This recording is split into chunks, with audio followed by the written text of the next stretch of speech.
see the promised land right over the hill line. And I broke a lot of hearts in my lifetime, thinking that their heart wasn't like mine. Finally got through a lifeline, and I stumbled upon a right mind. Love showed up at the right time, put her in a white dress, get the white wine. Some people do it for the nighttime, but I'm thinking more, make your life mine.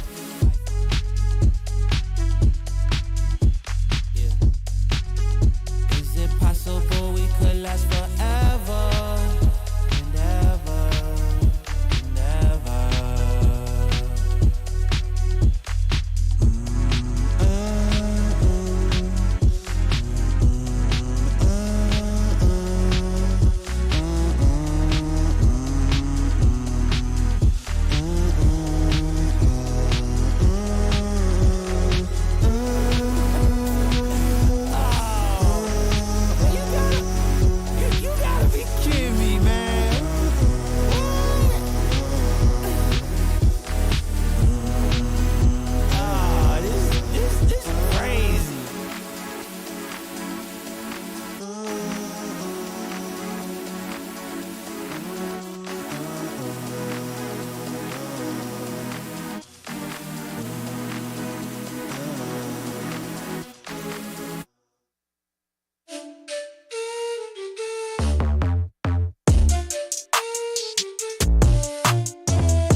guys, my in-game name is Pro and I am from Southbuilt Esports.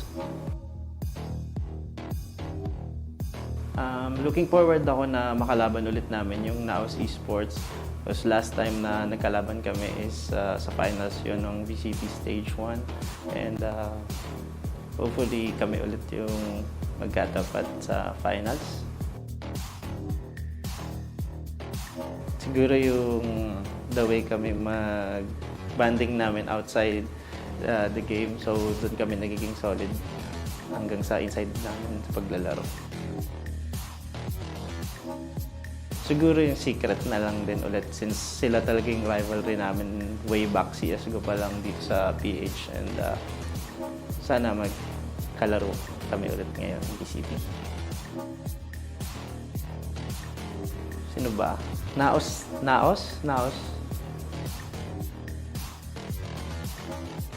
Ayun, batiin ko lang yung lahat ng fans namin and sumusuporta.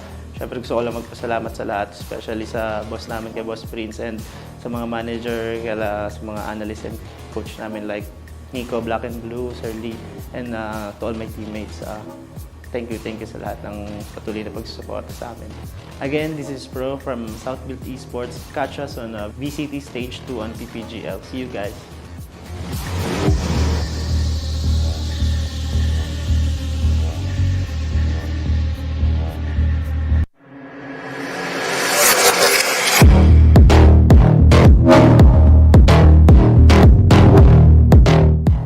Hi, my name is Pampang Gin, aka Gin I19 from APAC Challengers Playoffs. Hi, this is Christian Mariel or Skillio, aka Chris M from Alpha Esports Pro.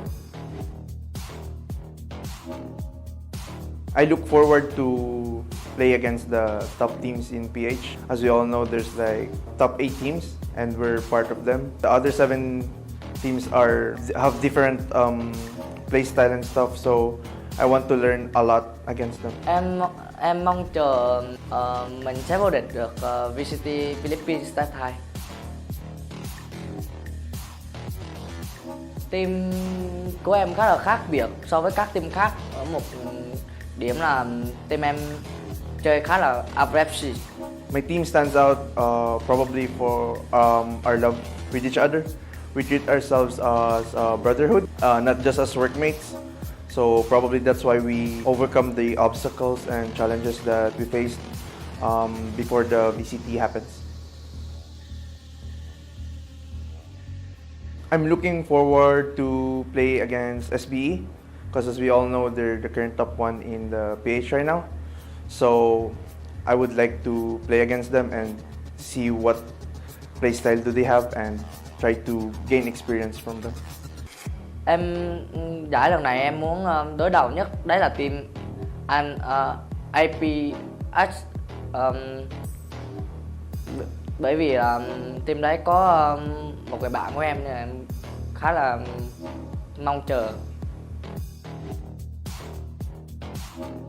I think the team that I want to beat aside from SBE is probably APH because we never win against them even a series. So I think beating them is gonna make me satisfied and make me feel awesome.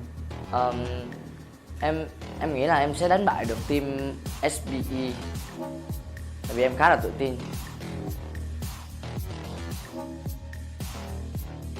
Em muốn gửi lời tới fan hâm mộ Việt Nam là đừng lo, có em ở đây rồi. Em sẽ lấy vinh dự về việc cho Việt Nam. Yeah. My message to my fans and supporters is that thank you so much guys for the unending support, love and support to Alpha ever since from day one. All of this is all for you guys. Thank you so much. Again, this is Chris M from Alpha Esports Pro. Watch us on VCT Stage 2 on PPGL. See you guys.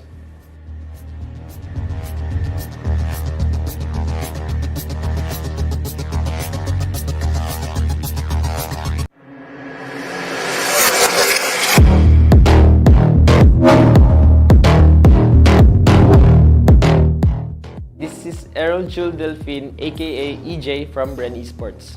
This is Box Ramos, aka Symbol from Bren Esports. Ang pinaka-look forward ko po this VCTPH Stage 2 is to qualify for APAC Challengers Playoffs. Tapos never pa po ako nakapag-qualify for APAC.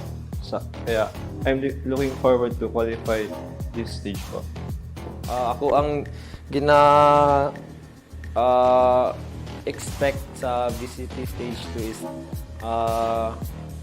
wala man gud namo napakita mo ang best sa group stage. So now murag like gusto lang namo i-prove na worth top team PH gyapon mi. Trust po namin sa isa't isa. Kasi po yung pag nagbabanding po kami, para po talaga kaming magkakapatid. And sa in-game naman po, every idea from each player counts po. Yun po yung lagi namin nire-remind namin sa isa't isa. Really skilled players like individually are amo ang aim, amo ang decision making, like really mas kusog pa compared to the other teams. So murag amo ang aim lang gyud ang ginabasihan namo. Ako ang gusto na makalaban is Naos Esports. Because gusto lang namo i-prove na murag young players man sila and we are young players also. So murag gusto lang namo na mas gahi pa mi compared sa ila. The team I'm looking forward to play is Team Secret.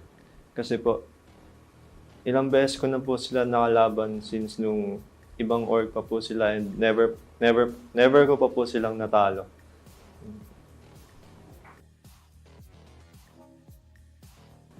For me, it's Action PH po. Kasi sa previous tournaments po namin, sila po yung laging nag-eliminate sa amin. Kaya po, this stage po, gusto po namin bumawi sa kanila. APH, I think APH. Because ilahang playstyle and aim kay murag mas confident sila and napud sila like one of the best player sa APAC si The Doctor. So cause like iprong na namo kami na team na murag mas kusog pa mi compared sila. Thank you guys for supporting us, believing in us, for helping us sa amo ang mga things like mga inspiration na inyo ang ginaingon. And don't worry guys, amo ang ihatag amo ang best para lang mapakita sa inyo na top teams gyapon mi sa PH. Thank you po sa pag-support niyo sa amin. It means a lot to us po and papakita po namin sa inyo why we deserve to be here. Again, this is Symbol from Bren Esports. Watch us on VCTPH Stage 2 on PPGL. See you guys.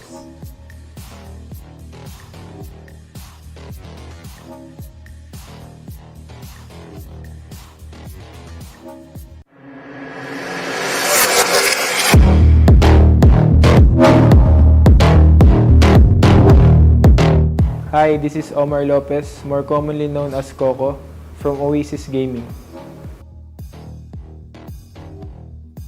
I'm looking forward for the teams that will participate because I think it will be a good fight for all the teams because all of us are really working hard and we will do our best. I think our band as a team and we enjoy playing with each other and we're comfortable all the time. I'm looking forward to play against Team Secret again because playing with them is really fun and it's not easy but it's so enjoyable playing with Team Secret. I think the one to beat is SBE because they beat us last VCT and we want our revenge. To all the fans and supporters, thank you for supporting us since day one. Keep on supporting us and Thank you so much. Again, this is Coco from Oasis Gaming. Catch us on VCT Stage 2 on PPGL. See you guys.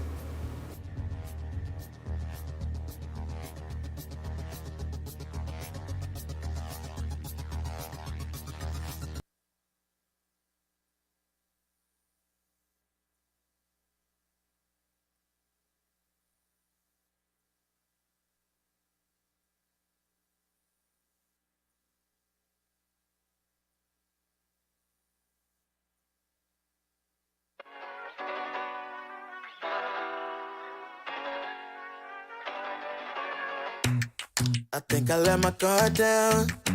Certain things ain't the same now. Hard to navigate these problems. I'm by myself, you're not around. I tried to open up, it wasn't good enough. Put in my all and got nothing back. Now I'm stuck in the rain, dealing with all this pain. Why you gotta do me like that? Don't say you love me, then go and leave me. It can get ugly, trust and believe me. Say it to myself, looks so deceiving. Trying to fight back this far from easy. I've seen your hands. Delilah, don't you know I've seen your hands. Delilah, don't you know heart turned cold, lost control. Looking at this beautiful distraction. Fell in love with a fatal attraction. I really let my guard down, now relaxing. Why did I open up? She taking way too much. Put in my all and got nothing back. I'm feeling so ashamed, I fell into your game. Why you gotta do me like that? Don't say you love me, then go and leave me. It can get ugly, trust and believe me. Say it to myself, looks so deceiving. Trying to fight back this far from easy. I've seen your hands. Delilah, don't you know I've seen your hands. Delilah, don't you know gave you all of me, had me so deceived. You chose to leave my life, so I'm on my own in the cycle. I can't believe. Don't say you love me, then go and leave me. It can get ugly, trust and believe me. Say it to myself, looks so deceiving. Trying to fight back, just far from easy. I've seen your hands. Delilah, don't you know I've seen your hands. Delilah, don't you know don't you know?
One step closer to attaining victory, or perhaps one step closer to falling off the competition. 4 teams are fighting to stay afloat. Will the tides roll in their favor? This is day 3 of the playoffs here on VCT Stage 2 Challengers Philippines.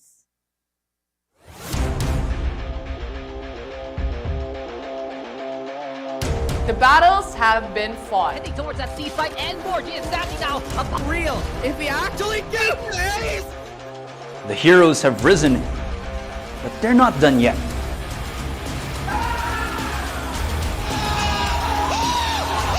The path that led me here has tested me beyond limits.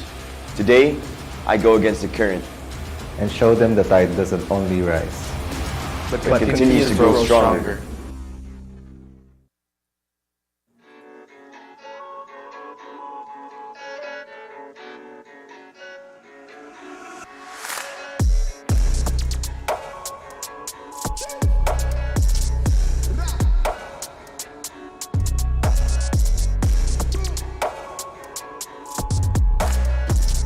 APAC secured on the side of Team Secret and Rex Regum Kion. Day 3 of the playoffs is centered on the lower bracket though. The teams that are fighting to stay afloat in this leg of the competition. Who will rise to the challenge? Let's find out here on the Updraft.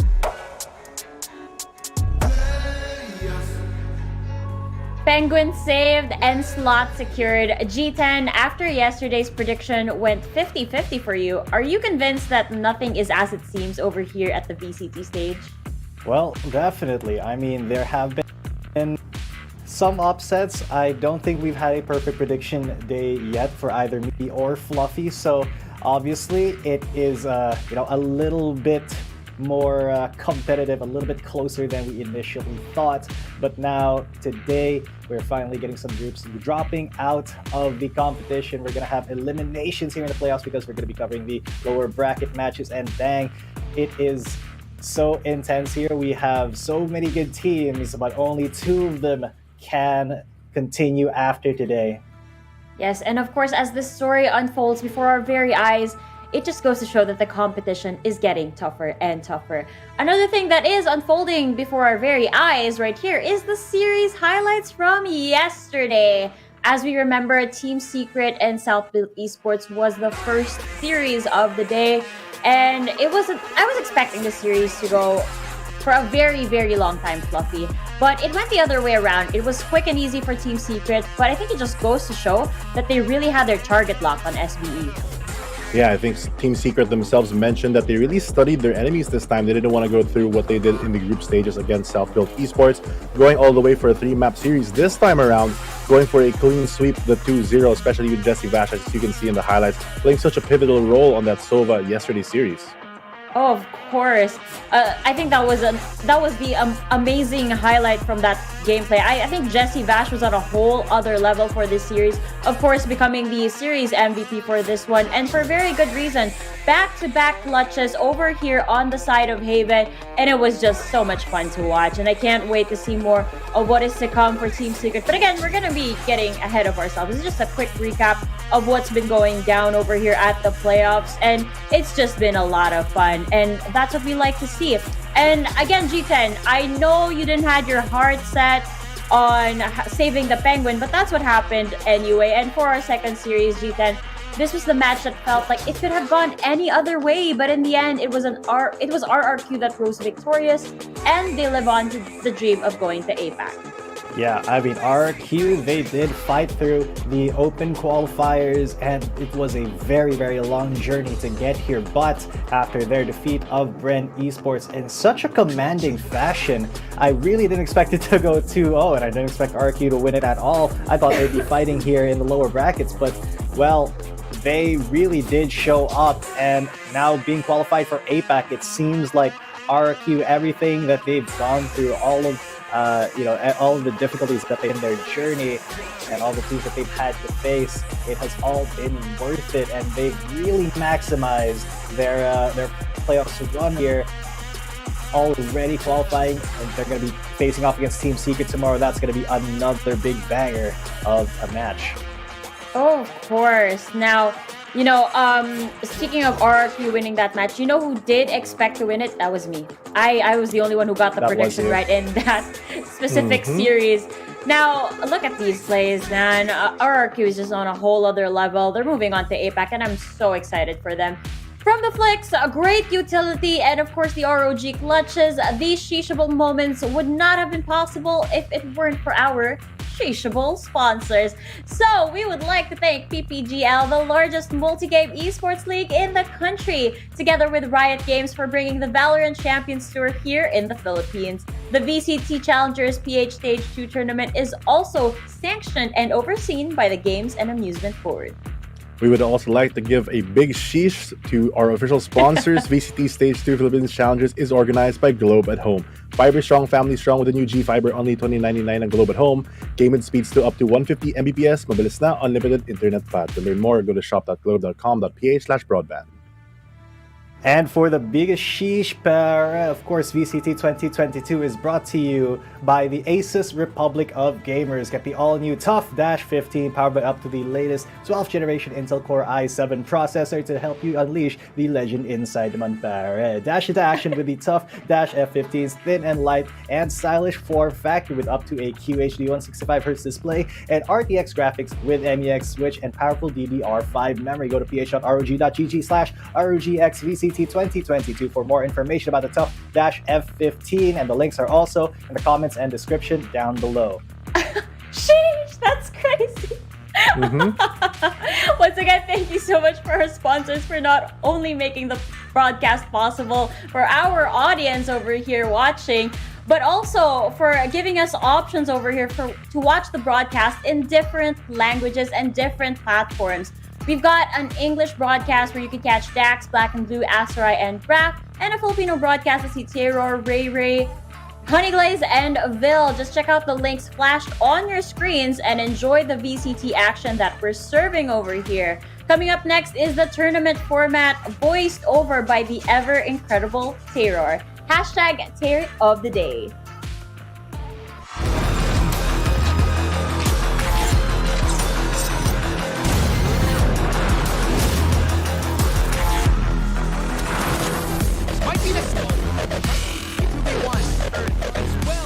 Stage 1 is over. It is now time to test those at the top. Be fearless now. It is your last chance to redeem yourself.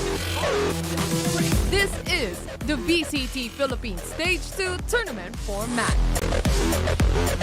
Our journey begins with the top 4 squads from the open qualifiers advancing to the group stage. In the group stage, the top 4 open qualifier teams meet the top 4 stage 1 teams in a best of 3 single round robin. The top 6 teams now at the end of the groups qualify for playoffs. The 6 remaining teams then face off in a double elimination bracket. And the top 3 playoff squads represent the region in challengers. Climb to the top and make those in your way fear you.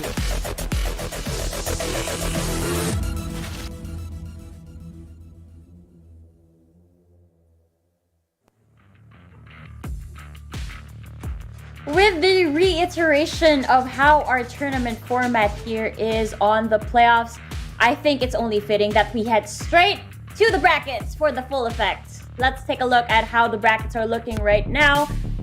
Woohoo! We're in for a treat. Let's go. My God, it's been a wild ride here on the playoffs. And my fellow panelists, we're going to be touching up a little bit on the lower bracket matches later on as we head off to the match schedule. So for now, G10, I want to know what your thoughts are on how the overall bracket is looking at right now. Well, overall, obviously, we have the winners finals, which is labeled as the semifinals, up there to Team Secret versus RRQ. But really how it has shaped up and really the story that's going to be told today is all in the lower brackets. And this is not honestly how I expected it to go. I can honestly say that, yeah, this is something that wasn't expected from us. I really thought that SBE would be going up against, Team Secret. Oh wait, they did go up against Team Secret, but I did think that they would be going up against Oasis at first because Oasis was up there on the lower bracket. But I didn't expect Bren to be down here. We all kind of thought that RRQ was going to be a little bit worse than Bren, but it just seemed like the fire wasn't with the boys of Bren Esports yesterday. So unfortunately, some incredible strong teams are going to be fighting for their lives today, and quite a few of these teams we thought that we'd be seeing up in the upper brackets now replacing RRQ, but here we are. Yes, of course. And Fluffy, all eyes are on your Wonder Kids over at Oasis Gaming right now. Their game versus Bren Esports is a do or die game, but the same goes for Southbuilt Esports and Bren Esports, Alpha Esports Pro. What do you think is gonna happen in the matches today? I feel like on the first game, SBE versus AEP, it's going to be a relatively close series. SBE, of course, we've seen them improve over the weekend, taking out Oasis Gaming, but unfortunately meeting each other here now in the lower bracket. AEP, on the other hand, always has that potential to explode at any moment. So if they can get the ball rolling, it's really up to SBE to stop them, to stop their pace for that series. For the second series, Bren and Oasis Gaming, this one I feel like will be even closer as both teams show the same strength, the same map pool, the same play style in a lot of ways. So really it's about which team can play their game more than playing their opponents. Oh my, that's gonna be such a treat for all of the viewers tonight. And as much as we'd like to indulge and discuss absolutely everything about today's series, we must control ourselves, you guys. Save it for later. We gotta save it. Yes, exactly. We'll be talking more about these teams as we move on through the day. In the meantime, though, get yourselves settled as we go to a quick break. When we return, it is time for Southbuilt Esports and Alpha Esports Pro. So see you guys in a bit.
You think that I'm running in place? Y'all really testing my patience. Right before I blow up the spot, I had to get back to the basics. What if my talent is wasted? It's sick, but I'm lacking the placement. Thought since I rap in the basement, but my come up is legend, is greatness. I don't care now, it's pedal to the metal. I can never quit now, I will never settle. Puppet to the game, I'm pulling strings like Geppetto. We in the same game, but I'm on a different level. I passed it. Gotta keep grinding till I'm laid up in the casket. No fake round me, you feeling too plastic. Yeah, y'all feeling too plastic. They say my style crazy, but then it's straight jacket. Wow. Why you still testing my patience? Trying to turn me into something I ain't trying to be. All the hate is a heavy rotation. You gon' lose yourself, quit testing me. Don't make me lose my mind. Don't make me lose my mind. Don't make me lose my mind, cause I'm looking like Wesley, test me. Don't make me lose my mind. Don't make me lose my mind. Don't make me lose my mind, cause I'm looking like Wesley, test me.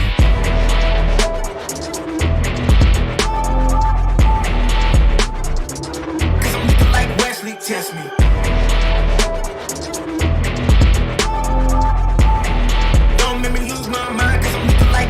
test me. Yeah, guess I know no better. I ain't got no chill, so they call me a devil. I know. Look, I am just a man on a mission. If I want it, then I get it, I go. And if you're trying to test me a beast, you gon' need Liam Neeson. The chance that you taking is flagrant. You're testing your luck. If you think you make it out, then you're sadly mistaken. Careful what you put in your stake in, cause I ain't got no patience and no limitations. You trying to figure me out and I know I don't make sense, but no one's there when you call like you trapped in the Matrix. You need to take a break from it. I think you should take 6. Cause yes, I hold a throne and no one else can replace this. The pain will only go deeper the harder you chase it. I'm the greatest that you ever met. It's time that you face it. So tell me, why you still testing my patience? Trying to turn me into something I ain't trying to be. All that hate is a heavy rotation. You gon' lose yourself, quit testing me. Don't make me lose my mind. Don't make me lose my mind. Don't make me lose my mind, cause I'm looking like Wesley, test me.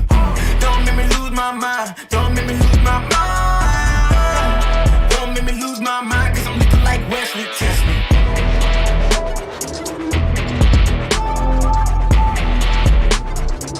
Cause I'm looking like Wesley, test me.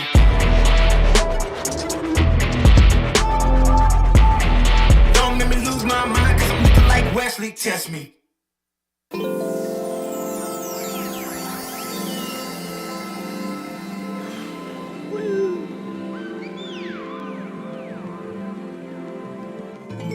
yeah. Yeah. Yeah. Yeah.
We are back over here at VCTPH Stage 2 Challengers. Again, guys, this is day number 3 of the playoffs. We're looking at the first game of the lower brackets, which is South-Built Esports versus Alpha Esports Pro. Fluffy, we are looking for the team that has the potential to make it on a global scale over here. What qualities are you looking for in a team of this level? I feel like right now the biggest quality is the mindset to go for the win, as well as the consistency to keep it up. Because when you get to that international level, of course, you're not only going to play against different teams, but different playstyles, different metas, etc. So you really have to find that sort of team, as well as being one of the most flexible teams out there, so that you can deal with those situations. You know the term that I'm thinking of as you say that? Adaptability. You know, you have to be able to adapt to this level, right? So with that, G10 Fluffy, let's take a look at the first half of this matchup. This is South-Built Esports.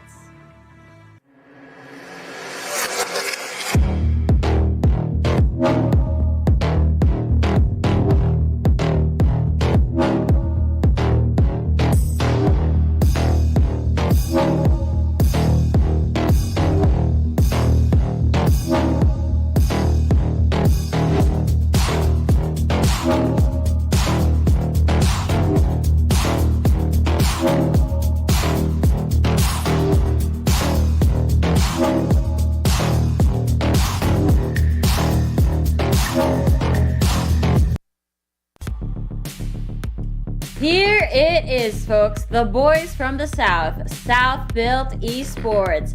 We've got Aziz, Ja, Flippy, Papi Chulo, Pro.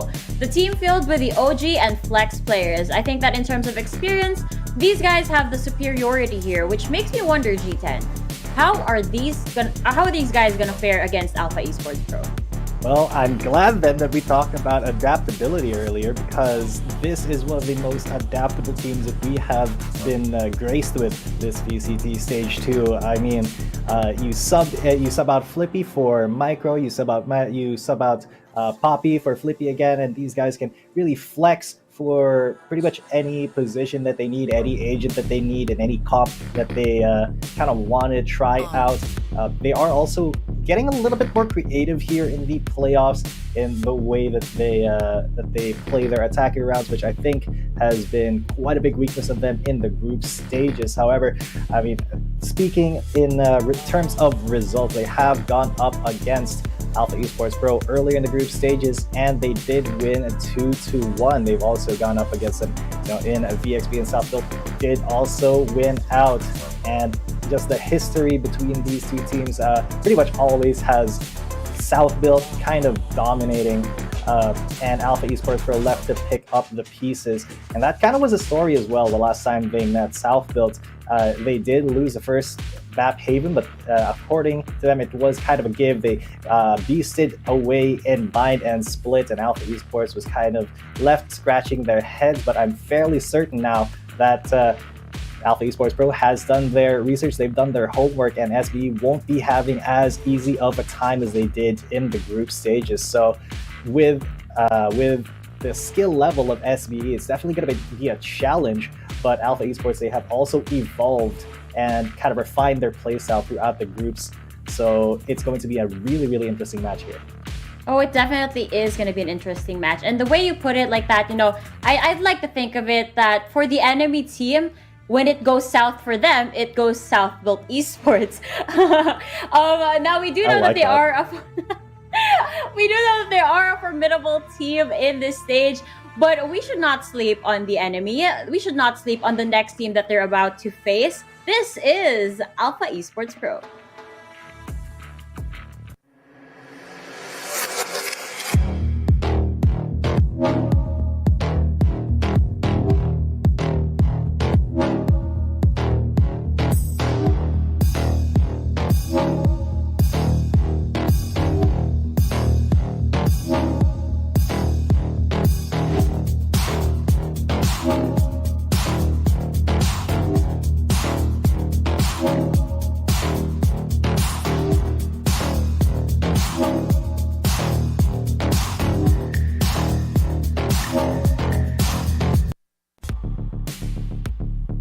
Here they are, folks, the Alphas, the Alpha Esports Pro.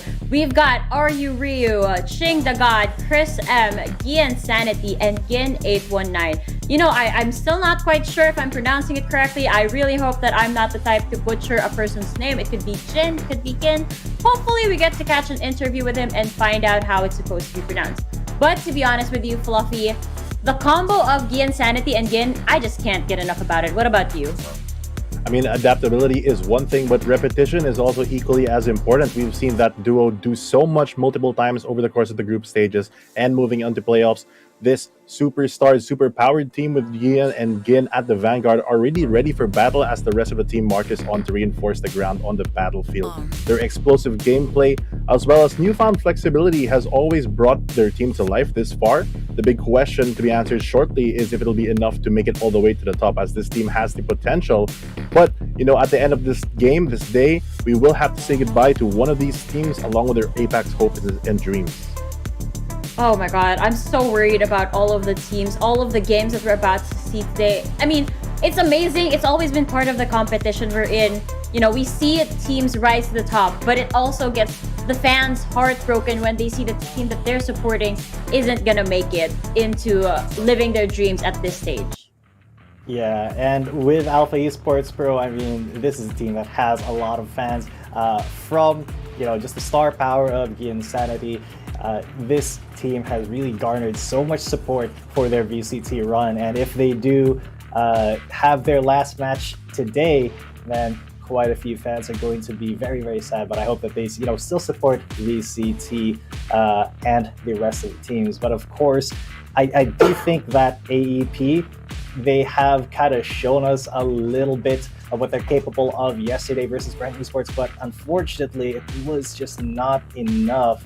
the other day against Bren Esports. It wasn't enough to get that W, and the what's it called? The danger zone for them is very, very real because they have so far kind of not been super proficient in their flexible comps. They kind of still defaulted at double duelist. So if SB is flexible enough to counter that, it's going to be a tough time for AEP.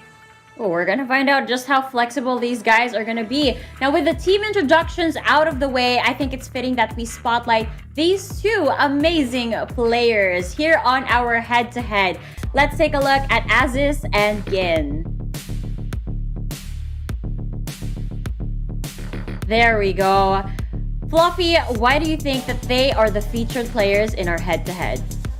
I mean, from their games alone, if you've been following VCT Stage 2 so far, these two players really stepped up to the plate this stage for both of their respective teams, both of them leading the charge in many occasions, being the tip of the spear for their teams, taking first contact and normally winning first contact, and if they get the ball rolling, can really turn into a landslide victory of that round for their team. So these two players are not only pivotal, but they're also very high impact players in their own right. Individual skill, we've seen both of these players clutch it up so far this stage, again, especially on that Jet, sometimes on that Haven map, getting multiple rounds in 4 or 5 Ks, and same going with Aziz, getting into those pesky positions where he can really frag out.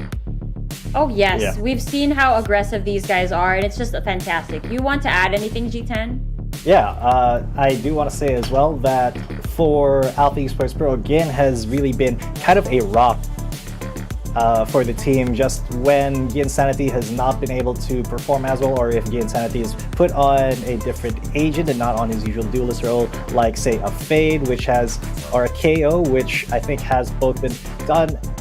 Really, Gin is the one who loves to step up and really be a consistent fragger. Meanwhile, Aziz, I was thinking of something different to say, but really it's the same thing. He's just such a consistent fragger, such a consistent entry for South Build, that the battle between these two is absolutely going to be legendary. Last time they saw each other, Aziz really had the upper hand, it felt like, and Aziz was the one who was really committing to the frags, while Gin was kind of in the mid-range for that match. But this time, I bet they're going to be pulling out all the stops. You know, it makes me wonder how Alpha Esports Pro is really communicating with Gin, rather. Like, how does that work? When Gin goes into a site, gets a kill or something, how does he relay the information properly for his teammates? That's gonna be very interesting. And on top of like a little bit of a language barrier, they make it work. Alpha Esports Pro has been rocking it over here in this stage. So I'm just curious. I hope that we catch an interview with Gin sometime soon and we get to really find out what's it like behind the mind of this player. Now, Absolutely. with every map, with every team and every game, of course, comes a map. And we're going to be taking a look at how these teams are going to be adapting, yet again, to the maps that we're going to be seeing. So let's head on off to our map picks and vetoes.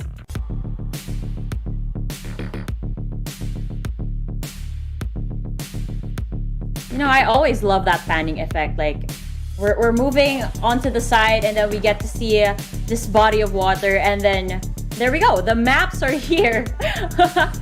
The first ban last time when these two met, I believe, was Ascent on the side of AEP, with Breeze following shortly after for SBE. But that's not going to be the case this time.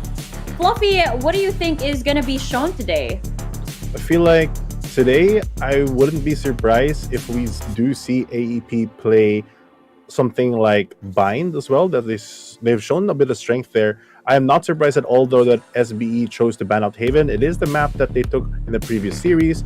They did have troubles dealing with the Insanity's Fade at that time, so they just want to get that out of the way in the first phase banning, while AEP, on the other hand, taking out Ascent this time around. They don't want to get that 50-50 map. SBE is one of those teams that is known for that tactical depth, meaning that they normally play the time and the round correctly. Their pacing is slower compared to other PH teams, but that does allow them to act with more information, and in a map like Ascent, it could be troublesome for a more aggressive team like AEP to handle. It might be a bit overwhelming, so that's out of the board. For the first two picks, we already have Fracture locked in for the side of SBE, a map that they struggled in early on, but they've shown real signs of life, especially in their game against Oasis Gaming.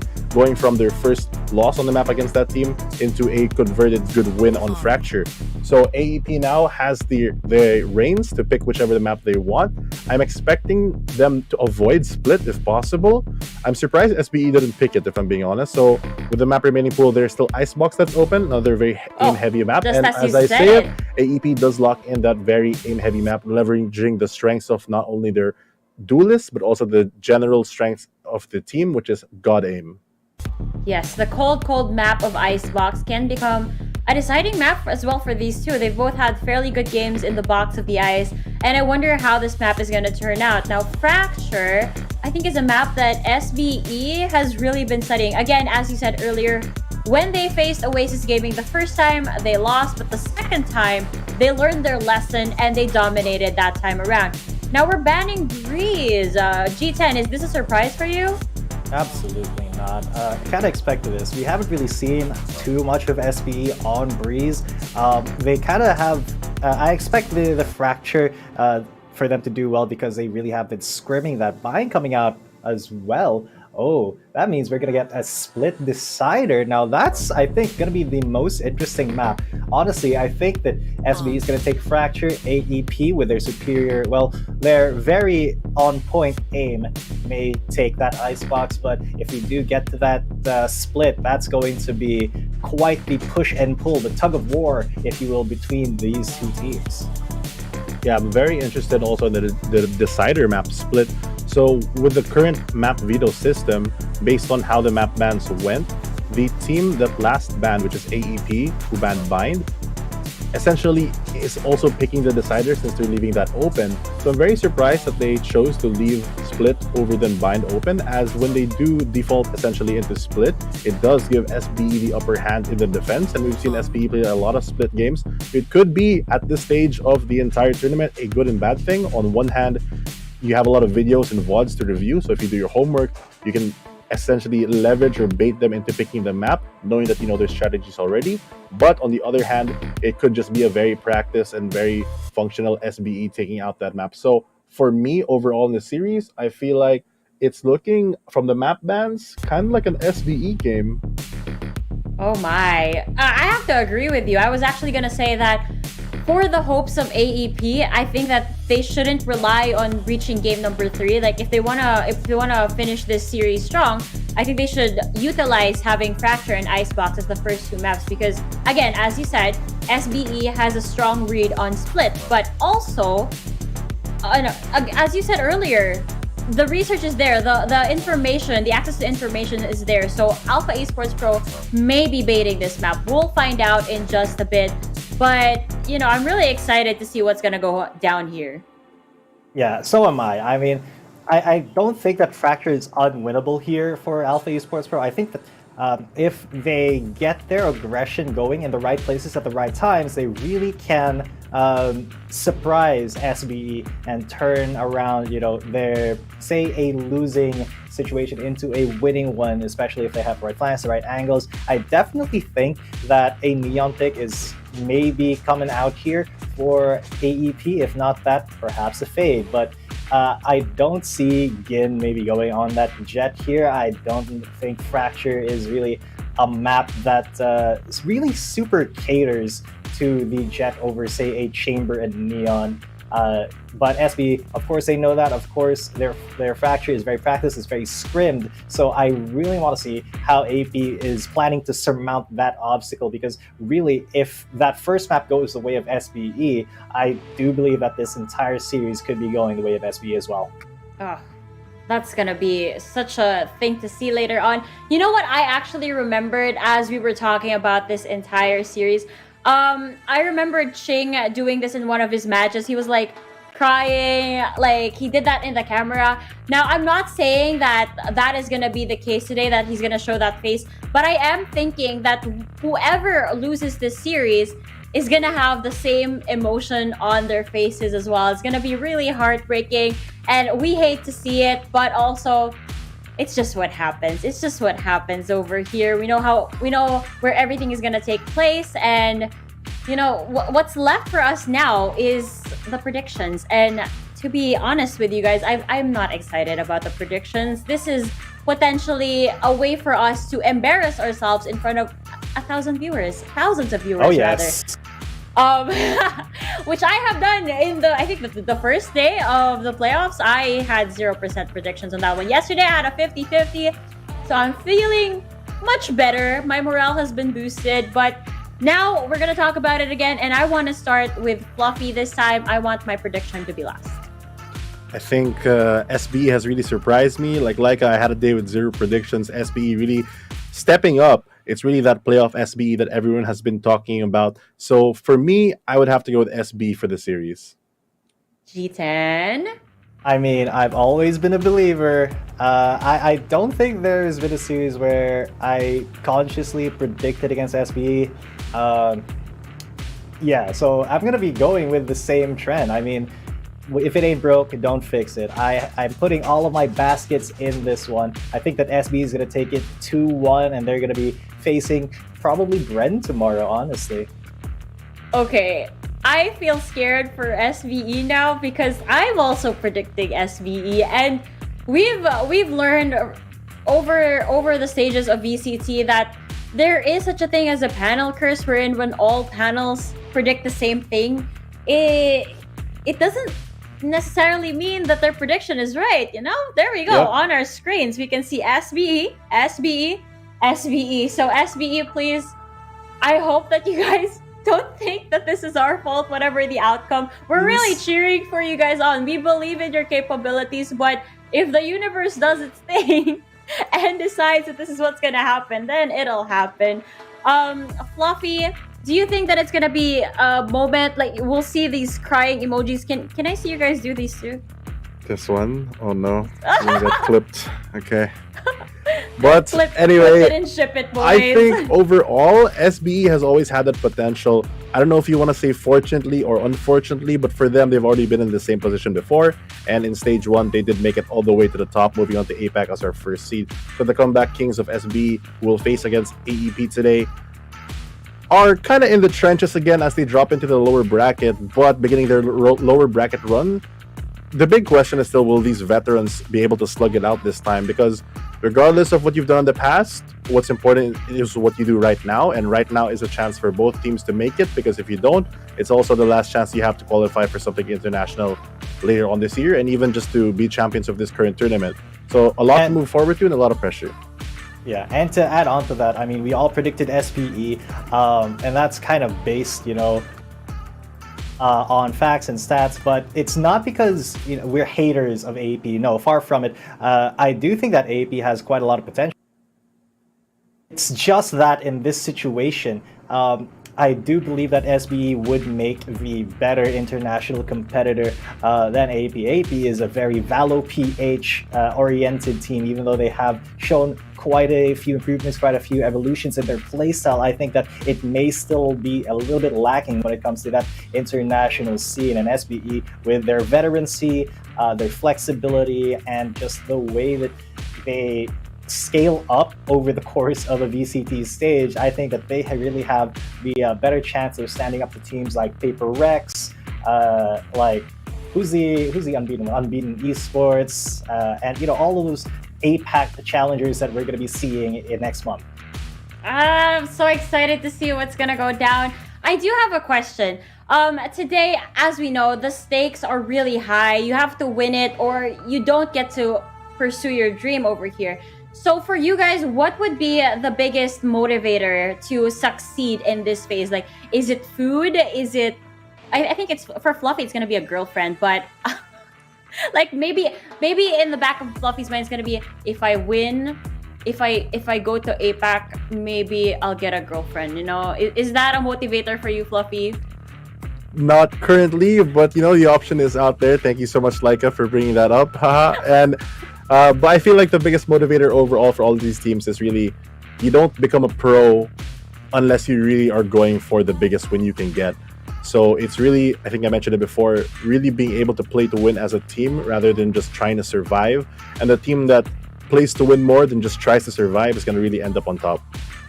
What about you, G10? What's the biggest motivator for you?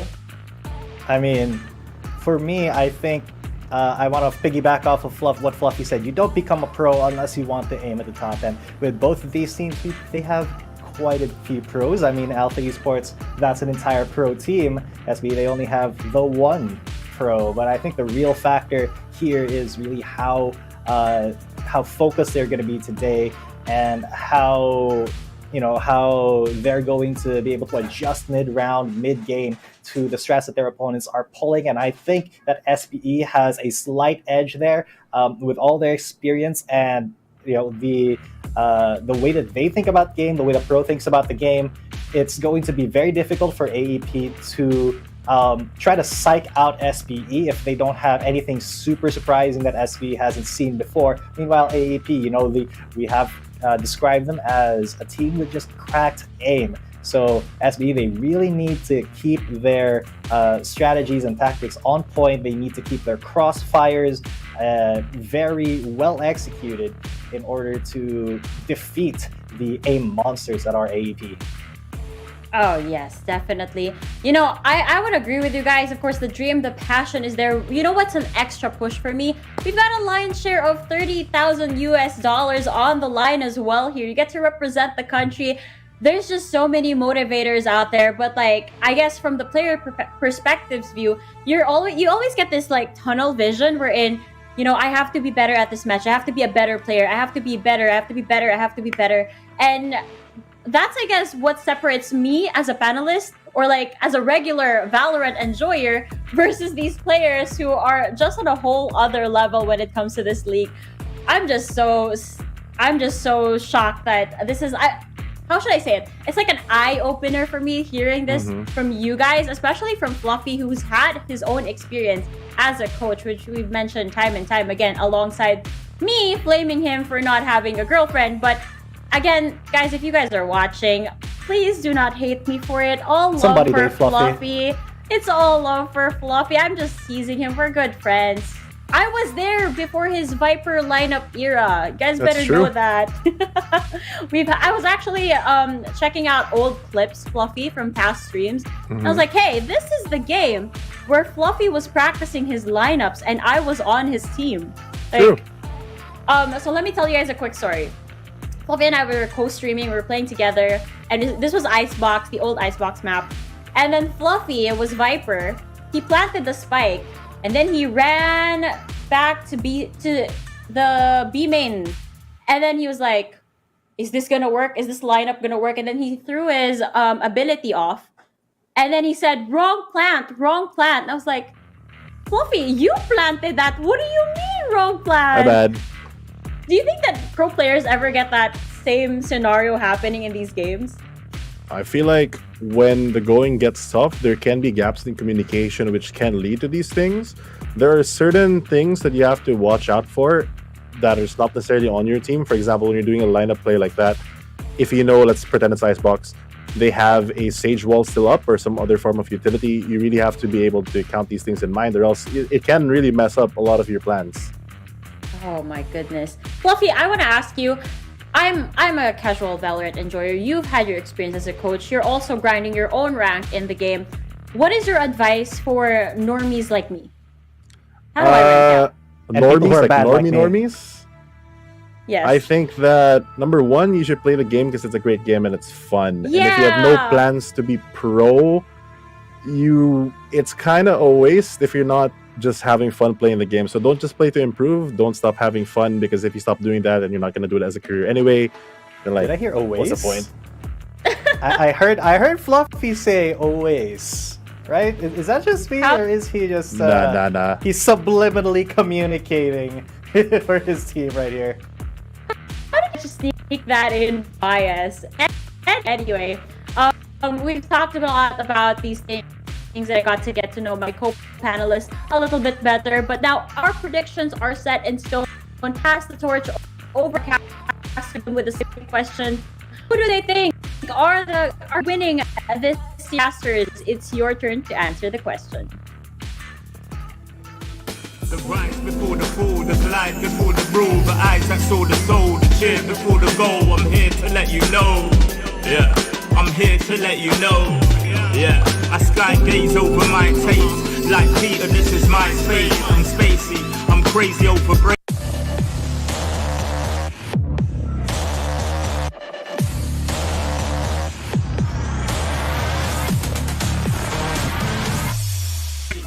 Space gazing in my safe haven. I make statements that embrace waking. Awaken, I'm woke. Taking the road to fool you ashore. The celestial scope. The stars explore in your inner. The starts at the core. Inner space and more. Your body's a planet for sure. Nurture it with the words I've written. Scribe like highlights. Flying saucer. Supply the order, it's the author. Walking on air. Walking on water. Blending between borders to let you know. This is here to support you. The blend, the blend, the blend, the blend, the blend, the blend,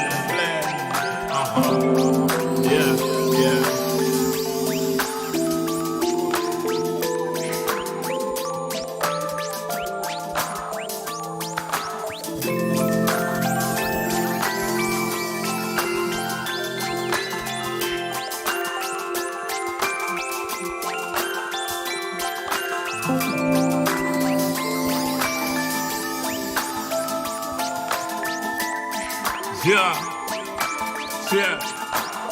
Yeah. Second verse after the first. Take control with words, roll reverse, the rebirth of verb from inside out, outside in. We control the earth frequency. The heart of the world beats in me. It beats on beat as we breathe deep. Oxygen from trees feed. Gift in our gift.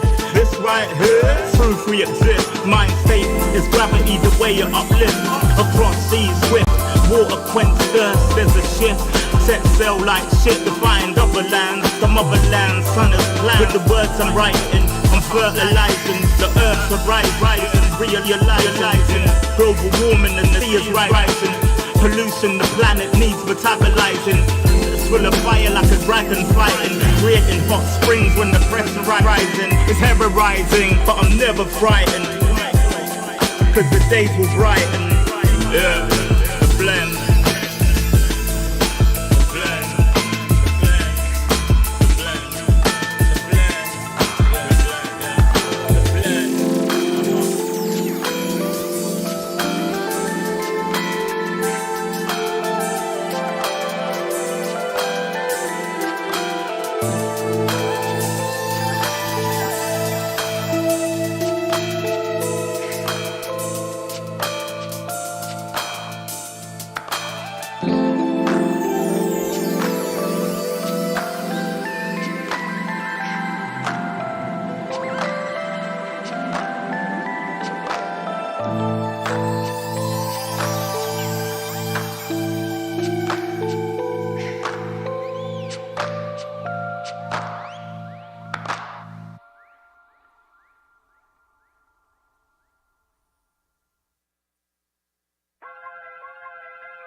Everywhere I go, the people really wanna know who I is and who I be. They stop and stare when they see me. If it's said it once, no need to repeat. Run up on me, watch you fall to your knees. Tip my hat when it's time for the kill. Ain't no beast when you're really real. I am the boss, I am the dawn. I am the one they call Lucky Charm. Got my own shit, I don't need your farm. Life was so hard, it made me weak. Built to last, this girl ain't weak. Sturdy and still when I plant my feet. Got it out the mud, now it's racks in my sleep. Look to God, he supplies my needs. Endless faith is what brought me next level prosperity. Silent power moves is what I'm giving. They love to hate the world they can't live in. Always present for the high roads. Go swim within the deep lows. Low. What told the future? Who knows? I don't do it for the likes, I do it for the love. Do it for the ones who really need a hug, cause they had it tough, never had enough. Feared, loved, and respected. Using words as a weapon. Test and she. Hurry up quick, El Jefe's coming soon.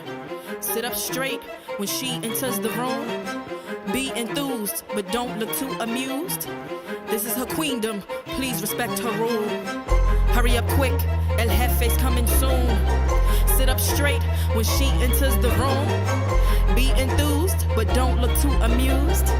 This is her queendom, please respect her rule. Smile in my face, would in my place, but act gully on side. conversation. Let's pump brakes, let's be frank. Running after him when you're the chase. You are the catch and he's the net. How quickly do we all forget to honor these small policies, my darling? You are the empress queen. Man, respect or he'll neglect. You are the wind beneath his wings.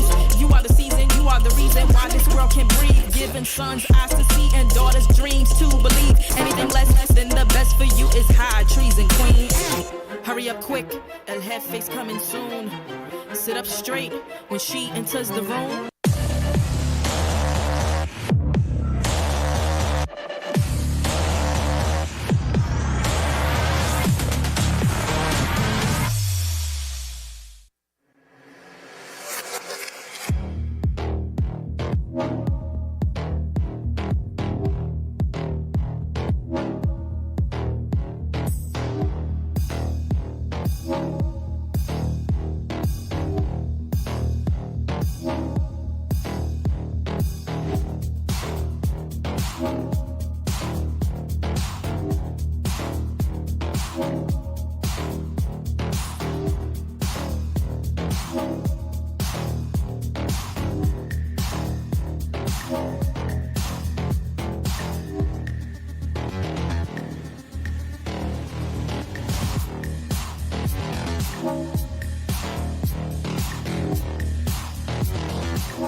All that glitters is gold, and for the precious lives on the line will be those who burn golden or are built golden that will survive for another fight. Welcome, ladies and gentlemen, to the eliminations in the playoffs. My name is Dax here with Black and Blue, your casters for the first match. And this is it, man. Do or die for Alpha Esports Pro and South Built Esports. One team will move on. One team will be eliminated. And straight into the game.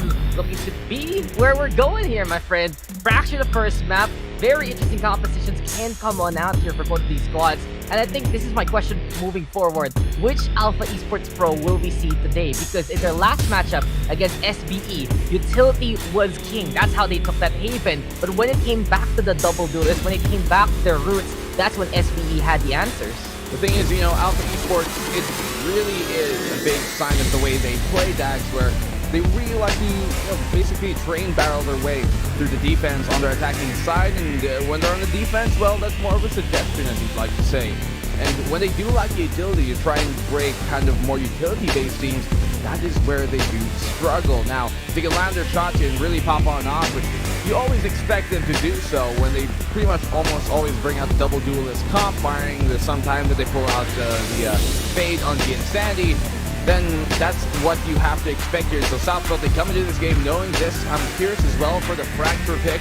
It can be a map that has looked wayward for them at times, but also has looked solid in other showings. Now, Alpha Esports, the last time they matched up here, it was, here at least, Southfield taking it. But let's not forget that during Stage 3 last year, it was Alpha Esports that eliminated Southfield from the VCTPH. So, can they get a run back of that this time around? Come on, are we opening up the past like that? Oh, yes, That's we just are. doing a little dirty there, my friend. The thing is, that was actually one of the biggest question marks about SBE last year. Why would they perform well in the community circuit, but absolutely falter coming into the official circuit? We never got those Team Secret Friendly Sports matchups then because SBE had those struggles. It was just this year where they found their footing. They found the matchups they've been looking for, and they found a crown and along the way. But I have to say, if we look back at that history, there is a rivalry between these two squads. Alpha Esports Pro, when they're trying to build up their own report, to build up their own resume, it was Southbuild always taking those community crowns away from them. So doing it in VCT, eliminating right here, right now, might be sweet vengeance for what they were basically suffering back in 2021. But back into the game we go, and straight to the action. Ja with the first find out against Santi. Gindo finding assist in response. And Ja, the headhunter, looking pretty supreme here. SBE already gonna be setting up the plant. Flippy even advancing forward. Action on all fronts. Ching though able to beat Ja in his own game. Ching right now ready to come in from the halls. Alpha Esports getting some fracture. 2v2 scenario though here. Black and Blue make that 2v1 as Papi Chula finds Ryu. It's all in the Chris M. We've seen him have huge rounds here though, Dax. And as you said, vengeance, revenge is really the storyline for Southbuilt this time around. Not for them to dish it out, but it being dished out on them. Teams have been getting the better of them. Teams that they have bested the last time around. But Chris M What a shot to connect here in the Poppy Tool, even though fault line connecting. Still though, Pro doesn't decide to go and double swing with it. It could be the mark of his own demise, but that was the second time around that he almost flubbed an easy kill on the diffuser, but this time around he still gets it, and they get the opening pistol here. Southfield very close margins though. Look, Pro has been having a good tournament, but that one corner, I'm gonna say it again, just like the Oasis time. Boomer aim, real quick. Real quick. It's been a struggle for him to take down those diffusers. Dude, that specific corner, I don't know what is wrong with it. There's for some bad Pro. juju there. Just some bad juju with either they're spinning around, they're standing still. So like, oh, okay. But Southfield Esports did buy us a good amount of time, despite not double swinging onto it. I think Papichulo is just a little too ambitious also with the peaks there. And speaking of the peak, Insanti almost completely punished. Assist not now. Moving on forward, sliding in to get the takedown. Insanti absolutely stuck in his waist there. And Assist wasting no time whatsoever to get to SBE, priming themselves for immense map control. Not only that, flank possibility towards the CT angle, and Assist with a third. Jingo finding the shots onto the Neon, shutting those lights that have been brilliant so far. 2v4 scenario, but with SBE having the guns and having a foothold, this looks to be another round in their favor. Yeah, this is a difficult position to be playing with the Spectre, to be quite honest with you. And Flippy, he's faced more than once those kind of moments where the Spectre in his hands is kind of outranged by anything else. But in this case, even with Ching picking up a Spectre of his own, still too difficult, fault line connects, and Southfield convert a relatively good anti-eco. Still though, face two players going down, and Alpha Esports allows them to buy some rifles here. Not the best economy on either side, but one they're willing to work with.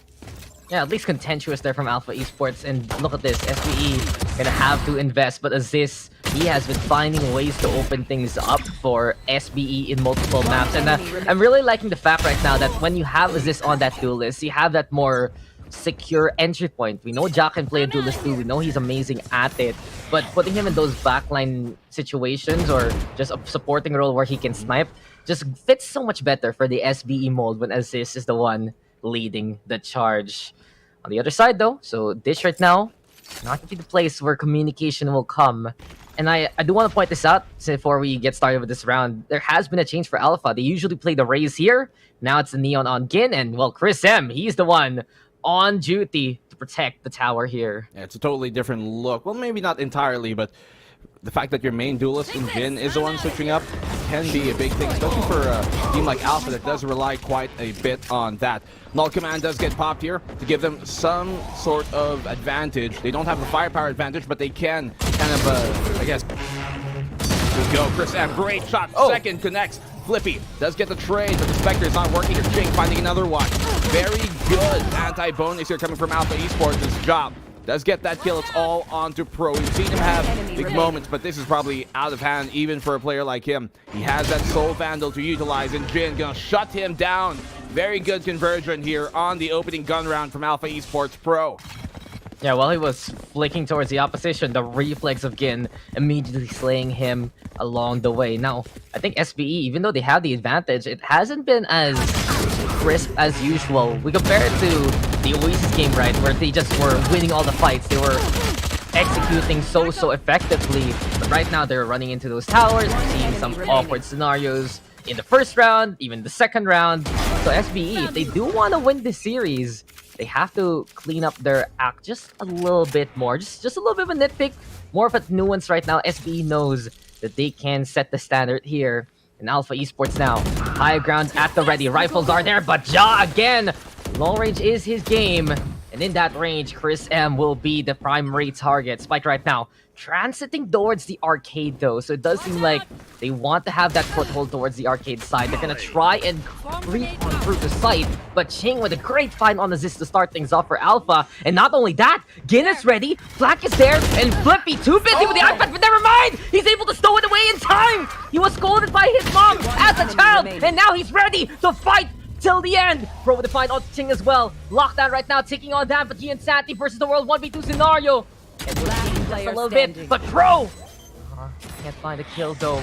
As the detain is there to buy the space. The presence is detected. Papi Chulo, can you make it in time? Why are you just walking there, my friend? And just because of that, Alpha Esports with the ROG clutch Stick it till you win it. What a round here coming from Alpha Esports. Back and forth, and South Built, they keep on getting to these situations where they have a 2v1 but get isolated, and really not even get isolated.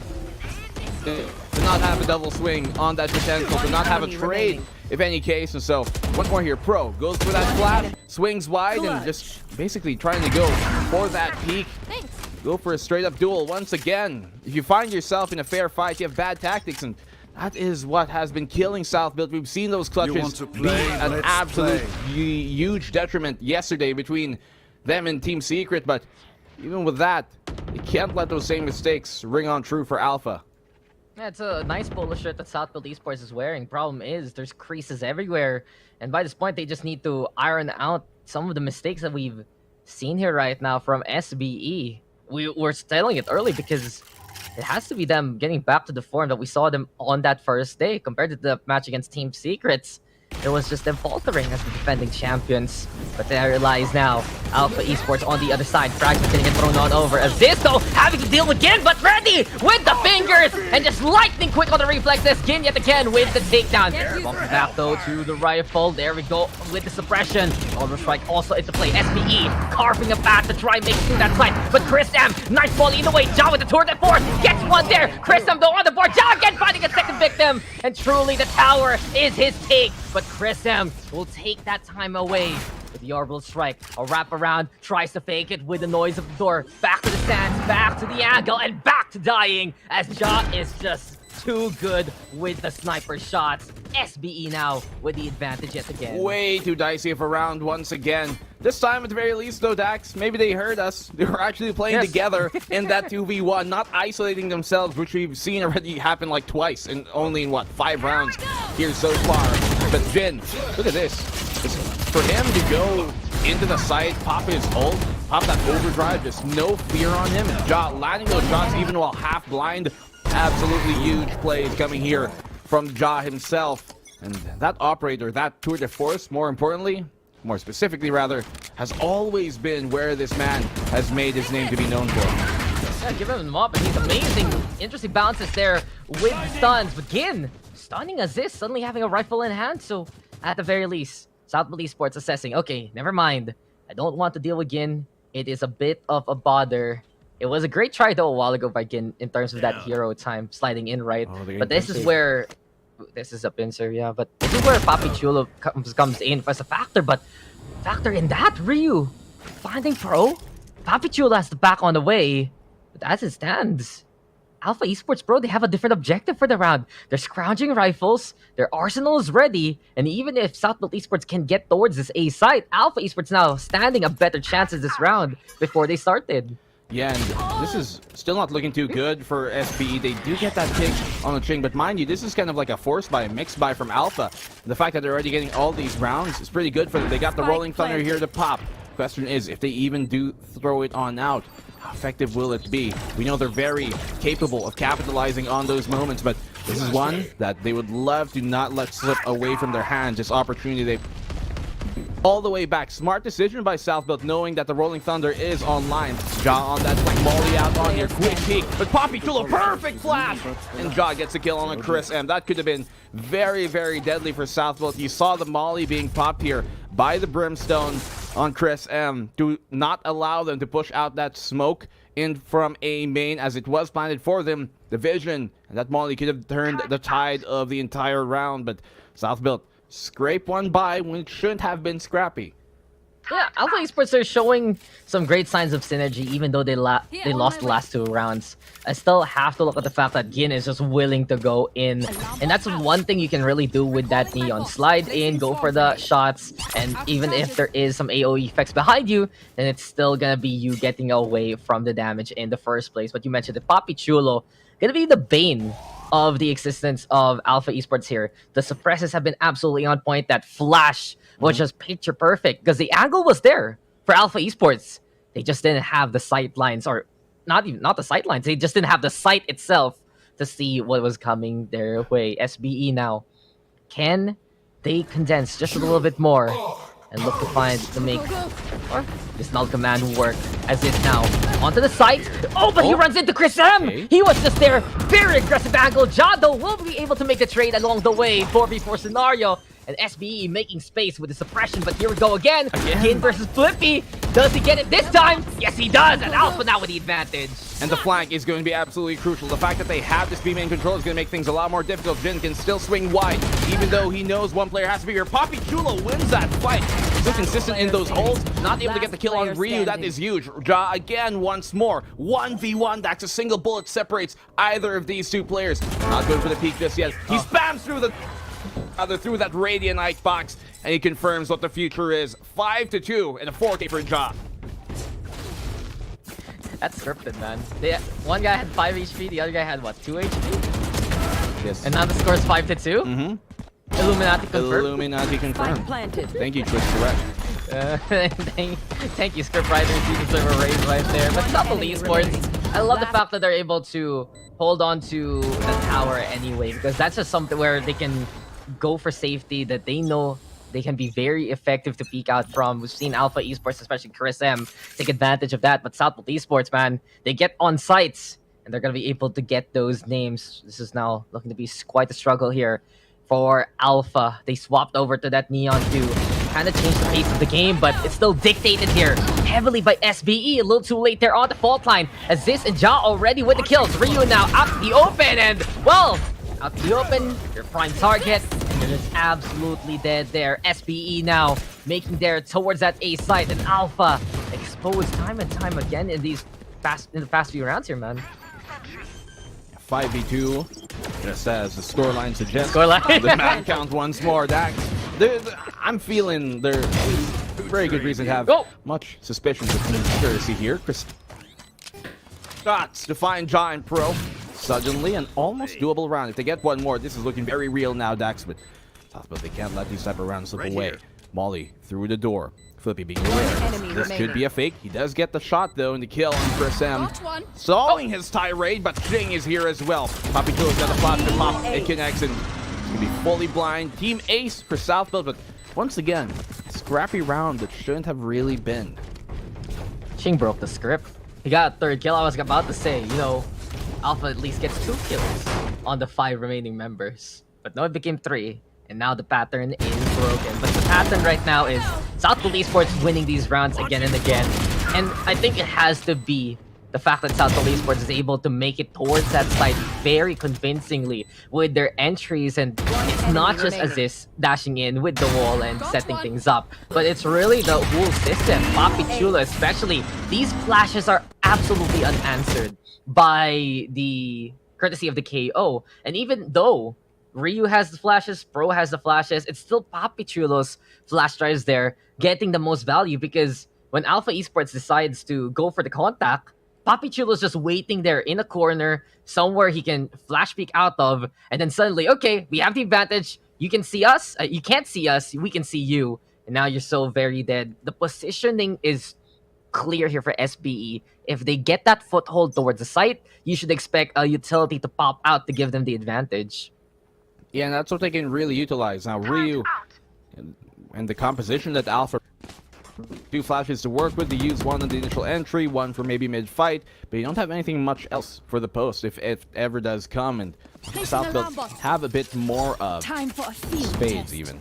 So, full gun round coming out once more. Tour de force out here for Ja. If he does want to pop it, it is an option for him if in case it does really is a requirement. But Jin, opening pick. Speaking of the devil, and Ja, he's going to be taken down. The fact that he's the one to go down is really a big pick for Alpha. We have seen, Southfield really rely on Ja in this map specifically for this game number 1.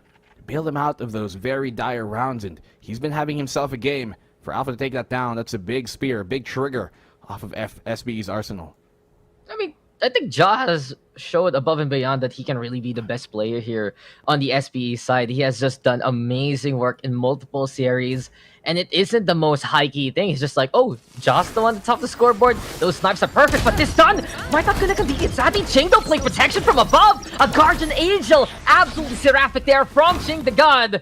Apparently, it is his grace that will keep he and Santi alive, but the fault line right now is clear, and Poppy Chulo will take advantage. Flippy though, getting consumed by the Nano Swarm, able to creep into the smoke in time, but Gin was surprised on Poppy Chula, Pro right hand the boxes. Flippy finding Gin though all the way, and it's just all about these picks, it's all about these angles, but Pro, pinch me now, I am dreaming. A 1v3 states that he needs to wake out of here, man. That was lurk after lurk, just off timing after off positioning, and really everybody in a scramble, just everybody's still walking, you know, trying to play within the smoke or not. Does he have time to plan? Actually, it might be close. I don't think so. Oh no! Nope. Chris, run with your legs! Oh no, he didn't make it! Nope. This is why he has the senior citizen card, courtesy of SBE, man. If he started running like a second earlier, he would have actually made it, but unfortunately not. Plant doesn't go his way, and Alpha Esports take a third round here off that great kind of bait and switch, the protection. The Guardian Angel, as you said, from the high tower up above, looking down below from Ching to God. Yeah, just... What's the thing about legs for the oldies? It's not osteoporosis. It's the other thing. I don't know, like... I don't know. Well, all I know is it can be solved with either Salon Pass or White Flower. That's all you need. Some menthol on that and you're good. Yeah, you're good. No! What's that? Oh, man, eucalyptus oil or something like that. Yeah. That's the one thing. Oh no! Efficacent oil! That one! Dude, my grandpa used to just do that also. No, it's a Filipino word. But hey, anyway, Southfield Esports. Back into the game. 1 HP left for Flippy.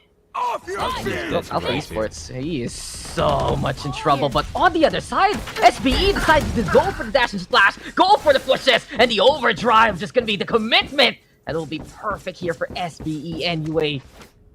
This is dicey here for Alpha Esports. It seems like when they advance towards one side of the map and they give up completely, the other side, as Kristen will shut down the overdrive, it becomes the staging ground here for SBE.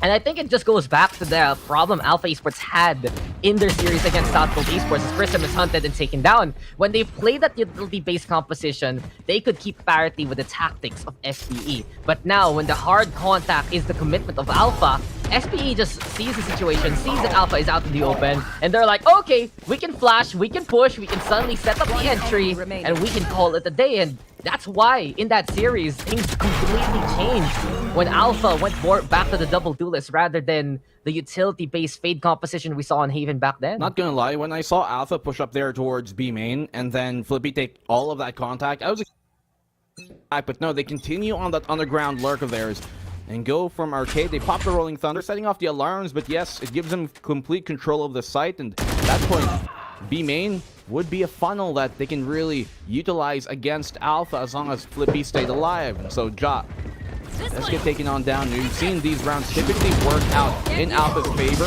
Look at 2 opening picks here going untraded, unanswered here on Alpha's side, and there's another one going to Poppy Chulo. A 4th! It's all on Pro once more, and this could be a flawless, maybe a semi-flawless, but hey, 4-7, not a bad round at all for Alpha. It's high and highs, also low and lows for them. Yeah, that was a very convincing round compared to the last one. And this time, they had the right call on where SBE was coming from. They were able to catch out the contact as soon as possible. And that's pretty much for Alpha Esports the win condition. If they can get the right read and decide that this is the right time to fight, they have a very good chance to win it, especially running that Neon and Jet together. But contrary to what happened before, if Southfield Esports suddenly realize, okay, Alpha's coming at us, maybe we rotate, maybe we take a different angle, and that's a perfect opportunity for them to win. So tactics right now versus the high-octane action seems to be the case here in this matchup, in this series, and Aziz able to up the velocity truly. Gets over to that A side. Flippy though, fine again to start things off. Southfield Esports now able to play divide and conquer, and Guy and Santi having to deal with the tour de force, but the blade is sharper than the barrel. And now Guy and Santi looking to barrel on down, but the flash is there, and Pro cannot get commitment nor the connection. Arlo strike in the way. Aziz though will peek with no fear whatsoever. Chris M take down Flippy, dropping on down from Drop and Ching! The timing! He didn't see him coming there! Flicked on the way, he looked away! When he saw the Brimstone drop on down and Poppy Chulo to wrap it up, Heartbreak by the numbers there for Alpha Esports Pro. Switching a split sides. second and that could have been the round. That was so unfortunate there for Ching. Timing works out for Gian's favor, but still gets found by Oasis on that orbital strike. And in the end, it's not Gian Sandy has to deal with the tour de force. It's Ja who has to deal with the blades of Gian. And in that case, as you said, the timing, he looks away at the very last second. I thought for a second he even spotted him there too. Like at the corner of his screen, just barely in the edge of his eye. But still, Flippy finds just the right timing. He's been having super fortunate timings on that attacking side of theirs. But now this is where we know Alpha really do the best stacks when they get to set the pace on the attacking side. In South Built, we have seen some qualms and struggles on their defense here in the past on Fracture. Will that continue true here on this series? Yeah, isn't that the conundrum to talk about? South Built Esports struggling on defense?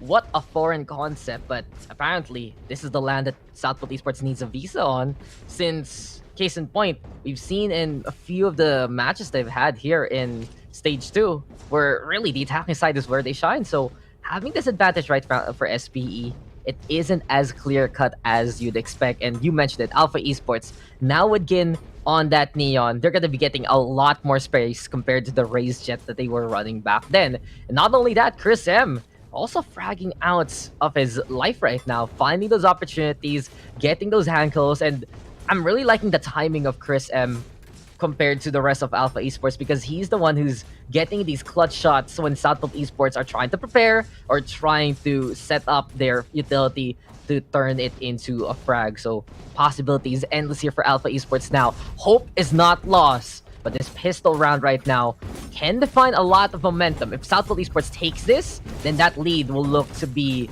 even more insurmountable if that's going to be the case in point. Yeah, this is still very winnable.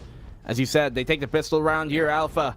And this lead won't be as big of a problem as it would be in Verse if South Built do take it. Ja, we know he's been stepping up. Papi Chulo's been having himself a good game as well, and they're really feeling it. South Built do look quite potent, but Alpha Esports Pro, as you talked about Chris M, he's been getting himself really good looks and really good opportunities to keep them in the game, landing clutch shot after clutch shot. But Gian Sandy, even though he's stunned, Aziz does get found quite easily. Swing on here from Pro, but doesn't even find a single kill, not even doing much damage. This is looking like a very decisive Alpha Esports round in the long run, and Ching finds a perfect timing on Flippy as well. Flash on now, dodges it. They do get the kill, but still taking a bit too long. Papi Chulo, last one left alive, not for long. Alpha Esports Pro, very decisive attacking round. Man, bottles and clips of Gin emptied there immediately, and Alpha Esports, in the haste, they do not make waste whatsoever. Instead, they just lay waste to the grounds, and from that point on, it was easy pickings for Alpha Esports, and that's really the strength right now of running that Neon here. That's why they made that micro adjustment, knowing the fact that Gin can react in time, that he can get in and give space actually for the likes of Gian Santi and Chris M to get that kind of momentum, to get that kind of angle. And that's really why this dichotomy between Gin and Gian Santi works so well. But Ja, he works well with any chance of getting those headshots. Chris M now gonna go down. Alpha Esports, a little bit of hesitation here, but Gin decides to go, go, go! And they say no, no, no, because that's two there. But Gian Santi, nice parkour to get up top of the tower. And now Flippy will trade him back. Ryodo on the board, 2v2 scenario. Good advantage here from the side of Alpha. But maybe Papi Chulo can be that shorty surprise. The Sunlight gets up close and gets the kill. He's running. He's going for a Ching though. Prioritizing assist first. In behind. It's not going to be enough. Distance has been made. And Ching will slay them in the end. 6-8. Alpha Esports with a second round in a row. But that got dicey and a bit costly there for Alpha. Yeah, that shorty can't really do much at that range. Ja, for him to get those 2 kills though was big. Allows him to get his tour de force potentially earlier, especially after really struggled to get any kills going their way on that attacking pistol, rather defensive pistol, the opening pistol of this half. But Alpha Esports Pro with the Bulldog just to secure that range and firepower advantage. But now here comes a gun round. Jin, not too close from his ultimate, but the Insanity is. So if he gets a single kill with his stinger, he could pop that blaze. Azisto shutting this down. Perfect fault line and perfect shots to connect here for South Built. 3v5 early on. Flashes out, bails, knowing that he could be overstaying his welcome. But here comes a stun. Gets another kill. Ja there to get the trade, and he finds a second as well. Perfect coming from basically the duelists here of Southfield Esports. Very decisive round, 6-9. Nice. Nice. Overstaying his welcome? Man, he's the kind of guy who will stay on your couch and call it a day. Yeah, that was just SBE thing here, and the dynamic duo that is Aziz and Ja. I do feel like they're the only ones right now who can keep up completely with the potential pace that Gin and Santi are gonna make. It's really why these two duos work so well. Like, there is a bit of that contrast sometimes. Yes, Alpha Esports more likely to sync up and work together. Round previous, with Gin dying, Gin Santi takes an off angle with the Jet utility to make it a backline. In the meantime, for Aziz and Ja, Aziz being that first contact, being that bother, Ja given that time to just find those snipes, basically, even though he's only holding the rifle, there's some controlled fire. That is just truly how these duos work, and armies of twos in these squads of fives. Possibilities endless right now. Apparently, the possibility of Gian Santi's life ending into the round is the one that comes to reality. So Alpha Esports, can they still make it towards that A site despite the loss of their Jet? This is their gun buy after bonus that was wiped out by Southfield Esports, but timing is everything, and angle is perfect here from Pro. Cristiano and Ryu stepping up when they need to. A little bit of a struggle though for Alpha. Low HP onto two of their members, and yet again Aziz in position on the high ground. And not only that, the overdrive is ready, so in a pinch, weapons are ready here for Aziz. He can like shred them on down in one swipe of his mouse, really, with the ultimates that he's got. He does find that kill, and Chris Sam doesn't need no ultimates here. Finds all of the low players, but that leaves Ching, the only player with actual health, to be the last player alive, and this makes it much more clutchable. He knows where Papi Chulo is, he knows where Ja is as well. Spots both of their feet, and Papi Chulo won't even let it get to that state. 6-10, very, very close round at the end of things, but for the most part, it was really Southfield shutting down that push from Alpha Esports Pro and Aziz, getting a lot of those opening picks, especially this opening one through the smoke and Gian Sandy. I'm loving the more aggressive angle Southfield has taken in this half. It's always been such a contentious point about Southfield. Will they play the aggress? And then they suddenly execute and just be like, why are they playing the aggress? They're not that kind of team. But when they have that chamber and they have that neon, some of the mishaps that Aziz and Ja do end up in from time to time, it's kind of helped out by the utilities, basically. They're bailed out by the extra speed of that neon. They're bailed out by the possible teleportation, if ever. And I'm really liking this right now. This look for Southfield Esports, possible comforts for these two players. And yet again, they're showing improvements on Fracture as they've shown at the start of the playoffs. Papi Chulo, though, starting the action off. Ching gonna fall on down. I think right now the question is, what can Alpha do besides try to go for the frags? Because Southfield Esports, they have the angles of opportunity and they're taking them by storm. This is one stock that you can rely on, as that was a flawless hold by Southfield. It's quite often, and a lot of teams, to try and enable their Jet in maybe an equal round with Blades, would be to do that with, you know, the Jet being maybe the second on in, initiating with a bunch of utility and have him go kill everybody. But for Alpha, it seems like Gian Sandy, I'm not sure if it's his own call or the entire team's, but they go and try and push elsewhere to try and pull aggro on the defensive side team, and then have Gian Sandy lurk with those Blades as a Jet alone. Now, in those moments like that where he will go untraded or won't really have enough aggro in his immediate space to make something work, but every now and then it does catch a team slipping. This time around, though, it doesn't work, and it can convert into those flawless rounds like we just saw now, especially against a team like Southfield. So Southfield, defensive side of theirs, pushing out so far forward as if he could get caught. Happens. Pro on the swing, quick trade, not gonna let it go unanswered. They found what they needed to. Yeah, stellar shots are just the standard for Alpha Esports Pro, but the opportunities need to be made even more so, and now they have the smokes just lined on up in a straight towards the drop. Not only that, the spike closer onto the main, but the rolling thunders are there. Fracture now turned into quarters, but there is no quarter for Gin whatsoever. Chris though, making the trade work. 3v3 scenario, suppression is through. He and Santi just inside the smoke. But here comes Ja, freaking closer and closer. Flash step, bro! Still able to get the takedown. Ja is also in position one more time. He invades these halls. The suit, his tie, crumpled sure, but he still stands tall there in the end. This is it. Map point for Southfield. They find the angles and the opportunities yet again to win out the fight. Chris M had a small window of opportunity. I was like Chris M or Ryu there versus Bro, who got flashed as soon as he peeked. I mean, first on the breach looked the same, so I understand why you made that mistake. I'm blind with 4 eyes, but still. I mean, they're both like bearded. And they both have orange. Like, they both have the same gruff face. Manly men. Manly man, voice, all those things. All those things. I think just, one guy has an iPad, the other guy is missing an arm. So the other one technically has like a long goatee, while the other actually has a beard. Yeah, true. And I wonder if Bruce was balding, but right now it will just be a Ziz pulling more strands of Alpha Esports here. Chris M though finding a certain spots. Jar here with the Torrent at force, but Southfield Esports building up their report and their repertoire for Fracture. Can they just put their signature down here and win out this game? Bro and Ryu though still having the fights in them. Right there, but Flippy giving the advantage back. All back left now to Chris M. And Alpha Esports towards its power. They will try, but Ja is ready. There for potential deny, but the gun is not out. It's not out as of yet. Timing's everything. And with a minute left on the clock, the shot does not ring through. Chris M can buy time, can buy space. The question is, can he buy himself a ticket out of this round here, man? He can actually use his orbital strike to maybe pull some aggro and flush out some positions to allow him to cross and even run through when that happens. But he's going to walk into the sights of Ja. The read is not coming in here for Chris M and for Alpha Esports, and they lose the round, the map, and they give up the opener. Fracture taken by SBE 1-0. And we're seeing why Southfield Esports is loving this Fracture map right now. Just shades of greatness on the defending side. An even better contour on the attack. And from that point on, it's SPE just absolutely evolving on Fracture. They're getting better every single time we see it. We're seeing their game even more rounded.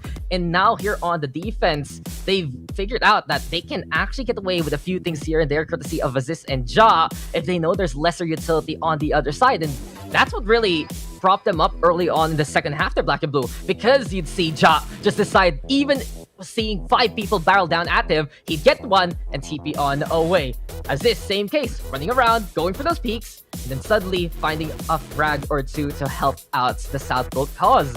And those are the opportunities that Southfield Esports were able to eke out over Alpha Esports. Bro, Alpha wanting tussles, wanting the brawls, but Southfield Esports would make it an unfair fight with the utilities. You always bring out that line. You said it even at the start of the game, and the fair fights, they got lessened more and more as the rounds went on.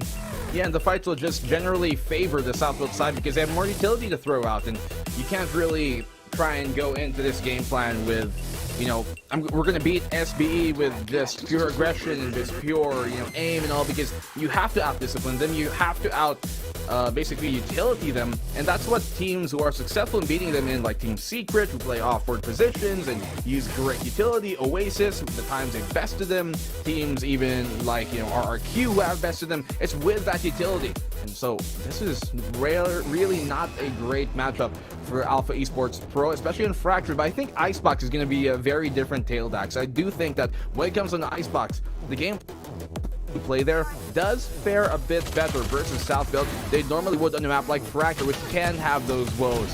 So looking at this series, I'm expecting a full 3-map series, and in that case, with Alpha losing this one decisively, that's what the plan is, but I do think they will be a bit more successful in that attempt, at least when we go on over to map number 2. I think because Icebox is a bit more streamlined compared to Fracture, we'd see it here. What was the weakness of Alpha Esports in the defense? It's when they don't get the right call on their push, they're screwed from behind, basically. They're screwed from the side, and many times we've seen as soon as Southfield Esports just gets the setup, they are able to knock it down for absolute strikes again and again. Perfect bowling game, basically. That's what SBE was trying to do here, and they just rolled over the competition here when they were on the attacking side. So Alpha Esports now, better chances on more familiar grounds, better chances really with lesser ways for the flank to happen. we'll see if Alpha Esports can actually seize the day and seize the chances to go for those kills, because it wasn't really their grasp on the situation coming into that first map. Yeah, very much so struggling, especially in that second half, not really able to get much going there for Alpha Esports. But as you said, and as we've talked about, Icebox looking to be a very different tale. We're going to find out here after we come back for the break. I'm Black and Blue, with me is Dax, and we'll see you guys after this. Be enthused, but don't look too amused. This is her queendom, please respect her rule. Hurry up quick, and Hef is coming soon. Sit up straight when she enters the room. Be enthused, but don't look too amused. This is a queendom.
They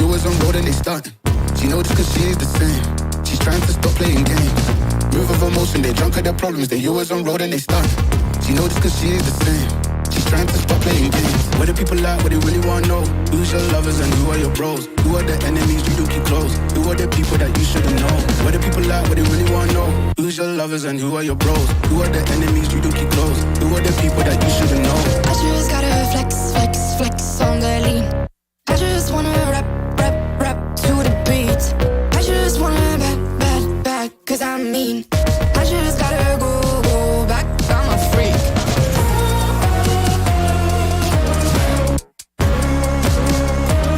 Gotta go. I just wanna rap to the beat. The chains, my vest, my watch, my belt, my cheese, my house, my sneakers, my blouse. I just party hard, popping a one in the chart. I've already won. Babe, but then you start. Flexing on ya. Flexing on me. Flexing on ya. Flexing on me. I just gotta go, but I wanna hold on. I can't let you go, but I gotta stay strong. Unless you heard it from me, then you ain't heard it from me. Got it from me, all the energy extra. You don't wanna see me with the hitters. Generations caught up, look how things will switch. People they're quick, now they wanna move at the bits. Boy wanna go to bitch, nah. Now I'm moving. I gotta do what I do. I'm really here on my ones now instead of 4 3s or 2s. And now it's Effie from Paris. I could've been effing you in Paris. I don't wait for the drop, I just flow from the pop.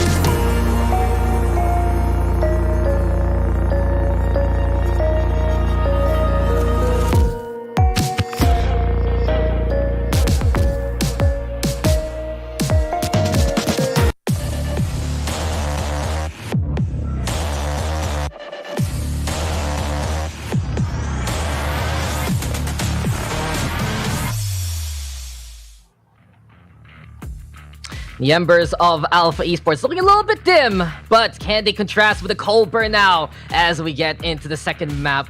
Ladies and gentlemen, welcome back to VCTPH. Dax here with Black and Blue, and we have seen South Esports take the advantage and are up by 1 map there after that convincing win on Fracture. But now we move into Icebox, and truth be told, that has been Alpha Esports Pro's territory. They have found so much confidence, so much gusto, and then truth be told, so many ways to find the angles of finding the way into the site, finding a way as quickly as possible to make that plant happen, and truly solutions there have been answered by Alpha time and time again into the second map.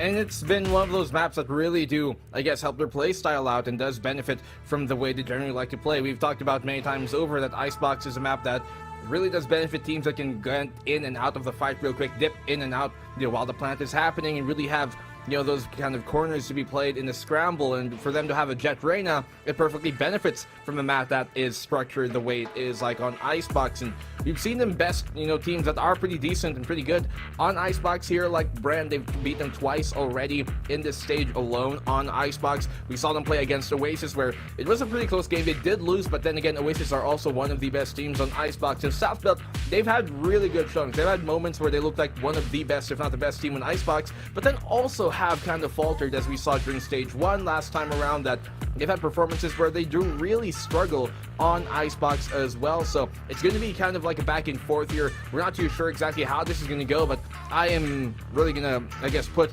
my prediction that this is where Alpha are going to come back here for map number 2 to bring us into that split map number 3. Icebox, as we said, a map that does benefit them a lot more, and I think they're going to wake up from map number 1 into this one. And there are better possibilities here for Alpha Esports, and I think now we have to look into is if Alpha Esports is going to make a slight change here and there, because they usually run, I do believe, a Jet Reyna composition here. They're just able to barrel down as much as possible. But do they go for the chamber this time? Do they go for the Killjoy instead? And what can be comfortable here for Icebox? Because really, this is their last chance right now to try and survive. They lose this map, they lose the series, and they will be eliminated in the top 6. We're getting only 3 reps to APAC. We already have Team Secret, we already have RRQ, and in the lower bracket, we're trying to see who will be the one to go the distance and go into that 3rd slot. I have to say, though, that beyond Alpha Esports right now, we're expecting them to pop off. Look at Alpha Esports. Ja, Aziz have been feeling it, and especially the former. Him running a chamber again, this is the perfect chance for him to get away with the same things that he was able to do a while ago. Fracture a little more safe even this time because of how the map is structured when Southfield's on the defense. And of course, long sidelines for the Tour de Force, many possibilities here for SB to pop off too. You look at the Icebox map that we have seen from SBE, and there aren't really much changes the last time that they faced Alpha Esports. The only real change is the fact that Alpha don't have a Sage. Now that they have a new roster, they put in the Reyna, but almost basically the exact same composition. But that was last stage during the open qualifiers of stage 1, so about 4 months ago at this point. And in that case, well, it was Southfield coming out with a win, but by very small margins, 13-10. Last time around, we did see Southfield, they lost here on Icebox versus Action PH in a very decisive fashion, 6-13, but the 5 times past that, they were able to win. So once again, every time you lose this map, it's been a huge loss. It's been a big loss, if anything. They lost to LFO once again during stage 1 last time around, twice in a row, 6-13 both times around. And Icebox, as we say, it's just really either cold or can be a fiery map here for South Built. But for Alpha Esports Pro, not much of that same. Almost always, if they do lose the map, it's been generally a close map. They never really dip too far under the double-digit line. They typically lose with maybe 9 rounds at the very least, and that's something that is a bit more comfort for any of the fans here of Alpha Esports Pro and the team themselves, that they can at least hold on to going into this map. We talked about that chamber to be utilized by Ja, which is something that he has looked at home with, but with the changes to the chamber, with him having only 1 trap and the Killjoy on the opposing side now, possibly for the side of Alpha Esports, we have seen Southfield struggle against teams on Icebox that do utilize that Killjoy, like teams like Oasis, where they have lost against him. LFO at some point also tried to put that into their mix, but especially, looking at that chamber, the 1 trap I think is going to be a bigger problem here on Icebox than it ever would have been on Fracture. So those gaps in the defense, those openings that they can really be split apart and opened up by Alpha Esports, I think is where their game plan should rely on, and this is where I guess Southfield can falter. I'm just looking into basically how Alpha is going to rely on their tried and tested compositions, because truth be told, even last year, despite that 1 loss in VCT, Southfield Esports has had Alpha's number. It's been the case also in recent history. It's been the case for basically the stages that we had this year. And right now, Alpha Esports, I think this is one of the worst matchups they can really have in the bracket, just because Southfield Esports has always showed them a different style of play, a different way to take advantage of the situation. And the only real time we've seen them in recent history contest that fact has been when Alpha was willing to play the same kind of game. We always know this squad is going to be potent. We always know it's a possibility for them to pop off and frag out. But this is going to be quite the interesting setup here for Alpha Esports, because looking like Ching on the Sova, Ryu on the Killjoy this time. And while this is a composition that Alpha Esports is accustomed to, that role swap here at the last moment in a potential last series for them, quite another micro adjustment we see from Alpha Esports to try and change up the pace of the game.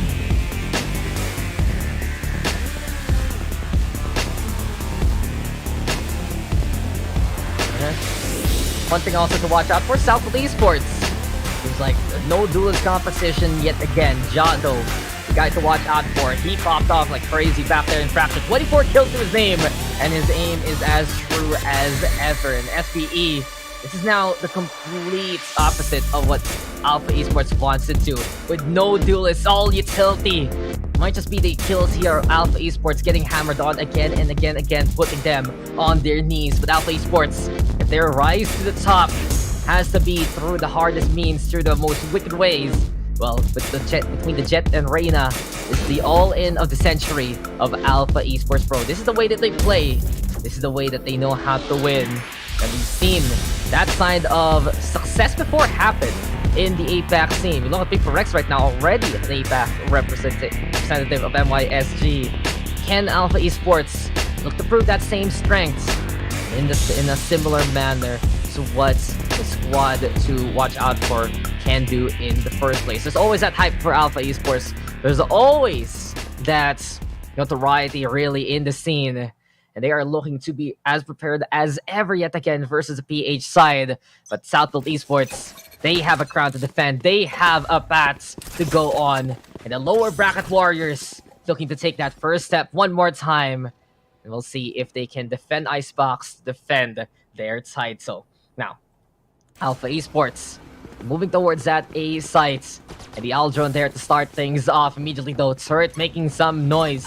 Flank gonna get covered. Ryu right behind the two duelists here. And Pro already taking a little bit of damage because Chris M is watching the flank as much as possible. Chingo making the plant happen. Alpha Esports with a good foothold towards that A site. But SPE happy for the retake if ever. Pro though not looking the right direction. Just looking foggy here for SPE. But suddenly Flippy Jaw on the board. Gian Santi going after Flippy though. Backline now needs to be where Alpha Esports is looking towards to from their spawn. A flank comes. And Southfield Esports moving on closer to 410. Up top though for Ja. Can he be on top of things? That's the question. As is right beside him. 2-0 yet again of SBE. As time is ticking. Assist though gonna be going for the defuse here. Ryu though coming closer. Ja will find his number. But King finding the prime target. Ja with the third kill. But can they actually make it in time? Ja so low on the HP. The defuse looking unlikely. And Alpha Esports Pro. Oh, can he get the shot? He's hopping around like a bunny, but he has been caught there like prey. Alpha Esports with the pistol. I'm assuming good opening round for Alpha Esports. I'm back. But yeah, it did seem so in the case. I believe they're backs, but able to bring things their way. The time really being the band opportunity, having to stick that plan, knowing the time is ticking. Keeping Overwatch for him, but that small angle screens was more for Alpha this round. And as we know, Dax, this is the map to win. This is the one they're poised to win and predicted to first place. But pretty much almost everybody on the seeing shades of that ringing true here. Southfield at least make this expensive. Go for eco here, not single pistol aside from here by Ja. Wide swing as this does get that kill. Even done, and the one on Flippy as well. Don't say that word to me. What? You know the word. What word? I didn't say any word. Okay. But you know what? Okay, this is Alpha Esports round. They just battled down though while you were a little bit AFK there, but you can really see for Alpha Esports if they can make it through towards the site, it's such a good advantage for them because Southfield Esports, a retake is a possibility, but at least Alpha now, the objective that they want and getting the angles that they can do to even go for a further expedition. So I wonder what Southfield's gonna adjust towards now into the next few rounds. Will they decide to bunch on up? How will we see Micro, Jat, and Flippy especially positioned here along the map? And will we see the suppressed value from the KO yet again? Since Papichulo's out, as this will take that mantle. And in the pipe, in the tube rather, he will fall there, clogged up by Jin in the end. Call a plumber. There's a robot leaking, and Southfield Esports, man, down by 2 after that pistol frenzy basically that we saw in the first round. But the guns are out, and this is where really Alpha's gonna get tested, since SBE, that no duelist composition, looking very, very intriguing to watch out for. On the other, for Southfield, a drought of duelists, but let's see which real philosophy works out better here on Xbox, and more importantly, who can play the hand that they've got even better. I like the rifles here on Alpha, gives them a bit more fighting chance on this bonus. A lot of times people think a bonus to be around to be given away, but no, it's around you should play to win, and that's why you want to have it shot. Completely deleted here by Game Sandy on that quick and easy peek. They know he likes to play there, and they punish him heftily for it. And Alpha Esports taking the height advantage, going for the high ground. And now again, Santi even using the wall of the opposition, but Aziz, that was theirs to build, and that is his to destroy. Aziz right now with the takedown. After yet again the position, and Aziz is not done. 2 here for the KO. The 1-2 punch courtesy of him, but Ching finally getting the uppercut there, and with the Bulldog, the first fire. Kill anyway. Now Southfield Esports One enemy towards that A site yet again. Spike planted, but Micro does quite an effort to say the least. Astronomical impact by the Viper. And at the very end, craters made on the faces of Alpha. SBE now making the retake work. Costly though, as only 2 survived for them. Very dangerous. South built. And that's a good bonus, all things considered, from Alpha Esports. So still a really good round. You saw this. He was walking on the rafters, man, making sure that, you know, he can throw off just a bit the crosshair of anybody waiting his way. Didn't even expect Reggie and Sandy to be boosted up on that wall. Makes a flick happen, and he gets the job done. Micro, as you said, huge play. That snake bite of his, as well as, well, just holding off the perfect angle to catch him on the fallback on the retreat.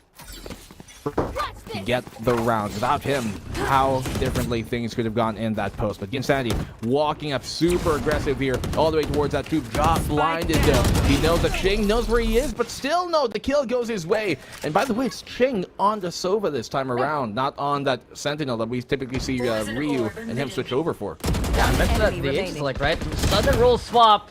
But right now, their fates will not swap whatsoever. Micro going gargantuan yet again. Chris M right now, the only one left in the middle. Half HP, 1 life to expend, and Jaw will be the one to snuff it out there in the end. 2-2, SBE come back with a vengeance quickly. Good round for South Built. Hands are back on here. Looking a bit dicey for Ja, not gonna lie, in that moment, with him getting blind as soon as he was going to go for the peak. But the fact that he was there in the tube in the first place was so much value already for South Built, because they can hear the entirety of the push. Going for that orange, going for that under tube, and allowed Micro to make the perfect adjustment to be able to fend them off for the most part. The fact that he is on that chamber allows him to play those very committed forward positions, even on the defense, and snap away at a moment's notice. And that's the fun thing about a map like Icebox. You can set up the high ground and suddenly snap on away if ever. You can step on the low ground, you can end up in the high ground instead with Rendezvous. So really, so many dimensions that Ja can take advantage of on a map like this. And we'll see if Alpha Esports can respond and react in time. If that will be the case. Torpedo preparing already for the barrier orb. And Alpha Esports, their pace has been a little bit slowed compared to the past few rounds that we have seen. A little bit more now of that extra bit of security.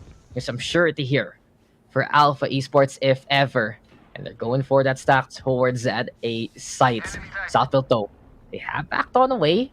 They are expecting a full 5-man rush, or in this case, 4 of them to get on site with them. So want to test the air as this over onto the high ground. And for Southfield, all they need is to that timing. And now that timing, even more space to work with as Zip and Pro find the takedowns anyway. Southfield back again, and this side is theirs. This side is theirs to call home. And with Flippy and Ja finding the last few frags there, That's enough for Southfield to make it look convincing. 3-2, Southfield have taken the lead. That was a battle of the entries here. The two raid bosses from Southfield, in Jin and Aziz, both of them boosted, so they both had that, increased rate of fire due to the Empress on one side and due to that null command being popped on the other. And in that case, well, the one with the high ground takes it. So, guys, might not be May the 4th, but on the 27th of this month, seems like still Skywalker rules ring true. Doesn't sound as catchy, man. But don't worry, I hecking love Star Trek. that's a rap reference right there. It was Aserai, Turking Mika, now it's gonna be you. Yeah, no. Sometimes I see what they do, I'm just like, hey, that's funny. Let's do that. But that's not funny. A killing joke, perhaps the last laugh even from a John Aziz, and just in sync, man, to go down as quickly as possible, and really the constants of Southfield Esports. There to pop off, there to get those takedowns. And while Southfield has an interesting rotation, many variables moved around, Aziz and Ja have always been there to play, and they're always there to stay for Southfield Esports. Now, it will be Alpha trying to crawl into the garage here. But Micro, this is just gonna be a dead room waiting to happen! Hear him there as Ting will go down. Chris M, though, making these taps work. He has been pretty hot with the Sheriff so far in the series. And now it's going to get even hotter as the toxic screen is set on the melting point now. Looking to tip, but Ja will tip the scales back towards Southfield Esports. 4v1 situation. Chris M all alone. Not on an island, but an iceberg here on Icebox. Behind the yellow. He's trying to yell for more, but his scream might be silenced here, but no Pro.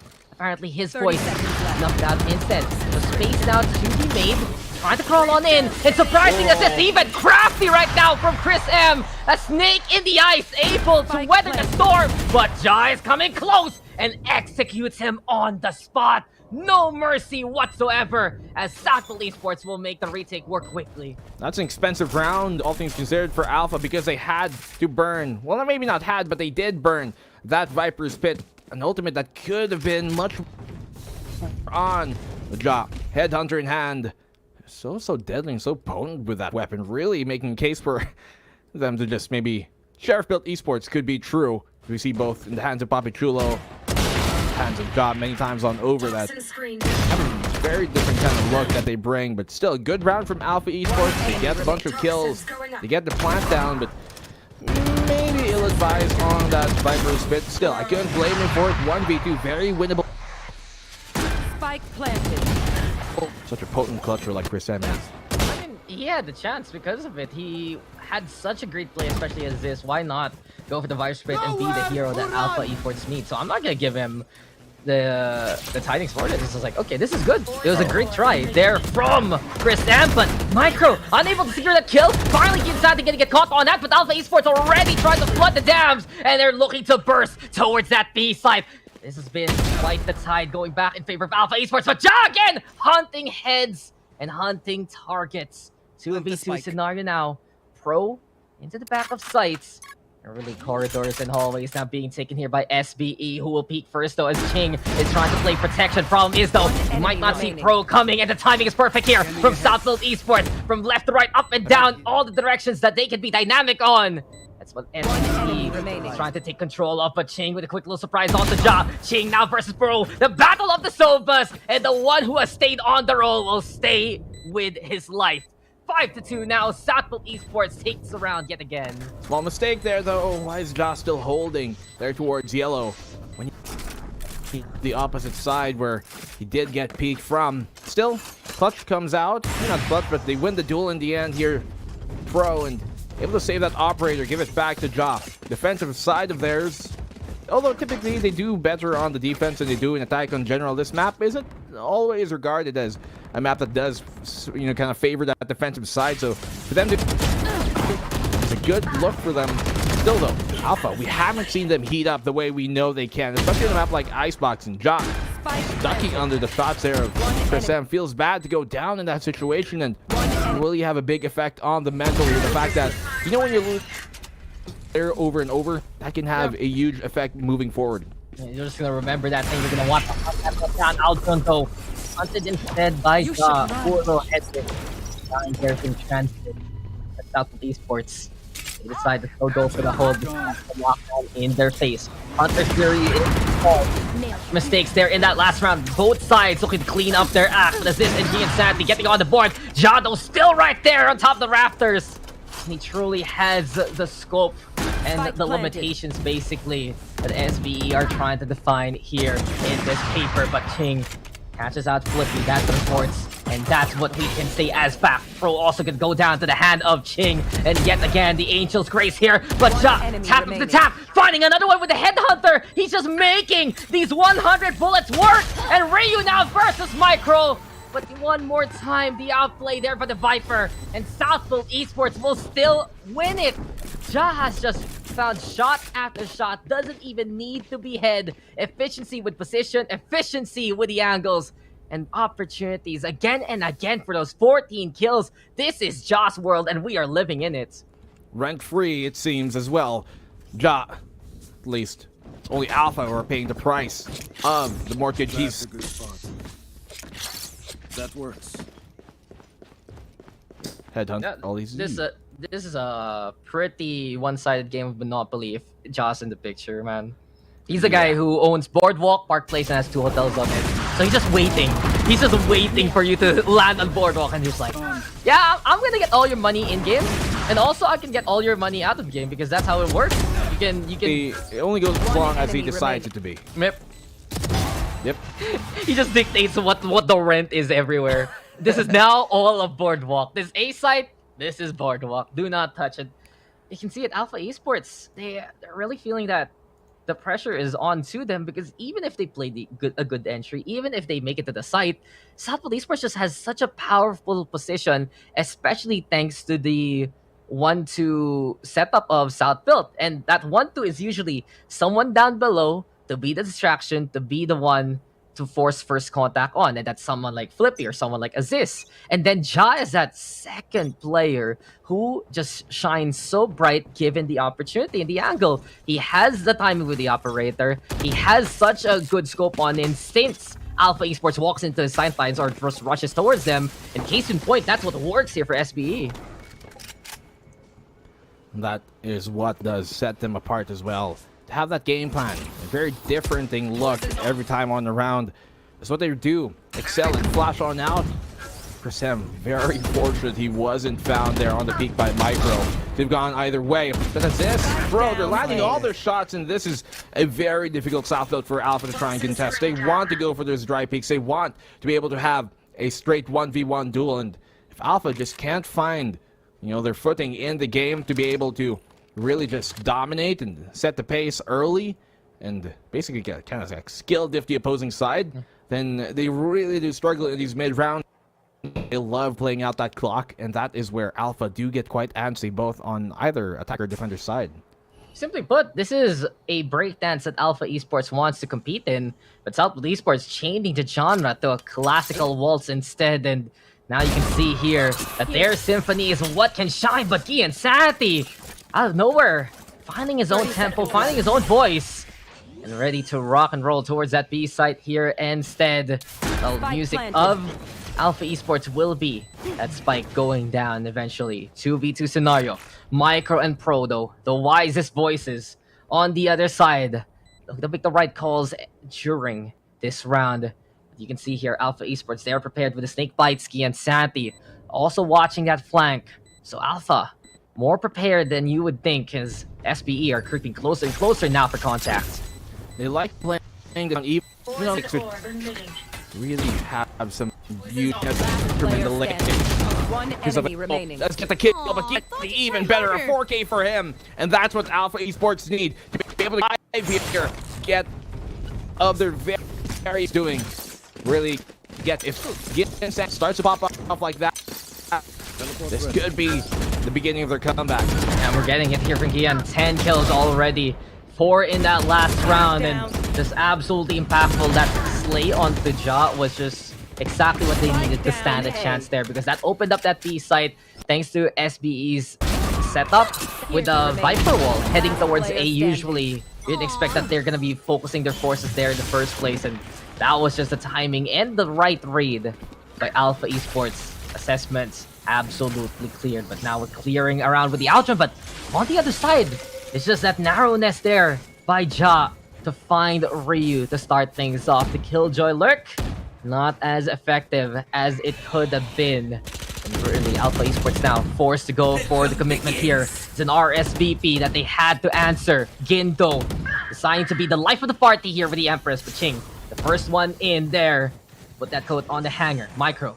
When it go down, 4v4 scenario. And Snowman now being taken here by Alpha Esports. Jato, slightly seen by Gian. Good way to back out. Lear is there, and now the overrun is through here from Alpha Esports. They have decided to take the best table in the house, and they will take no for an answer. Then here we go. Ching already with a third. Flippy, the only one left. That is a concept that can be manipulated. And Flippy finding a third kill. Pro is right there, right behind.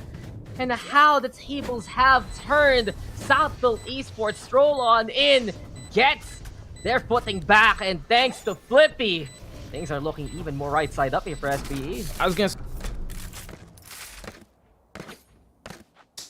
like Pro, right position to do that, and in a clutch situation, you typically want whoever agent has more utility up, and in general, you want to res those utility agents, so like a Viper, or in this case, Enemy remaining. go for the double swing, and he gets a quick and easy pre-fire tap, finding it head immediately. At that point, all they had to do was double challenge, and at that range can be a lot more difficult to transfer your spray, to transfer your aim. And South Built confirm a 7th round. This is looking pretty dangerous now for Alpha Esports. Eco from there is one they are very potent in making quite proficiently, but look at that shot coming from Gian Sandy. John Pro both fall.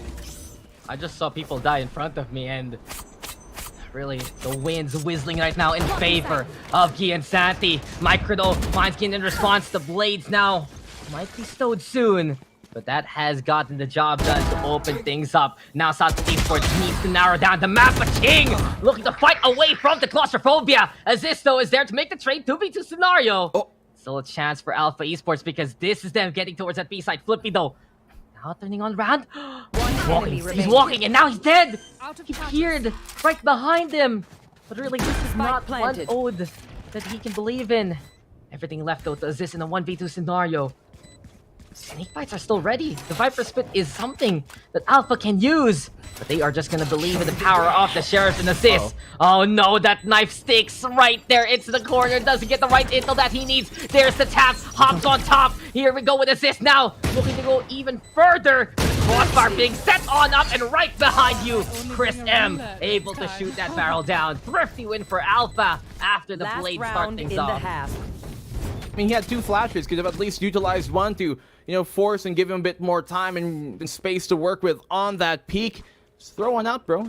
Who knows how things would go. But Alpha Esports, great play coming from them. Gian Sandy as well. Really so potent. 2v1, just going up high, finding on after with a flick. Amazing potential on those blades with a player like Ian Sandy at the helm of it. But now we go into the final round of the half. Goblin 15. He's got his tour de force to use here. But the ultimate is going to talk about it. Favor Southfield side, though. Great entry from Gian Sandy. So deadly. Coming from Jin, a bit too overeager. Ambitiousness causing their demise. Yeah, confidence there after getting scanned. The pre-fire just ready there from Alpha Esports. And they step in to get that takedown now. Ching. The eye in the sky, and eyes in the tube. Micro there, peering towards Ryu. Leardo gonna get used on up. Grissom almost overextending there, but just because the Viper steps there in that direction, again, actually gets the time to step back on. So Southfield now only left with Micro in this scenario. 1v3, Viper Spit right in front of him. Micro, he has to show that he can just become gargantuan here by this point. He wants to win this round. Creeping though towards the nest, and Ching didn't even see it coming. Yet again, timing ill-advised for the sofa. Micro though still has a lot more work to do, and right in front of him, fear the factor that is Gin. 7-5, Alpha Esports making a bit of a run there in the end and showing that they're not done here at VCT. They're not done with this map whatsoever. Big misplay there coming from Southfield, I think. ultimates to use. Yes, they use the Tour de Force, but that doesn't really count. But the Hunter's Fury and Null Command, the Hunter's Fury was popped, but a bit too early. They could have played and waited for the actual post plant, and in that case, play the retake, use the Null Command to really confirm that advantage for their retake and deny that Viper's Pit from ever being activated earlier on. In that case, they let these rounds slip away because of their over-ambitiousness. Now, I get it. They take map number 1. They get an early lead here in the half, but to let those last few rounds slip away is and could be the death of them in this map. We are expecting Alpha Esports to take this map number 2. That could be ever more so true now that they're starting to build momentum against this South-built opening half. But now, defensive side for Alpha Esports Pro, attacking side for South-built, both sides that we've seen effectively. And isn't that the thing? Alpha Esports Pro, you give them a lifeline. Their heartbeat will start getting stronger and stronger, adding on to that BPM basically. And we've seen it here, just some hero moments from certain players, some great calls also to set up those crossfires. And at the very end, Alpha Esports, situations where Guy and Santi able to help them with the bailout at the starts, but the rest of the squad following in suits to actually get the job done. And that's really one of the biggest improvements of Alpha Esports all throughout this stage. It's not just, okay, Gin go kill. If they die, there is still a chance. There are players who really step on up. And in this case right now, it's Xing, of course, who can play the clutch when need be for the side of Alpha Esports. 12 on the Sova there. Southbolt, though. Now I think we have to check out what they're going to do on the attacking side, because their system a while ago to buy that space for Ja and go for the contact, it was effective at the start of those rounds. But Alpha Esports finding better angles, mobilizing a little bit more around the map to basically scatter that SBE defense. SBE, though, they're going to be completely collected here as a unit as they want to go for that B site. And I do want to see what Alpha's going to do about that, knowing Satbuilt will try to barrel down as soon as possible here for the pistol. Pistol round. Crucial for both teams at this point to take. Alpha could tie things up right here, right now. They take this pistol. Start off this much more equal fashion. But the flank here coming from Alpha, they love doing this. They love either walking up or going very heavy-handed on these attacking rounds of theirs, on these defensive, rather, pistol rounds. Micro knows he has a lot in store. He gets hit and assist, pushes on through eagerly. Does get found quite easily. Alpha, I don't know why South decided to try and fight them here on B long, where they can just completely just push out, take the site when they know there's a heavy-handed push, but they play into the hands of Alpha. Once again, their own mistakes.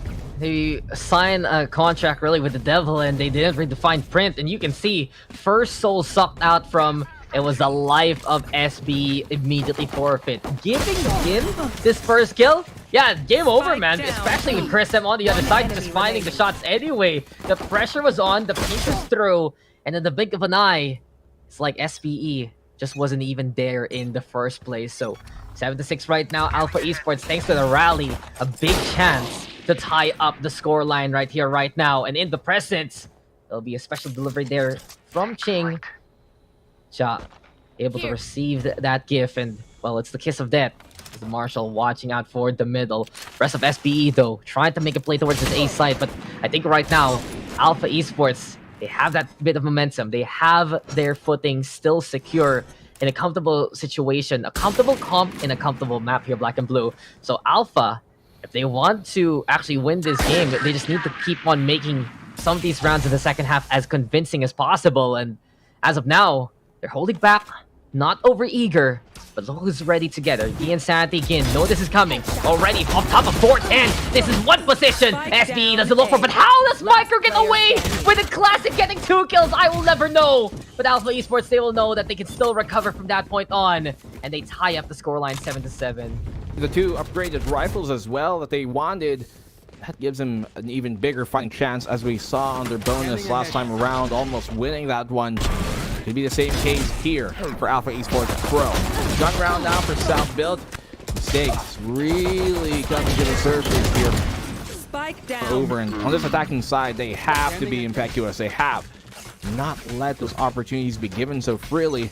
Looking to try and aggress here on this opening B long attack. Insanity trying to go aggressive. Recon might spot him on out, but he gets a kill. Very clean here, and for him to find assist, that removes any flash potential that South Built had. Isn't that really the weird thing about this series? Sometimes we see some micro mistakes here and there, and it just comes to the recovery of these two squads. So a little bit erroneous, especially from the side of South Built Esports in the past few rounds. Now, can they find the answers? And can they actually make it to the site this time? It has been already dicey though, as this and G and Santi. Casualties on both sides. But South Built now finally able to build the wall. Flippy. Oh, he tried to get to that pixel there. But now Swarm still encompassing that area. And now SBE, they have gotten the plant down right behind the wall. Alpha Esports waiting to burst. Actually allows here Jen to crawl up. Fine, they know Yell is going to be a very important position to hold, and Pro is able to keep that locked in. Ching, last one left alive, 1v3, but two players are quite low, or at least hurt here. Pro doesn't let it get to that state. 8-7, they answer back with a gun round. Looked dicey for a second there. The only real thing they got going was the Guy and Sandy push. That meant huge things here for South Built moving forward. And Alpha, their bonus, not really looking as efficient as we otherwise would have liked to have seen from them. You don't even see full guns to come up in this next round. Look, while Alpha is looking for these cracks, it does feel like as soon as South Built Esports brings a bag of cement and puts the barrier orb in the way, that's really their advantage. You mentioned that they have a good post plant here, and it's case in point because of their setup. They have this noodles composition. As soon as they get that spike, that's already the hard part getting done with. In Alpha Esports, what can they even do to take advantage, or to even get an advantage if it does become a retake scenario? Plant out in the open, South Built Esports will do exactly what they did a while ago in Fracture towards Alpha Esports. And case in point, winning out that round very convincingly as soon as that spike is down. Alpha, the contest needs to be on the earlier segments. And look at that, in behind, some gate crashers together yet again. Gin and G and Sandy trying to make the flank work, and the judge surprising Micro in a blink of an eye. Pro though, still finding the frag towards Chris M anyway. Pro right now, turning back, deciding we have to cover this angle here, but at least as this watches out for the belt there if ever. Ryu, you have here and there, not the best buy whatsoever for Alpha Esports. Pro and South Esports now, their flag looking to fly towards that A side. Guy and Sandy ready with the blades, ready with the rifles, but he's all alone right now in this scenario. If he's gonna be playing the bailout, it has to be right here, right now. But look at the distraction by SBE! That is just manners, make it men! As the Chamber decides to suit up right beside him, and assist takes advantage of that moment. You're only as true as your tie, and that one, Ja secures it, tightens it up, and they knew here that with G and Sandy on the flank, the real best choice would be to push that deep, really have a better form of anchor. Perfect timing. We're gonna count that as predictable, or rather predicted, but there was a chance of luck there, and well, no, that was dirty, man. That was dirty. I'm gonna tell you right now, he's so suited up, but it's like you have a duel for honor. Pistols at the ready. They're trying to take steps away, and suddenly sand attack in your face before you get shot. Pocket sand. It's just pocket sand. I've heard that in so long. Pocket sand. That's how you win. Accuracy decreased, and well, South Built Esports. Well, those tactics are what make their composition work, and fair fights are not what they want to go here for. Even though that can't be their forte, they have the opportunities to take advantage time after time. And here we go now, exploitation of the barrier orb. Flippy given a reprieve thanks to, well, the foundation that he has built. It does get broken down, but Alpha Esports is going to be a big struggle here to make this one work. SBE already prepared. High ground even taken by Ja. And let's see how Alpha can get out of this. Snakebite though is perfect. Ryu actually catching out Flippy as this out in the open with the vulnerable state. And Alpha Esports showing that they can still make their use of work as well. Give them the advantage. Give them the angles. And give them the kills. Why don't you? They have collected. But Ja right now looking at least to have that last laugh. But this debt has been paid in full. And Alpha Esports now a bit of interest into these rounds. So many times over, when Jin gets that opening pick, whether the defensive or attacking side it is, things just completely crumble for South Built because they are so good at utilizing that space given and taken by Jin to completely snowball into the next round. Viper's Pit was popped here by Chris M though, so they can't use that for an early foothold on either lane. It's South Build who are close to theirs, and they actually have like 3 ultimates at the cusp of being popped, and they could certainly swing things around their way here late in this half. Ryu, 1 orb away from his lockdown too to try and counter that snake bite, the Viper's Pit that could come in later. Here comes the 0.0, suppressing Jin, was still sticking around there. See how they play this attacking side. There's lots of defenders here from Alpha to try and fend them off. Yeah, but Alpha Esports have proven really in this map that they can contend with Southfield Esports. We expected them to do a lot better here compared to Fracture. And as of now, there's still that chance for parity, still a chance to get to that tied scoreline, and maybe even take the lead away as Southfield. A bit awkward if they actually lose this round in terms of the economy. Some wallets will be filled, others will be bone dry. SBE though, having to deal with the acid in the way. Early pollution going down to 0 as the Viper setup has gone and dissipated, but Gin able to just make that body count increase even higher for him. Empress already online. Southfield Esports immediately stuck here waiting out that timer just in case. But it's gonna be a little delicate here because time is not on their side and it's ticking away here, Black and Blue. Yeah, and when this happens, you have like 1 opportunity to go for that plant that could be dire. Suppress doesn't really get too much, I think, here. And the fact that he didn't, he goes back for a double dip, dismisses into safety with that Empress of his, and Aziz is able to find Ching. Huge pick that he needed, but Chris M does get a trade immediately, though. They all crumble down, and the tower being built upon Southfield here by Alpha Esports, looking sturdy as ever. I mean, they're speaking the same language, and that was, guys, let's just hold and let's just win. Tour de Force, though, brought out immediately by Ja in an SBE Sheriff round. So we'll see if they can find those taps and look for that momentum, but this was just perfectly played by Alpha Esports. Gin, the fact that he's able to get that second kill, just reset state Empress, and even as SBE wanted to go for the punch, they couldn't. He just immediately disappeared in the sight lines, gave a chance for Alpha Esports Pro to actually just find refrag angles, even despite them not losing any members. Now, Southfield, they're gonna have to rely on Ja to just get those kills from afar. See if playtime is over here, courtesy of SBE, but Ja scopes on instant time, and Ryu a little too late on the reaction there. Giansanity though slowed around by the field of the Tour de Force, and you mentioned it, he doesn't get seen, so this is a chance here for Giansanity to do critical damage to the hull of SBE. Infiltrator at the ready, patient is that virtue, but Giansanity will get one back for a Ja though, quickly making the kills happen, and the rifle retrieve. Flippy's job is done though, because he has set up the wall and set up SBE for success, but that shock dart denying already that glory. Can Ching find another angle from the snowman? 3v2 scenario, Pro still ready with the Hunter's Fury, and Ja is waiting for another target, another victim to put a calling card on, and the assassin is absolutely handsome here for Ja. A thrifty win in this scenario. All you need is the Tour de Force for SBE. Throwing things back essentially with class lever action, one after the other, finding that information, someone else initiating for him, and him just being able to dodge and weave, land those shots, quick scope moments. Bring FaZe Clan up because we've got a good candidate here in Ja. Utilizing this big one-shot stick of his in multiple ways. 4 kills in that round. Successful eco. But can they do it and string it into another now that Giansanity has got an of his own? Our challenge has been accepted. It has been a slap on the face to get felled like that with a sniper. Hunter's Fury though to start things off. Ching looking for opportunities. DC here for the side of SBE. They are spotted by the alarm bot. Now the swarm can't get even popped in time, but Ryu can pop ahead on the other side, but look at Ja yet again without an invite, but Ryu will slam the door on him.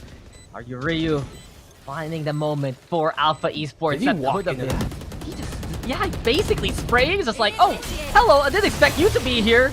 Now get the hell out of my sight. Lockdown though is answered here by the Hunter's Fury. Chris M though creeping closer and closer to the yellow. Snake fight yet again. He has had some great angles so far, and even better now versus Pro, erasing the Sova from existence. Not only that, it's the full squad of Alpha Esports coming back at SBE. We are still tied up. Alpha is not done in their tournament life. And we get it here, 10 to 10 double digits for both. A flawless round here coming from Alpha on that great impervious retake.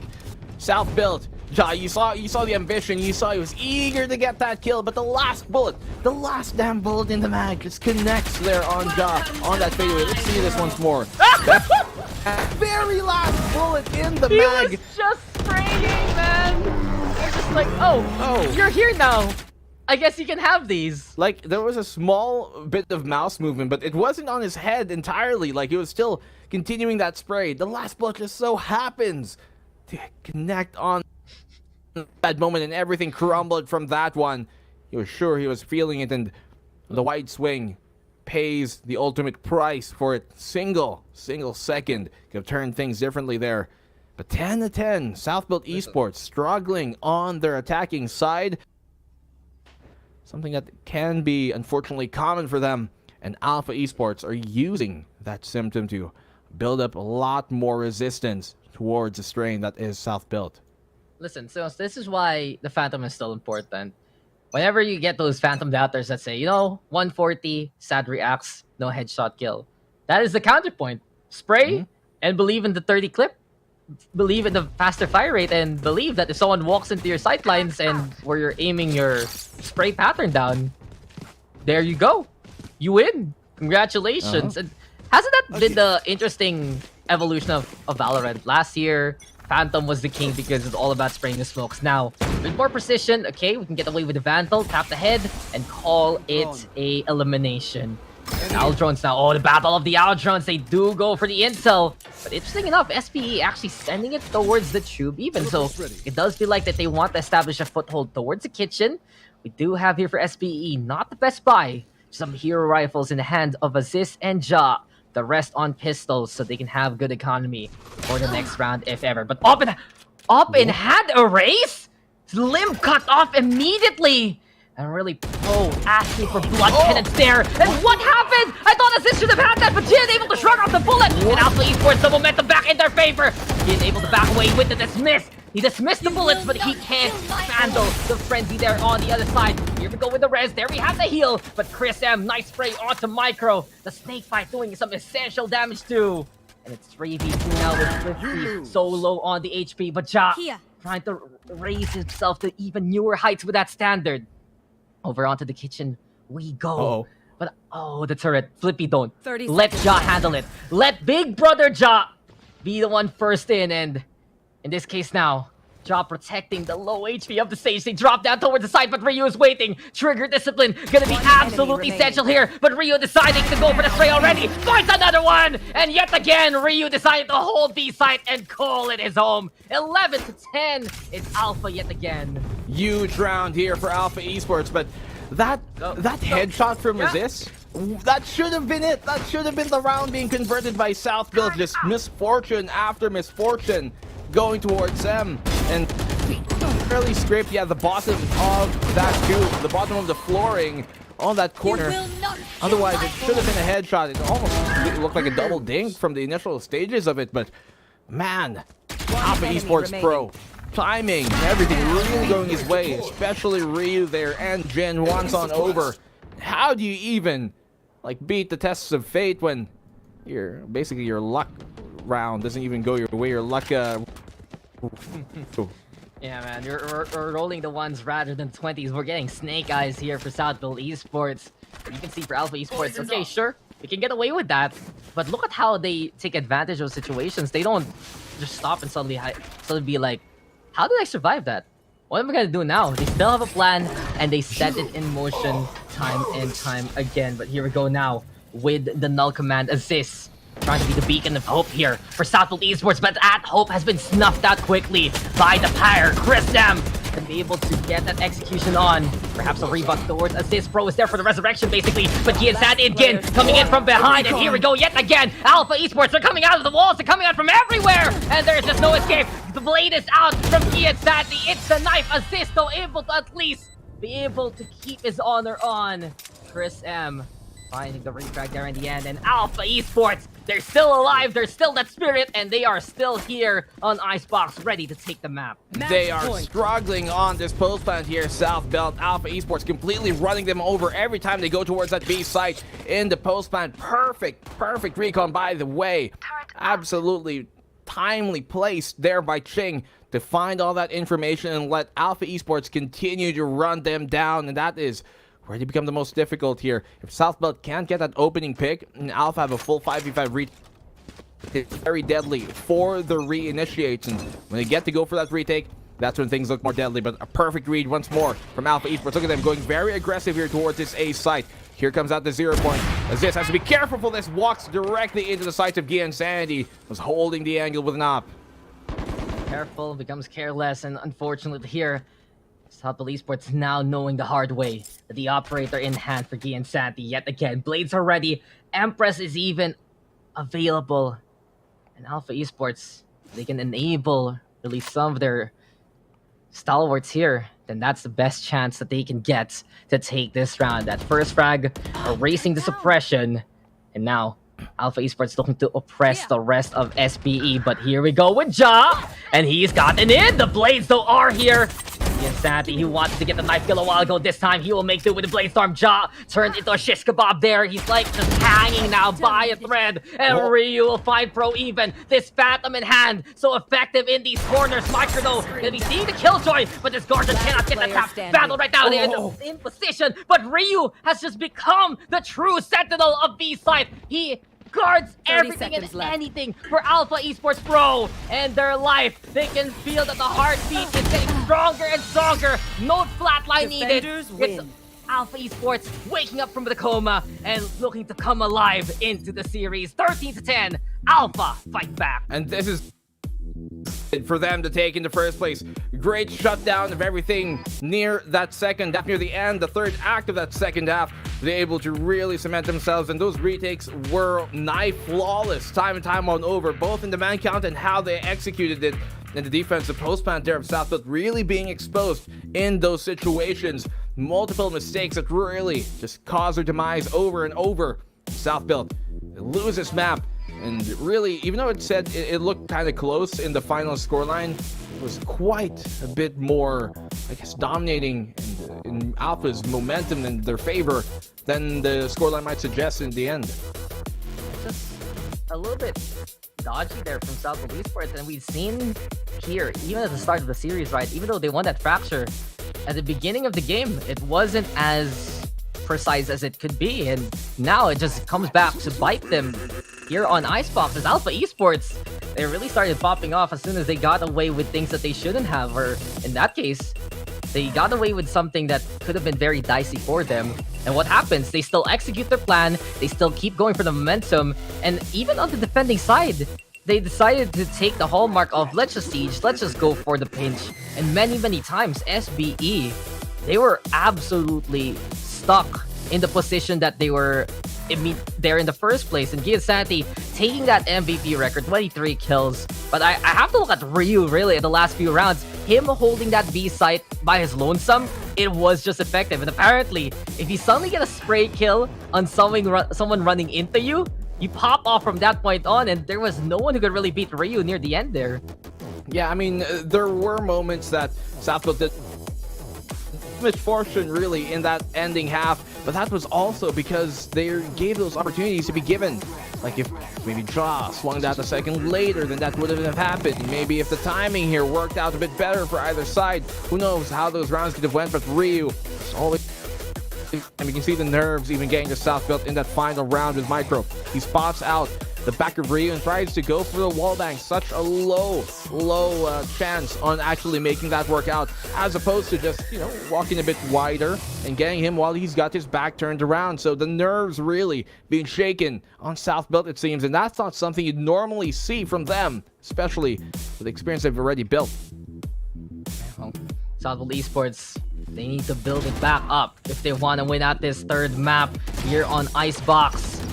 Their domain has already melted, and on the attacking side, it just wasn't as crisp compared to their defense. And now we go back to that kind of conundrum, right? On Fracture a while ago, we were like, okay, they're better on the attack, surprisingly enough, compared to the defense, but they stepped up on both facets. This time, we go back to the fact that SBE, stellar on the defense, some great setups to really enable Ja as much as possible to buy him that space, and he did not disappoint with his precision. Then add on to some stellar retakes there from Micro, from Pro, that there are those opportunities that these veteran minds can make. But what happens on the attacking side? Their engine looking absolutely stalled. That it's just Alpha Esports Pro running circles around them, and it's really a ka-chow moment really many times from Alpha. You can see here some of the replays, just like SB are stuck. They have to look front, they have to look back, and as soon as they blink once, they're already dead as soon as possible.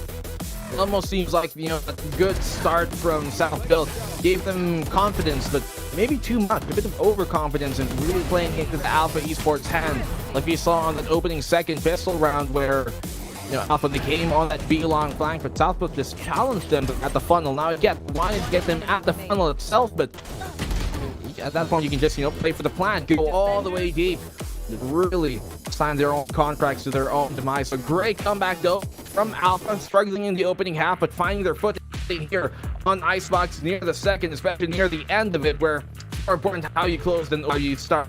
In that case, they closed very, very strong. Let's see if that will continue into map 3. We're going to split at that point. Potentially, I am Black and Blue, with me is Dax, and the VCT will return after this.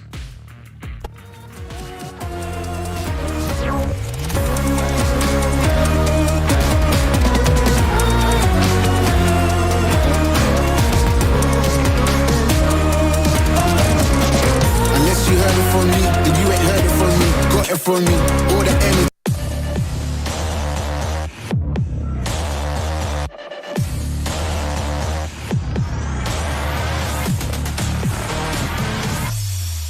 Extra, you don't wanna see me with the hitters.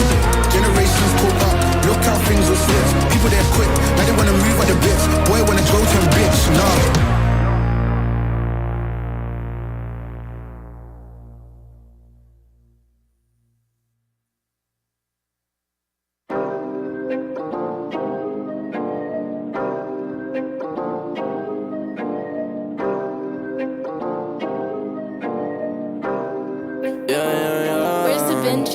Working a 9 to 5, I had to go and feed the guys. Nobody did it right, I had to show them how to grind. I had to beat the odds, this is the life I live for God. Taking a step at a time, we going up, we headed to Mars. Taking them chances, making decisions, you know I'm never gonna lie. Till you let go, I'm copying all them, who you gon' be inside. I cannot fake it, I gotta face it, I gotta do the time. You gotta wait, make for a great pay, make sure you're doing your job. Gotta deal with the patience, 200 every occasion.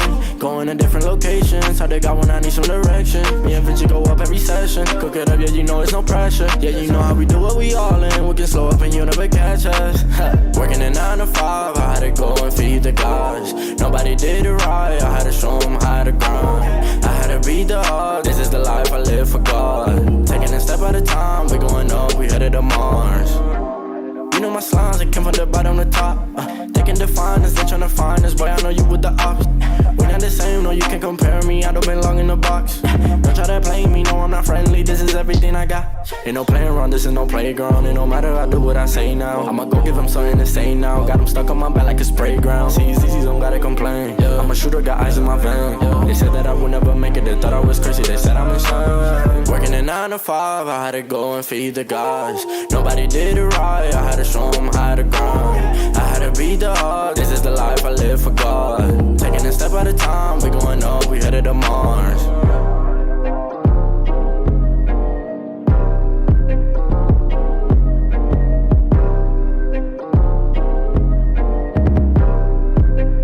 Undefined for life.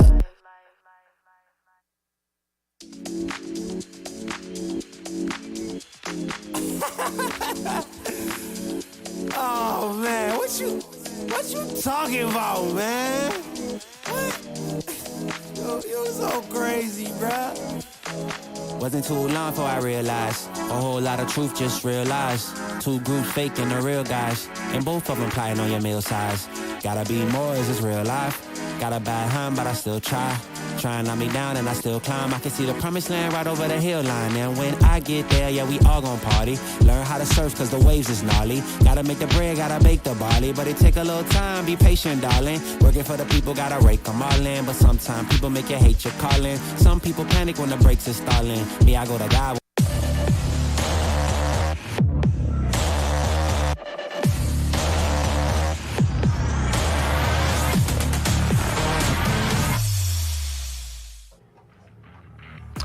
One hand each at the edge of the abyss, but only one can pull back up if they can get the next map.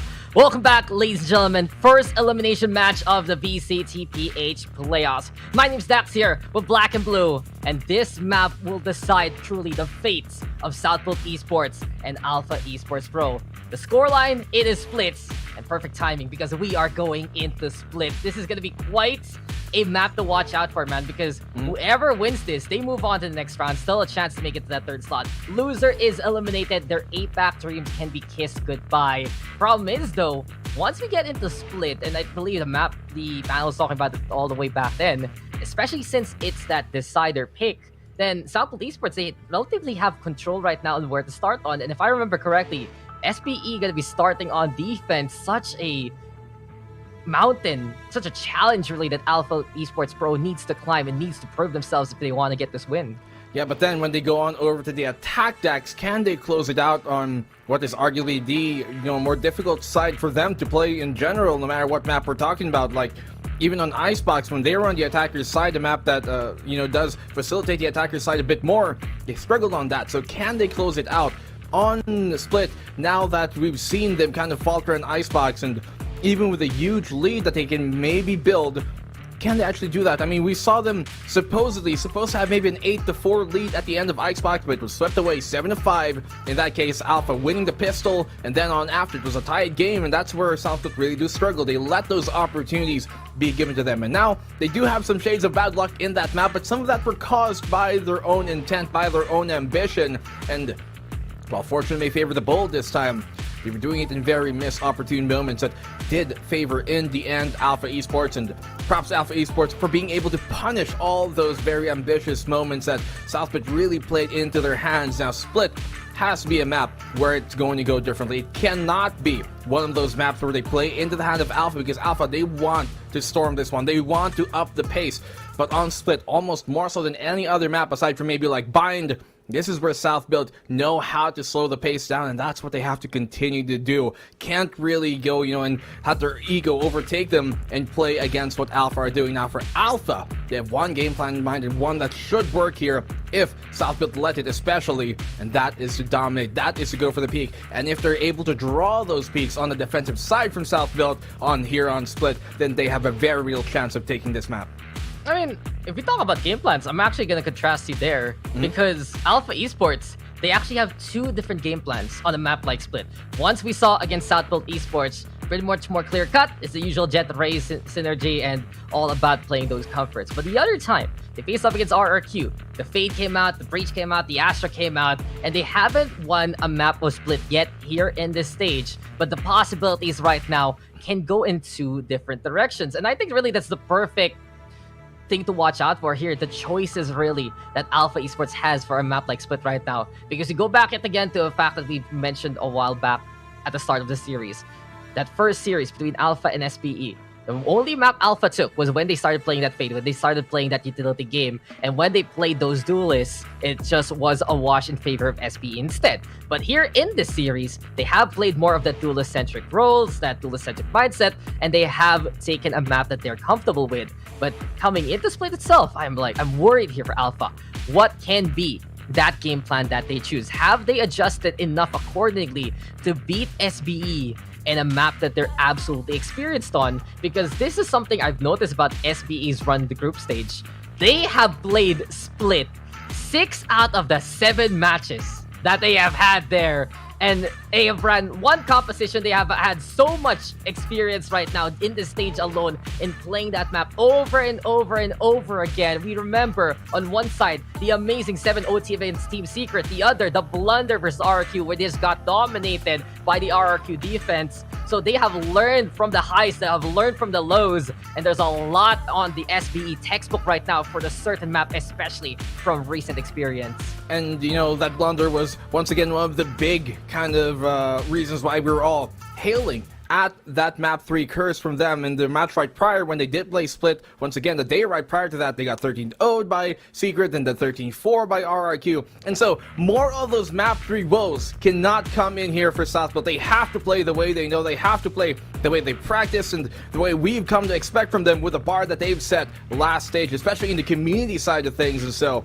that is something that cannot ring true for them. Alpha, you know, the game plan for them, even though they have 2 different compositions, always comes down to them really feeling it. If they cannot pop off, they struggle to get that popcorn popping. That's not the thing you want here for a team like Alpha Esports. You really do try and get their players going early so they can continue that heat and retain it moving forward in the half. That's something that Alpha really love to get going. But, you know, the question really is, what composition do they bring out on here? One of the most dominant wins we've seen, actually the most dominant win we've seen against South Built on Split, was with a comp that had a Raze, a Cypher, a Sky, an Omen, and a Sage in it.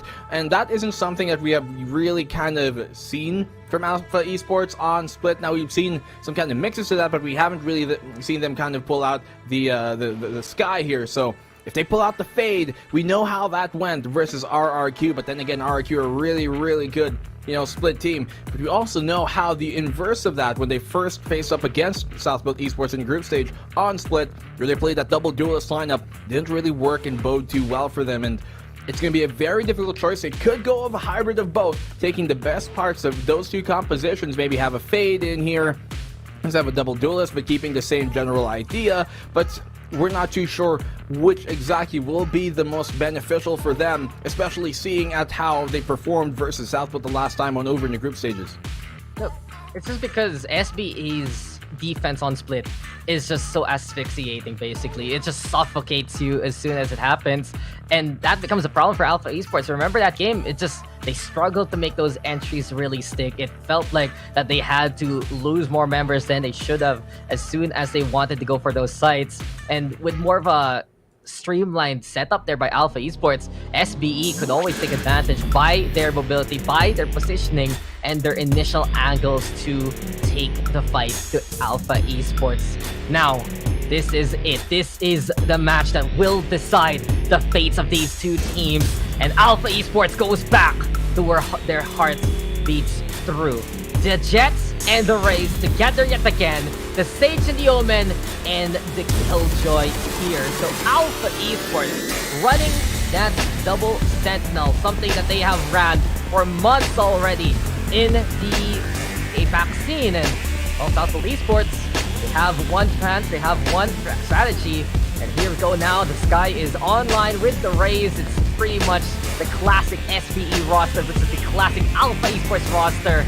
Completely, really, this has to be the essence of these 2 teams looking to face off against one another. The fact that we're going a Split, I think, is a telltale sign that we're going to get one hell of a map once again to decide the fate of these 2 teams. As you said, Dax, loser is out of the tournament.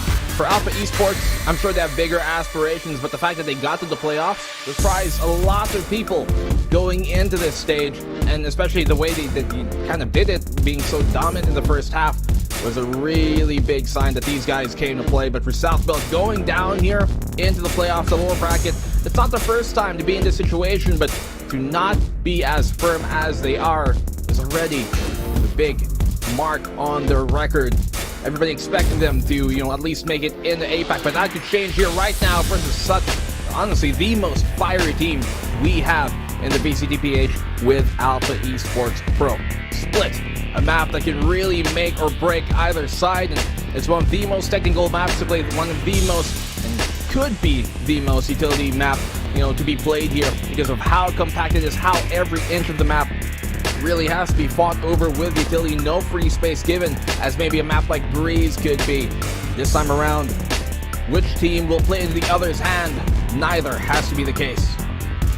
Now this is the stakes here, man. Besides, of course, the elimination and all that jazz in the lower bracket.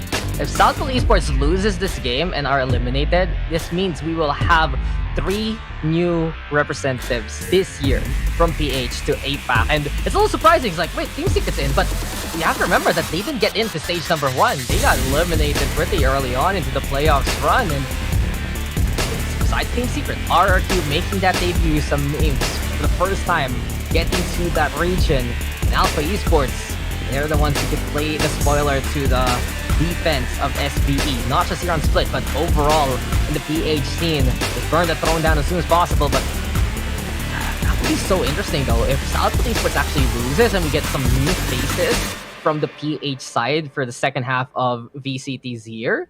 And it really just goes to show how tight-knit the competition is and how every single one of these teams, not just in the playoffs, not just in the group stage, but also in the open qualifiers, to mention that they can just really beat each other down given the time to prepare, given the time to have that good day on. And it really proves that PH scene very, very close to one another. Yeah, really, this is the most difficult VCTPH we've ever had. That's like, bar none. Almost every single team here vying for the championship.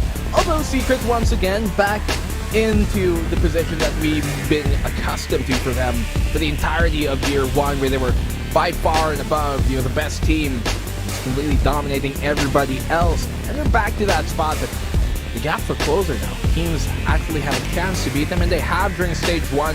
This time, though, looking nigh impeccable. But talking about the other teams, these 2 teams especially that we've got on here, as you said, Dax, Alpha wins this. 3 new faces to APAC compared to stage 1, with at least one of those teams already having, that APAC experience in the past with Team Secret, but everybody else completely new. Southfield, can they retain the notoriety they've built up during stage 1, during the break between year 1 and this year? Or will Alpha Esports decimate and destroy their hopes here, coming into this and build upon what they have sought for and reap what they've sowed? Alpha Esports on the attacking for this opening pistol of theirs. Sage Wall early on to try and get that orb. And Ching, they're going to try and boost over this. This could all waterfall down in the face of Southfield. Alpha Esports assembling now, and they're making it through towards that A-side. Paranoia gonna get thrown. Jado throwing Kid Savvy for a loop, and the Frenzy able to make it count, but the overrun is real. Alpha Esports all over the site already, as Zistel making a blow-up happen, and Southfield Esports, as soon as they corner Alpha on site, they will slay every single one of them. Absolute massacre there at the start, and a blitzkrieg from Alpha Esports scouted early on by SBE. What a start, though, to the game, and Southfield Esports, that was just such a confident hold, to say the least. Many teams would shudder at the fact of 5 people running down on you after you put that wall, but Ja had no fear, still got the takedown, still had the time for the Paranoia, and the rest was history with the time that he bought for the squad. Yeah, perfect Paranoia timing there, just to give him a small sliver of space and time to work with and get that single kill at all. The fact that he was alive for so long allowed Alpha to congregate within the site, where the paint shell of Oasis perfectly placed. That's a refrag, and everything there started to crumble. Once again, looking to maybe boost themselves over this wall, seeming to be like the go-to. They don't have it. They don't have it. I was looking as like, just Ching have the wall? No, not this time. Well, maybe regretting that lack of investment. Look. This is why we have a completely new Avengers now, basically coming for next few years, right? You notice like almost everyone's gone. Well, that's one end credit scene I didn't want to watch. This will at the very beginning too. The very beginning is like, wait, spoiler alert, we just got started, and that's the thing, right? You're playing parkour, you're trying to make it, and someone hears you jumping around like that, hopping like a bunny, and Pro also able to see Gen coming his way. So timing, and I have to say, probably the ears of Southfield Esports, pretty solid so far. Things are looking good for them in that situation. Left. Beyond that, though, we can see it here that this is what the SP defense is all about here, Black and Blue. And you know it wholeheartedly that this is where they look so comfortable with. These closer angles just tighten the noose on Alpha Esports and assist the Executioner with the quad for flawless. And that builds up his ult economy. Have Showstopper potentially ready up in round 3 or round 4, more likely. a big thing to have here early on. These Spectres looking pretty flawless for the most part, but see if that continues on into round 3. Guns now for Alpha, and they've been very efficient at converting these with a firepower advantage. That's what they want. The duel is going to heavily favor them this time, and that is really the game plan here more times on over than not for Alpha Esports, no matter what composition or map you're looking at. The thing is, Southfield Esports, they already have a plan in motion as soon as they get to that 3rd round. And you can see CQC, the name of the game. Thing is, though, Southfield Esports still just going for the usual tendencies. Bro have to back on away. And the Chubby Crush here trying to go for the clear as much as possible. But Alpha Esports Pro now, can they actually make it through towards that A side? Pro, though, this time caught unaware by the other duelist. Jin just peering on through that small little peephole and says hello, and then goodbye. Pro there caught on cam. Flippy though, oh no, this can be perilous. Guiding light is there. The flash. Alpha Esports, do they expect it coming? No, they don't. Flippy, the judge connecting on the Gian Santi. The paranoia is there. Ja gonna be going for the push. And yet again, claustrophobia is the true fear of Alpha Esports as SBE now deciding to give him a taste of their own medicine on a different map. 2 versus 4 left, but this is really what SBE has done in their playbook. CQC for their 3rd round, and these rifles now just at the reach of Flippy by this point. You know, Southfield, they do fall into this over-ambition sometimes to try and go for a play when they don't, when maybe they have the man advantage. But in this case, I was properly placed there by Job to try and double dip back into the vents and find the possible avenue to get that flank, and it worked out. Ruby plant will go down, favoring this Alpha Esports side, and retake is going to come in for Southfield, but going to be quite difficult knowing just how much damage has been done onto players like Flippy. Papi Chulo, he's got a Spectre in his hands and be very deadly with that, but they have to make sure they don't isolate themselves and always get a trade. They can bring this to a 1v1 very efficiently if they play their cards right. And the setup here from Ryu can be perilous to say the least. Nanoswarm's gonna be in the way, camera for a scout, so he doesn't have that clear vision. But Chris M ready with the paranoia. Here we go now with the blind out in front. Flippy standing in attention, but Chris M will have his number. Papi Chulo though all alone makes that Spectre spray work. The ghost in hand, and oh my Papi could have clutched it there, but he knows time is not on their side. And against all odds, Alpha Esports actually making that work. It looked to be in SBE's favor. It looked to be part of the usual playbook. But this time, Alpha able to buy enough time with Chris M, with Ryu, at the very least, giving them that scoreline. Still, though, a good round here coming in South Build. Amazing bonus. Yeah, amazing bonus. Now, the plant was stuck and put down and was able to get them the round here, Alpha Esports, but that was looking pretty dicey for them. And popping off like that on those small moments where he does get the proper timing, things could be deadly. But the judge coming here for Jin, I'm going to expect a very aggressive push here coming from him into B, and that's exactly what happens. But the problem is, that is not where you want to go right now. Tripwires are ready on both sides. Papi Chulo already expecting the immediate aggression. Boombot getting broken down early on, and Dark Cover getting thrown as well just to help out SBE's B defense. Still though, this is looking very textbook right now for SBE. Literally their playbook in hand. And even if they didn't get that 3rd round to go in their scoreline, they did enough economical damage to give them a good berth, basically, a good chance to take this round and then continue on putting Alpha in quite the economic hole. Boombot though saying hello, Gin getting backing on away. Low HP, healed on up now. And as it stands, Alpha Esports looking to be at mail delivery system. Paranoia though was the package, but this is the heat looking to cook up this kitchen as this right now, the master chef of the condominiums, blows up Gin before he can make it through to the other side. Slow orbs there. Alpha Esports running out of time. They're gonna need to execute as fast as this. Gonna get dropped on by Gian Santi. Flippy ready with a trade. Nice angle here being taken down and held by Flippy. And he is just condemning the rest of Alpha Esports to eternal damnation. Ryu though down and up. There is no escape. No way to get the hell out of this one. It's SBE yet again setting up the stations and killing them softly. As I said, Dax, the fact that, you know, Aziz was able to get a lot of that ultimate orbs, farm them in the earlier stages of this half in those opening rounds, and have it really secured by most likely round number 4 really means big things, because that's a true gun round that you want to win, and really to be able to stagger the ultimates direct hit. You don't even need splash damage on that, by the way. still gets a kill. enemy And remaining. yeah, like the fact that you can stagger your ultimates on these important rounds, more importantly, is where you can really start to snowball things. So ironclad defense starting off here for South Built, but let's see if those woes return from Icebox.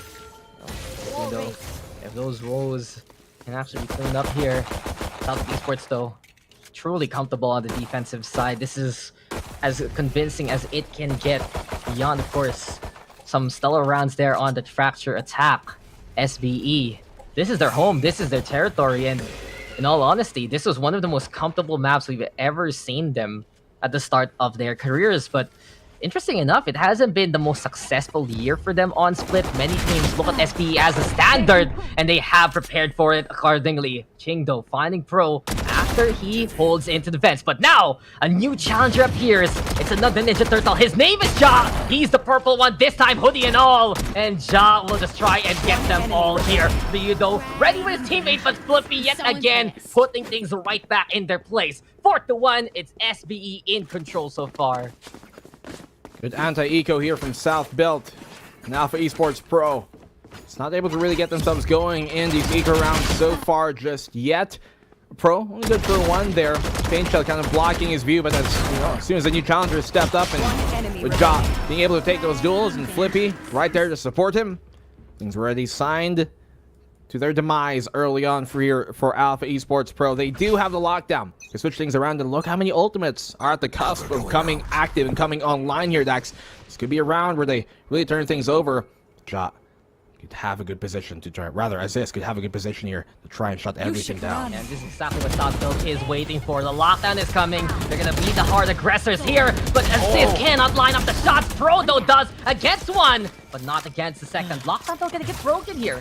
But Southfield Esports at the very least, the pressure isn't as much as it used to. For the resurrection, might make it bad news bears as Gian Santi is ready for his vendetta. Alpha now over onto the tower. Flippy though out in the open, still gets the frag off again anyway, but that's way too many people, my friend. Too many fans clamoring at you, Flippy, and he will just get overrun by the Alpha Esports Pro squad. Now a chance to rotate if ever. SBE have fully committed to try and hold down this A site. And Turret even exposing Papi Chulo's intention, so he will scramble now to get to the high ground here. Up on Heaven though, this has to be Alpha prepared. Tripwire in the way, Papi Chulo gets one, gets a second, and you are just coming into his lair and just say your sweet goodnights as soon as possible. Now Papi Chulo is going back to A. He's just going around the world in these days, in this minute, and Papi Chulo hunting down for as many tenants as possible in his lair. He's not done. That's my Papi. 3 already for him. The Cypher dominating the defense, and there you go, the 4 for them all. SBE with another one thanks to Papi Chulo. This is his world, and once again, Dax, everybody living in it merely. They're locked in with him, not the other way around. The prison is his. He is the jailer. He is everything they need him to be. And for Papi Chulo, bring that round back, that one tripwire catching him off guard, cutting their nose off and letting them just really rake in what he has set. The plan here for Papi Chulo is dominate, decimate. He's been doing it time and time again. And against Alpha Esports, pulls out a hat trick and a half, not even needing the neural theft to get the 4K in the end. Also, by the way, the mere fact that Ja did burn his ultimate to get into that B main position made things a lot more winnable for Southfield. Even if they doubled back, at the very least, they had that great crossfire. And for Alpha, being met at every turn, good read here for Papi Chulo as well to push through that smoke on A Heaven. Finding that turret, he already knew what that meant. He already knew that Alpha placed there the turret by Ryu, so that they will be sure of the information that they can rotate towards Vince. And as soon as he saw that, the read came in from Papi Chulo as a quicker rotate, makes his way to the corner, finds a kill, and not even on the person who was tagged by the tripwire, which allowed him to snowball in a second kill. All I'm gonna say is Papi Chulo has some great cards in there. A to B, B to A, and well, he's just collecting the juice basically of Alpha Esports as much as possible. And a player as rated as him, just absolutely immortal right now. 8 kills, no deaths whatsoever in 6 rounds. Papi Chulo, always the right place at the right time basically. The only round Alpha Esports has won was just because of that timer. Papi Chulo still ready yet again to stop the Alpha offensive before it even gets started. He's really just that old guy basically in the neighborhood telling you off from playing around in these yards, and he's the one who has those 6 senses. But right now, Flippy senses do tingle. Mickey and Santi cannot even run around this house with a blade in hand. SBE, one more time, just as suffocating as possible. You can really feel like the breath in the airs here of Alpha Esports. Their lungs are filled with lead, not oxygen. And truly, Southfield Esports, their defense has been legendary, to say the least, in the PH scene. And Splits, this is truly their kingdom come. Ching, the only one left. Aziz is already in position, and there's no chance whatsoever in the round. Flawlessly done by SBE. This is truly where they shine as brilliant as possible. You know, when they are actually playing their defense right here in Split, they are the gold standard, bar none, in the entirety of PH. We play this Split defense, and as you said, lots of teams, look at how they play on the Split defense and really try and emulate a map that is quite challenging for most teams. There are only a handful that really are good Split teams right now, maybe like Secret and RRQ for the most part, but everybody else not really finding that same fortune. The thing is, though, we've seen SB let this, you know, kind of huge lead get to them, and it can come with a bit of over-ambition that does really hurt their chances in the long run. So Aziz does get that kill, backs off safely. Now the 4v4 will still allow Alpha Esports to take that A site quite freely. To be fair, though, for Alpha Esports, even if Southfield Esports are gonna get amazing kills like that, it's like Chrism peeks just to die. Neurotheft is there. I think he wanted to perhaps catch out Papi Chulo, as SBE wanted to get that intel.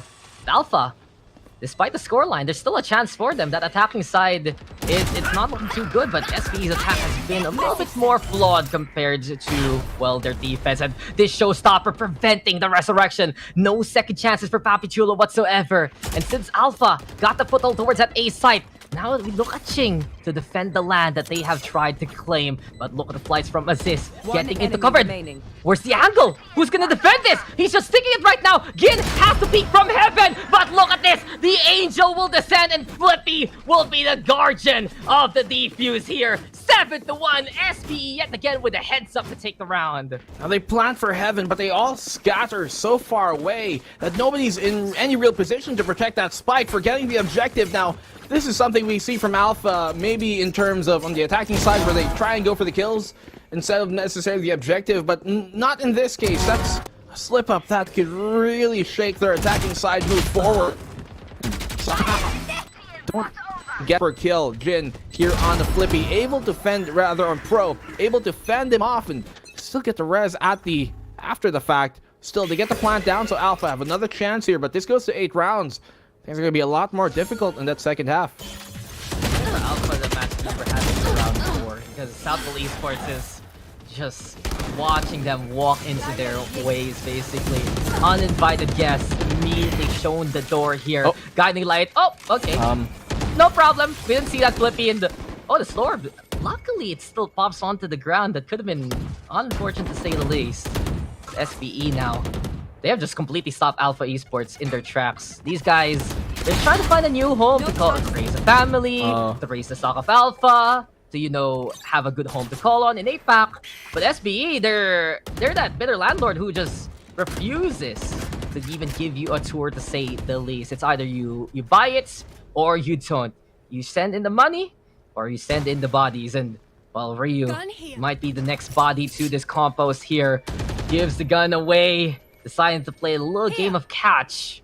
But really, this playground is more on the SBE side. The smoke will dissipate. And now the lives of Alpha in peril. Ryu tries to fight, but Pro is just the one who collects there in the end. Devs have been paid, and Southfield Esports paying it with blood forward instead. 8-1 now. How do you hold on to heaven? It seems like you have those 2 healing angels to be on that instead. So there's so much sustain that they have towards that heaven because they just patch each other up one after the other. Like, I'm hurt. Let me take a look at that. You're hurt. Well, patch me up, bro. I mean, come on. 2 support is a system that works in other games too. I don't know what games. I don't know what games. I don't know what games. Maybe games where roles are segregated accordingly. But right now, the scoreline is segregated clearly. Alpha Esports struggling, and from bad to worse there, as Hin is given a interesting Filipino delicacy. The paint shell's not really what you want to get your import to taste. And now Ching also tasting the wrath of Aziz there. The fireworks frenzy keeps on going on. And Aziz is that a just Filipino shining like delicacy too? That's yeah, sir. That's why we banned them on New Year's, because that's true. Yeah, I mean, No more dragon. If you have the most amazing greeting for the new year by our most amazing boxer, what else do you think about the fireworks? Yeah. And well, Happy New Year for Alpha Esports, but not really too happy tidings as this round is effectively over unless Chris M and RU Ryu can just brag out here with the sheriffs. But these deputies are just not ready for basic law enforcement, and there's no escape there. Ryu Ja will have your number. 9-1. It's looking pretty hopeless here for Alpha Esports, but there is still a light at the end of the tunnel.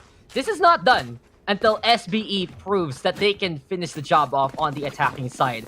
But I think for Alpha, at least 2 or 3, because they need to afford to be able to lose that pistol.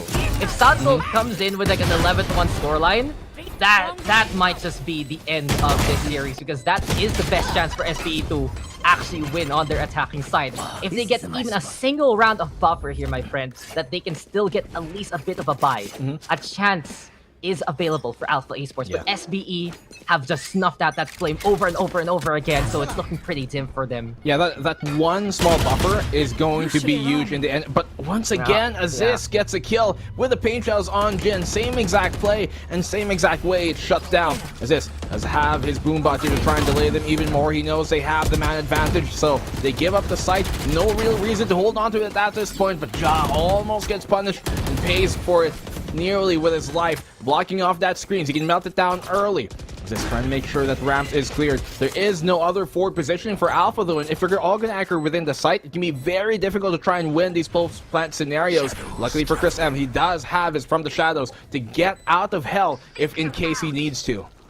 Yeah, we'll see how Chris M is gonna play it. He's watching towards the screens if ever. Paranoia being primed by Ja. There we go with the Seekers as well. And sure, there is the blind, but it's all about the deny here from SBE. Ja stays already with the kills. Ching though, over on the screen itself. Ryu able to hold it back aside. Ryu gonna get the second one. Papi Chulo versus Ryu. And now, let's see if these tokens can apply for Alpha Esports Pro. Cyber Cage in the way. Battle off of the Sentinels, but the Landlord split now looking to defuse this stink bomb right under his nose. It's gonna be dicey, but I believe that he can make it there. And that's like I said, with less than a second remaining, it's SBE yet again with the win.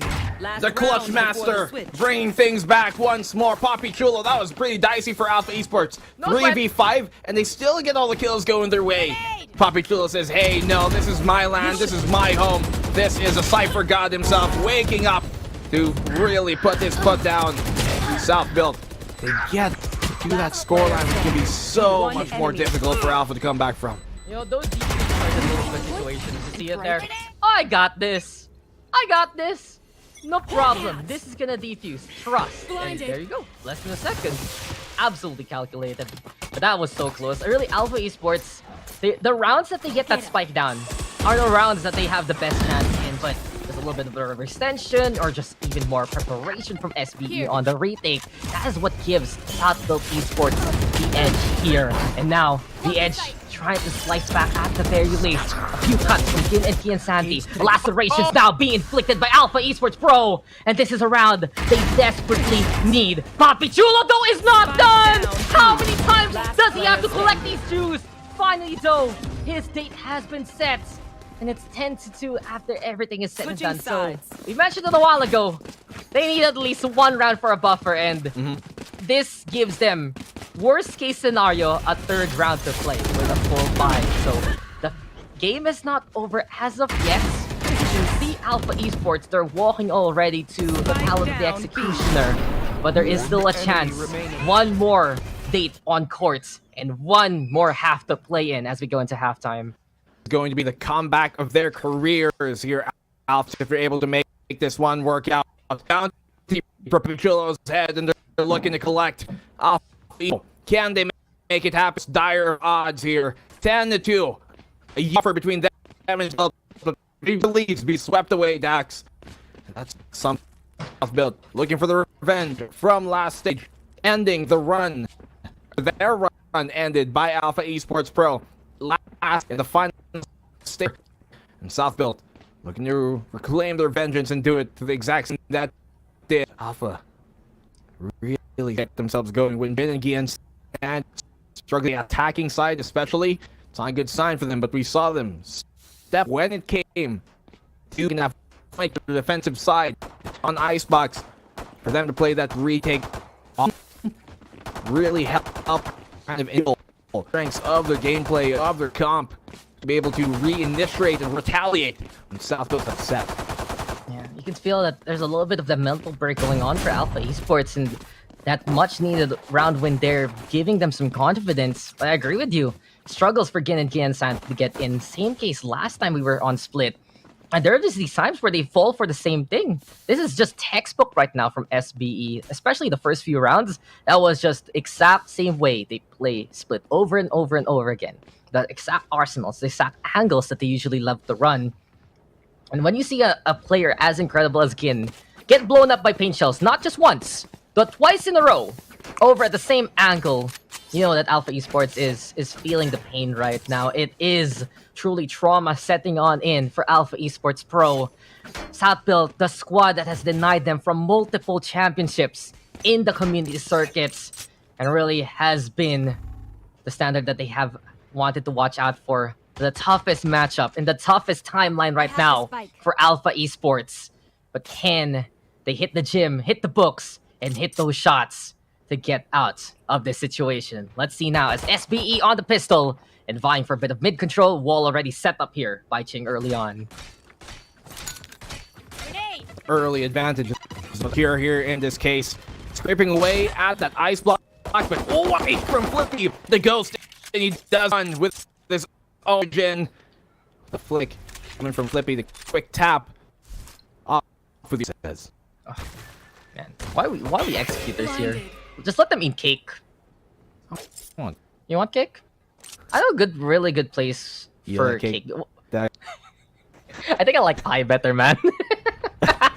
I love it, you know, when we go to filling station. Shoutouts, by the way, because you know, shoutouts by the way, because it was funny because we went there all together, right? And the wait staff knew us. So if they're listening right now, well, we love your drinks, we love your pies, and we love being there. 30 seconds left. Enough about our lives, because the lives of these two teams absolutely on the line. And Gian Santi, he got the insult, but didn't go for the spray, interesting enough. So he backs on out. They're looking for position. Shrouded step over onto the high ground, and SBE circumventing the defense so far. But this is now the wraparound towards B side. Gian Santi gonna be dashing on forward, but Flippy knows he's coming thanks to the intel, thanks to the comms. And SBE, they're looking to make it in time. The flash should come there, and while there's a brawl over out to the A side, Pro is able to stick it to win it. Perfect chance, and that was just as dicey as it could get there for SBE. We've seen that blow up in their face before, but now it works out for them, and this should be the pistol win going in their favor. They were so lucky that super heavy-handed, and Alpha our team that do right quickly, and there wasn't a single player. There was a player, maybe Ryu here, waiting still, and he got a single kill. Could have been the time that they needed to deny the plant from happening in the first place, but they get away with it, skating all over offense here. And as this, finding the final kill.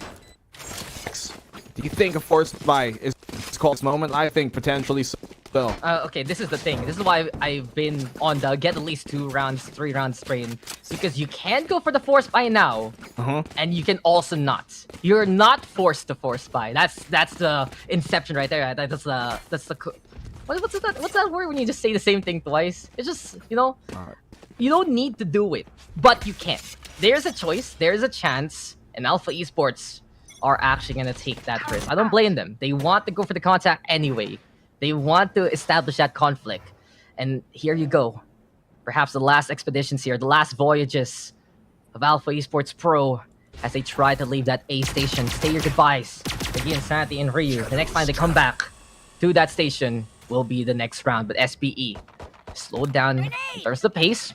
Barrage shot now being taken. Paint shells thrown. Of course, the wall can be set up here by Pro, but they're clearing the angles as close as possible. On the inside, Chris M, a Bucky, and a Belief. And truly hope right now being looked here by Alpha Esports, but the overrun is there yet again. Run and gun, the strafing motion. SBE absolutely fleet-footed here. And as they press the attack and put that spike down, they are the conquerors here of B side. The Insanity though, bit of lethal tempo here to try and fight back at the very least. Precision though, clear. Ryu though, his beanie has been seen. And truly, these runes are not in favor of Alpha Esports Pro. The paint shells doesn't scatter towards the Insanity. He's still alive. Breathing barely, but you can feel already the pressure is there. Turnaround is fair play, and SBE, well done. This is it. Match point for them to stay alive. Rounds. That's undeniable. I am too big for even the team that Alpha Esports is. They're bigger than life, but this lead is larger than any that they've had here so far. Any dimension they live in. As this, those kids and the rest of Southfield are shredding them down on their force by trying thing going.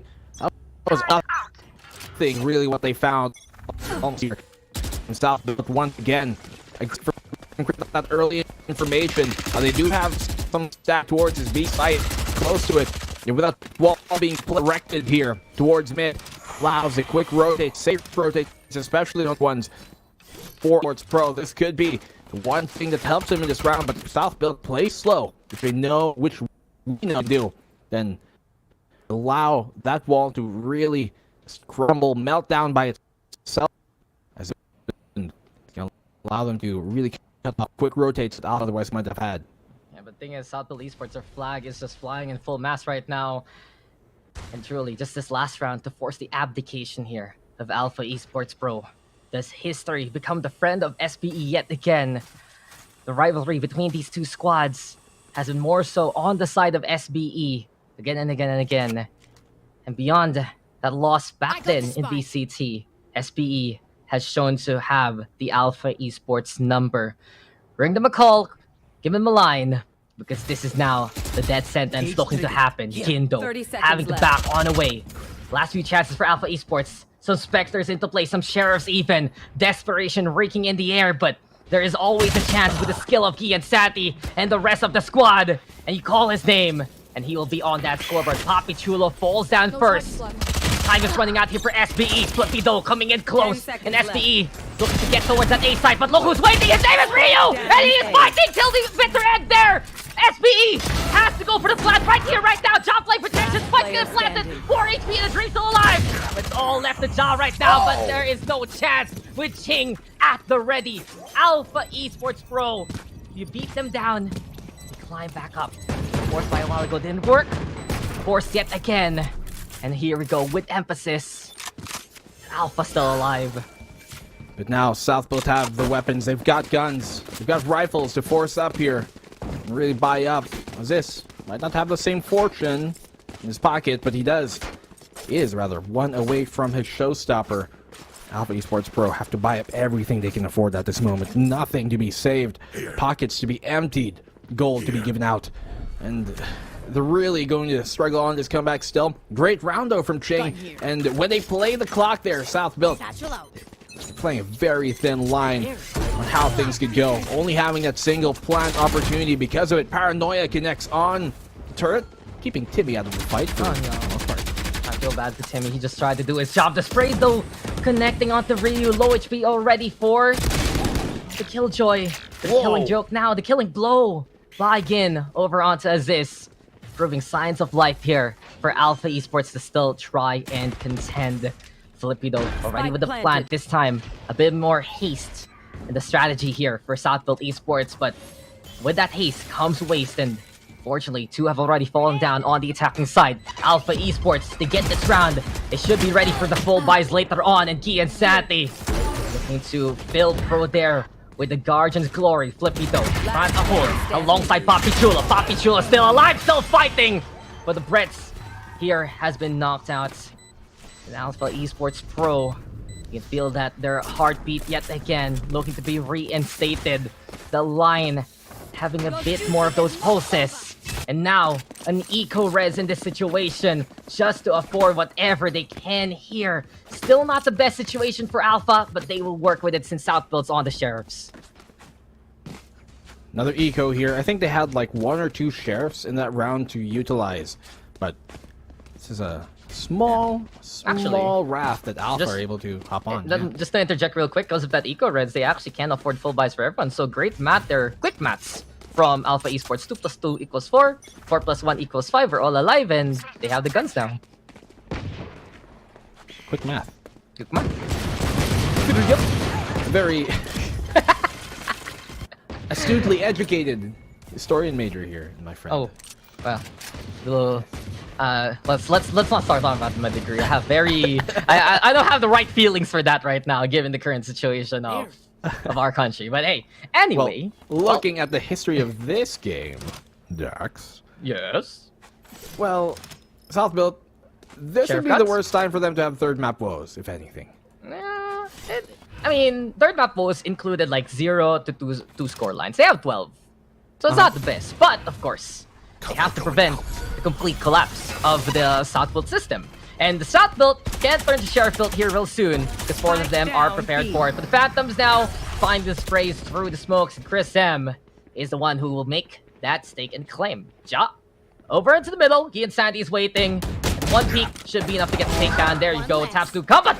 Ooh, that's smooth from Flippy. So that's a flash, but it's not enough to get the movement there. And again, getting 2. This should be it. Papi Chulo, the only one left, and now he's gone. So from 12 to 4, we move to 12 to 5, right? And yes, as the Matt needs to check out 4 here. + 1. 4 + 1. Equals Hopefully, we'll get a scoreboard to do that too. There you go. Ta-da. It did it. Ta-da. It also learned its basic arithmetic back in grade school. Still a chance really for Alpha. We've been talking about that South Built do have their woes on the attacking side. It has been part of their history. They just need to get that one though. They just need to find a single mistake by Alpha Esports, but the reflexes, the reactions looking a bit more crisp this time from Alpha Esports Pro. Well, South Built call a timeout here. Don't want to get this, let this get too out of hand. That lead from 10 rounds get down now to 7. Not still time to ring the alarm bells just yet, but not a trend they want to continue. A downturn here for South Built could bode huge, disastrous consequences if this continues on.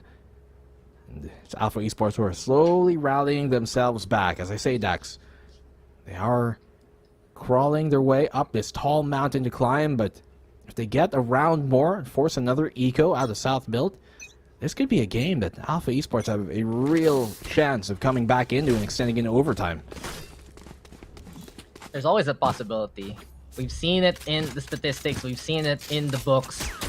We've seen empires crumble and fall, even if all they need to do is just take that last claim in a small piece of land in a one single round. But Giansati, the operator now, it will be the bane of the existence of South Built Esports. But Pro bringing Flippy back to life, the Seeker chasing after Ryu. Pro gonna be able to get taken down. Giansati, quick revenge there from Pro, but Ryu yet again, ever since that icebox pop, something has woken up for Ryu, and he's finding the kill one more time! Are you, Ryu? Are you serious with those shots? 2v2 though, Papi Chulo and Ja really the biggest threats right now on the SPE system.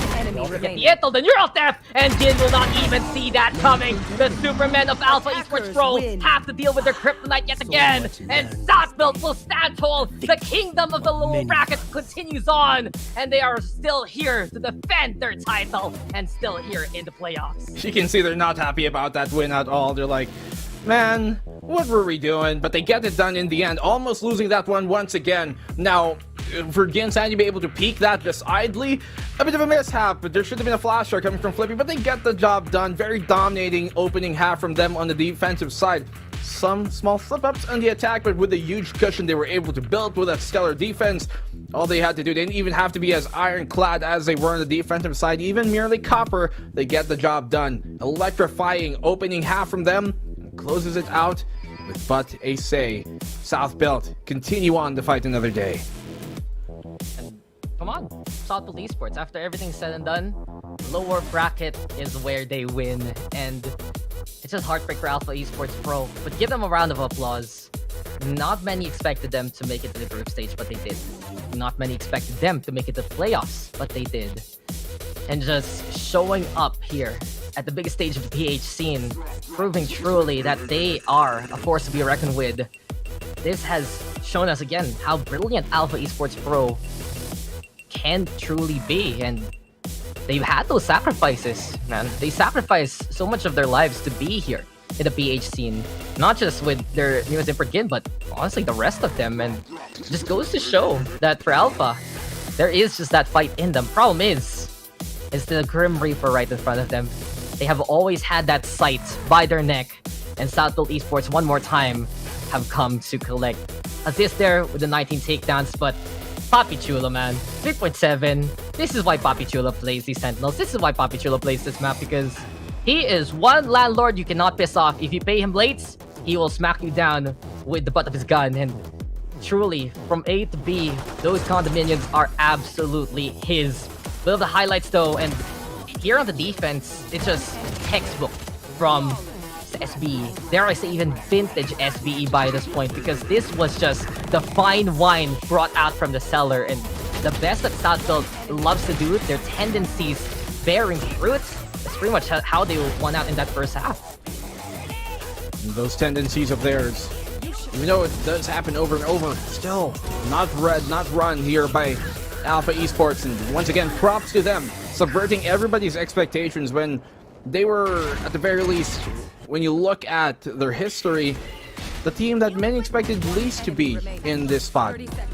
To be, going out in the group stages alone. They make it here and have a great fiery opening start. They have new pickups in Jin. They have Chang to be that IGL role, be that rock for them. And Gian Sandy, potent as ever. They tried many things on that fade to varying success.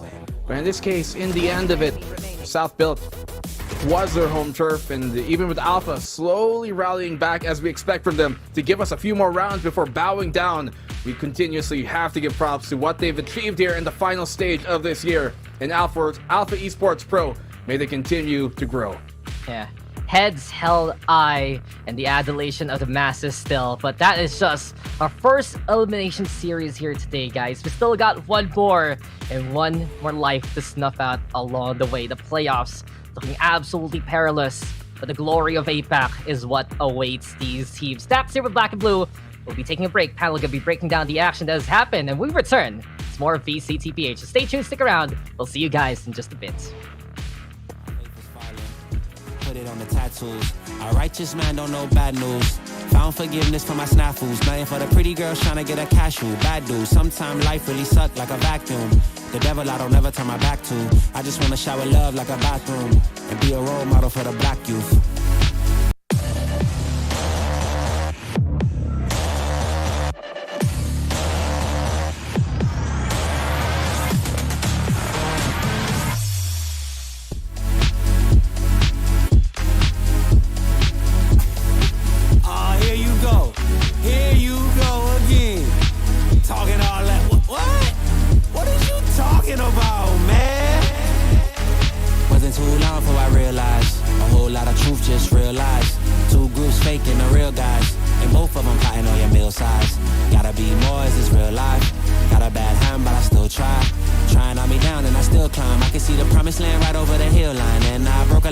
In my lifetime, thinking that their heart wasn't like mine. Finally got through a lifeline, and I stumbled upon a right mind. Love showed up at the right time, put her in a white dress, get the white wine. Some people do it for the nighttime, but I'm thinking more make your life mine. Yeah. Is it possible we could last forever and ever?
I think I let my guard down. Certain things ain't the same now. Hard to navigate these problems. I'm by myself, you're not around. I tried to open up, it wasn't good enough. Put in my all and got nothing back. Now I'm stuck in the rain, dealing with all this pain.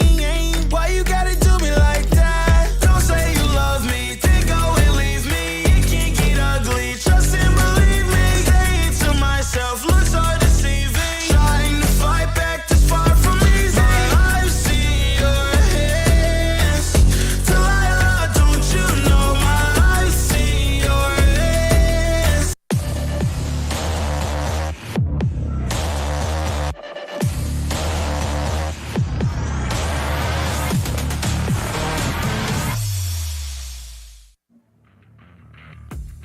We are back over here at the Valorant Champions Tour Stage 2 Challengers Philippines. Southbuilt Esports gets to fight another day for a spot at the APAC Challengers as they just won their fight against Alpha Esports Pro. They're out here to show us that they have that level of adaptability that we're looking for over here and the level of preparedness that they have. The results? Let's watch for ourselves here on the series highlights. Fluffy, it's a 1-0 on our side for the predictions, and for a very good reason. The SBE performance here on Fracture was just something else. Yeah, I mean, I think they really showed it against their game against Oasis Gaming in the start, how much they really improved over the weekend, and they continue to do so, moving on to Fracture this series versus Alpha Esports Pro. SBE playing super clean, getting a very dominating first half on the map, and basically closing it out on the second after the pistol. A lot of the credit, I feel like, on that map is towards Ja. He just had such a good hold on that Sentinel play, and it really made it a hard time for the double duelist composition of Alpha Esports to really make it through the lines.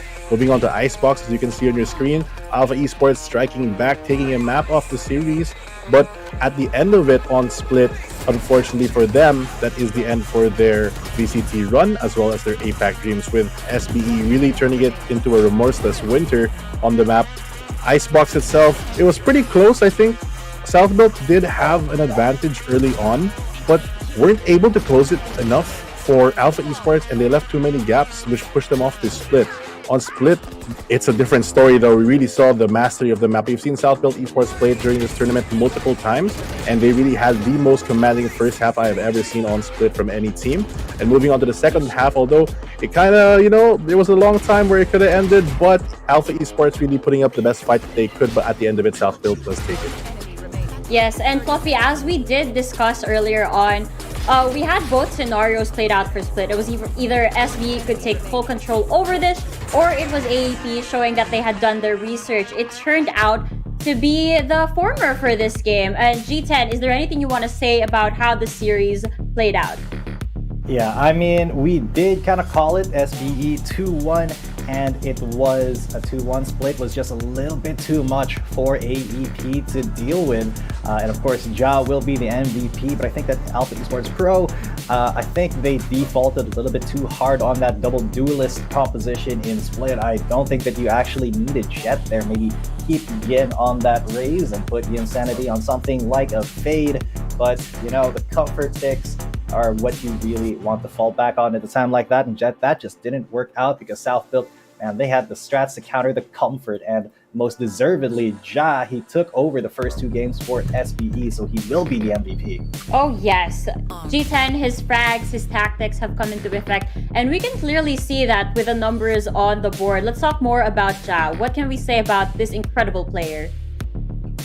Well, I mean, when he's on Chamber, God, it is almost guaranteed that he's going to be top fragging it out, or at least being incredible for his own team, because as Chamber, somehow he just finds those shots that other members of SBE cannot. It is uncanny how his abilities, how he's able to aim his pistol, his tour de force. It just is poetry in motion, and of course the trademarks, the usage of it. It makes him so slippery and so hard to deal with. Even in the first game, he had a 321 ACS on Fracture, which is, I think, really kind of unheard of for this map, really, as it is kind of that big map where you like to spread out the kills among your team, because it really is kind of hard to pop off there, as you will. But Ja does find a way. Yes, of course. And Ja, along with the rest of his team, are players out here that are out to show the world that they're worthy to step on a global stage. We've seen them walk the walk. Now let's listen to them talk the talk. Here is Flippy of South Built Esports. Hello. Flippy, we meet once again. Congratulations on that series win. Flippy, I'm gonna cut to the chase. I need to know, did you guys take a bath today? Last time we talked, you said that was the thing that changed from group stages to playoffs. So, let me know. So, hindi namin na-realize na kami pala yung nauna sa schedule. So, I'll let you decide na lang kung nakaligo ba kami or hindi. I guess that's kind of like the kryptonite of this team. And maybe you guys did not foresee that you guys were going to be the first series of this day, but it worked in your favor, I would say. So, I'm lucky that we're communicating through a screen and maybe not together in a studio right now. Now, as you know, if the game went the other way, you guys could have been eliminated today. So, were there any doubts in your head that you guys were going to get knocked off of the competition at this point? Doubts, nervous. Hindi naman, wala kaming ganun. Parang bang ina-expect lang namin na to give our all, to give our best, para at least kahit matalo kami o manalo, we gave it our all. So parang bang nothing matters na at this point. So parang bang do or die na lang talaga. So basically, you just played to your heart's intent. Like, you guys gave it everything that you've got, and the results are out there. Whatever happens, and that's really incredible to see from you guys. And of course, the performance, you guys, was nothing short of impressive. Now, the next series is going to be Bren Esports versus Oasis Gaming. Who do you think you'll be facing against tomorrow? Oof, hard question. So, may mga ex-teammates ako dun from APH, which is Wild Oreo and Brain Freeze. So, hindi ko masasabi kung sino talaga mananalo, pero it depends on their performances for tomorrow or later on. So, pero if ever mamimili ako, I'm gonna think it's gonna be Oasis. Ooh, I think Fluffy's smiling right now, but you can't see him currently.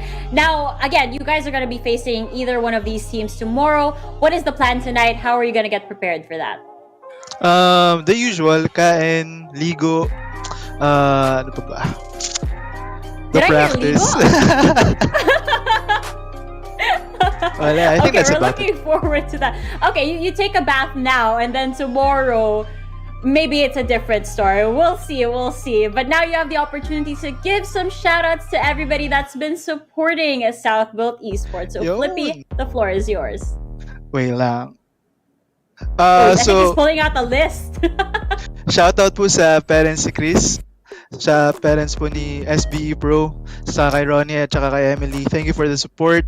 Tapos thank you na rin po sa mga fans, sa mga family and friends, tsaka sa teammates ko. Shoutout sa inyo lahat. You're the best. Thank you. Aw, very short and sweet. Thank you as well, Flippy, for giving us some time and for letting us know what we can expect from you guys tomorrow. Maybe no showers. But yeah, thank you so much and have a great night. Enjoy. Thank you. Bye-bye. Bye, Flippy. Bye, Flippy. South Built Esports is just phenomenal right now. The lower bracket may not sound as enticing as the upper bracket, but again, this is the team that showed us in stage 1 that it's possible to start from the bottom and then grind all the way to the top. With this in mind, I am so ready for the next series to start. Before that though, we'll be going on to a quick break, but when we return, we'll be talking about Bren Esports and Oasis Gaming. heart turned cold, lost control. Looking at this beautiful distraction. Fell in love with a fatal attraction. I really let my guard down, now relaxing. Why did I open up? She taking way too much.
overseas. You chose to leave my life, so I'm on my own in the cycle. I can't believe you say you love me, then go and leave me. It can get ugly, trust and believe me. Saying to myself, looks are deceiving. Trying to fight back, too far from easy. I see your hands. Delilah, don't you know my I see your hands. Delilah, don't you know my don't you know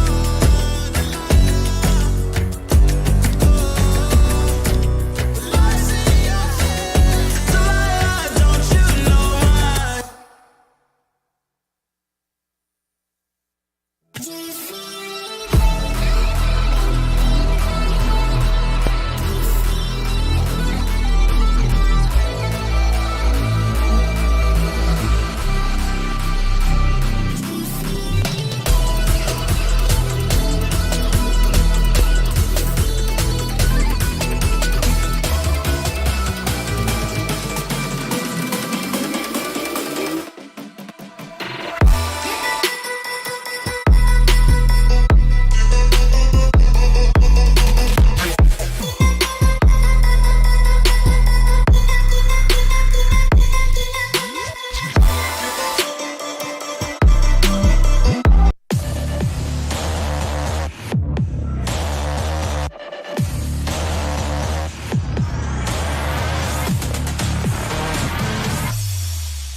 We're back over here at the VCTPH Stage 2 Challengers Playoffs. After that stellar performance by South Built Esports, I'm excited to see how things are going to play out in the second series here.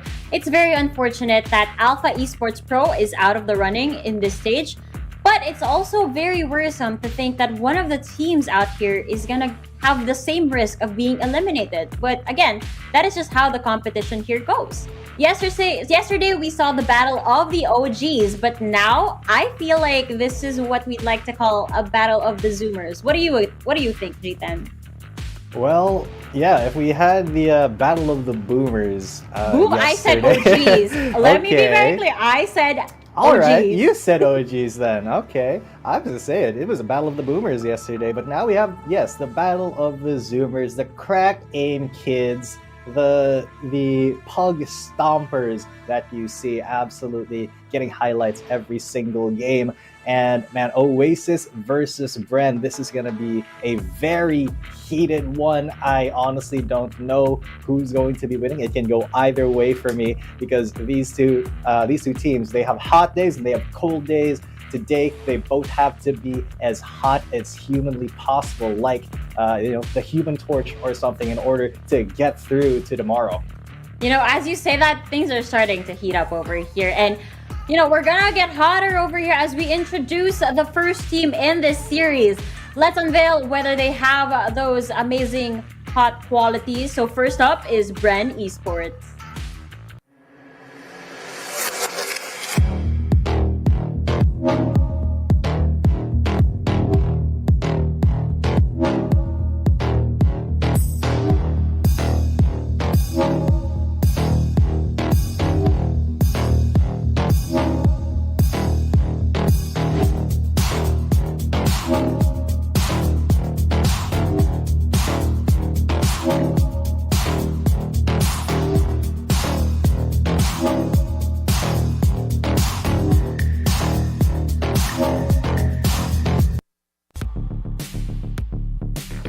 The boys in yellow come out here to prove that they are truly strong, whereas their fans would say, Bren lang malakas. But is that strength reflecting here on our VCT stage, G10? Well, considering that they are now in the lower brackets, I'd say it's reflected quite a bit in the group stage, but in this playoffs, they have kind of faltered a little bit. And I kind of do want to go back to our conversation of them being hot. I mean, speaking of, you got hot sauce right there, ready to roll, ready to heat things up. But Bren Esports, they kind of are a team that if they get a couple of losses, it is a little bit easier for them to kind of have a hard time mentally. It's a little bit difficult for these boys to get that mental reset that they need, especially when they've already lost a map. And I do think that that is one of the factors as to why, you know, they get too old when they do lose. But when they win, it kind of is a boon to them. It's like they get buffed after a map win, and then they just go ham over and over again. But of course, it does kind of boil down to how well they do in that map one, I think, as to how well Bren will be doing in the rest of the series. So, I mean, if they're incredible in that first map, or if they make it incredibly close, then I do think that it's going to be probably the spiciest series that we're going to be seeing today. Oh, it's funny how you worded everything over there, because I agree that to a certain extent, Bren really relies on the momentum that they have. But at the same time, you know, it's also a battle of mental fortitude out here. So they have to have that mental reset every time things are starting to go south for them. But anyway, when I think about Bren Esports, you know what I think of? It's like it's a 5-head team, because we've got Bren, and then we got Brain Freeze. Bren Freeze? Anyway, let's take a look at their opponents, Oasis Gaming.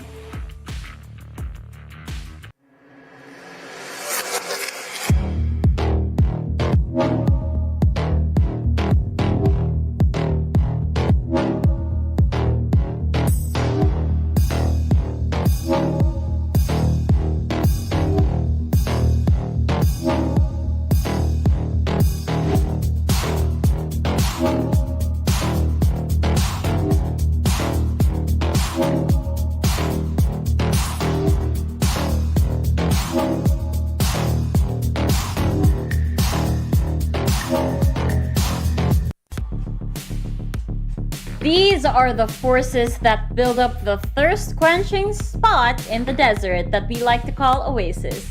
Fluffy, it's no surprise that you have a lot to say about this team, so I'm giving you the floor on this one.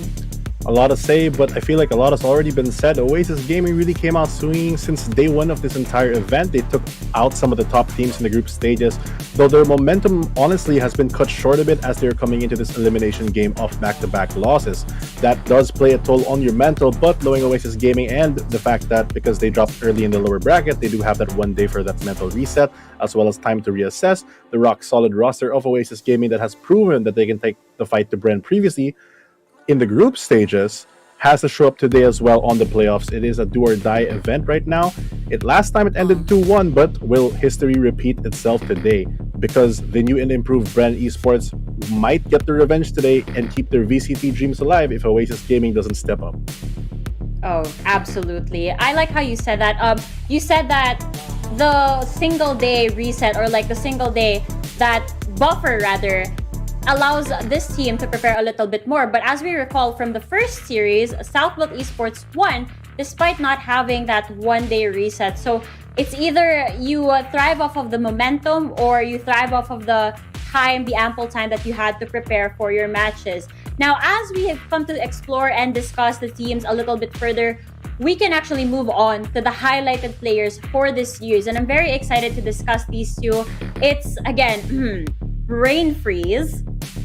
Yeah, you know, my brain freeze. And then we've got Ripper, the respective smokers of their teams.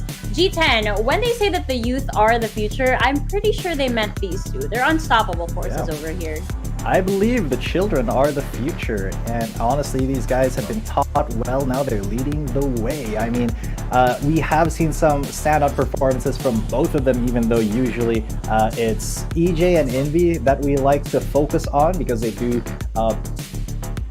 quite a bit of high impact plays for their teams. But these guys, their impact is no joke as well, because they're kind of these secondary clutchers, if you will, for their respective teams. Brain Freeze has had quite a few moments where he was kind of the last bastion for Bren Esports. Ripper as well has had some stand-up performances here for Oasis Gaming, and although the stats, they are a little bit low compared to what we're kind of used to when we cover, say, duelist versus duelist matchups. These guys, they are kind of the backbone for their respective teams as well. So if that backbone breaks, well, there you go. You can't move your legs anymore. That's true. I mean, between both of these players, age, they might be in the lower end of the spectrum, but their experience in the scene has always been at an all-time high. Ripper and Brain Freeze, also formerly teammates in the former Oasis Gaming roster, both are now on that controller role, which isn't just simply smoking for your team. It's also your job, like a sentinel, to hold ground, but also, even if you're not on the same place or site, you have to be able to cover your teammates, and that game sense and experience, or for the veterancy they have, considering their age, is just such a big deal that you can have in the tournament. I mean, aside from that, I have to agree with G10. When push comes to shove, we've seen both of these players, especially I think on both Fracture maps that they played on, really clutch it out on that Brimstone. Very good points about these players. And again, smokers are very essential to a team. We've seen that time and time again. If you get a smoker out early in the round, it's very hard to come back from that. Now, let's see how they will fare in the various maps that we have in the game. We're heading off to our map vetoes and picks. And as a recap for our audience, these two met up at Icebox, Fracture, and Split previously. Bren took over Icebox while Oasis Gaming won the series by taking over Fracture and Split. Last time around, it was a quick ban for Bind, but that's not the case this time. It was also a quick ban for Ascent for the side of Oasis, but as we can see, Split was the first ban this time. I wonder what the case is going to be this time around for Bren, though. What do you think? Oh, Fluffy, there we go.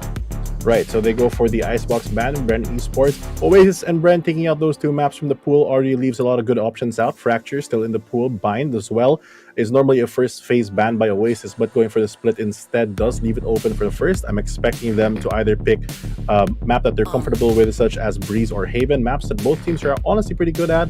I think Oasis is a bit better on the Breeze map, but as I say that, Haven is locked in for the first map of our series. For the second map, still undecided, with Bren on the first map picking defense on Haven. I expect Bren might lean into something like the Breeze. I'm not sure if they want, or Bind actually, I think would be a great option, because they know that Oasis isn't that great on Bind statistically. So picking it right now if they have the practice would be a very smart move in my opinion, because I don't think they want to run into that Fracture again, knowing that Oasis really has a good control of that map, and it is the map that they did lose in the previous series. As we say that, Ascent gets picked. I was actually expecting Ascent to be banned, especially on the side for Oasis Gaming. Bren has been performing pretty well in Ascent, however, that did allow for more strats to be revealed and studied for Oasis to take advantage of. But what do you think, G10? Well, I think that honestly, Bren picking Ascent here, that kind of sends a message to Oasis, that they're not afraid to pick a map like Ascent. They're not afraid to pick a theoretically 50-50 map, because they do have strats on it. They do have something lined up there, and of course Oasis will be picking that defense as well. So both teams will be picking defense on the other team's map picks. Bind will be taken out. Of course Oasis doesn't want to deal with a Bren Bind that is just asking for trouble, if that's going to be your decider, but that does leave that really leaves Breeze and Fracture, and it looks like Fracture is going to get banned out, so we're going to be going to Breeze if we do go to the decider, and I think that may actually lean a little bit towards Oasis's side. Oh my goodness, I'm looking at this now, and this is exactly the opposite of how things went down last time.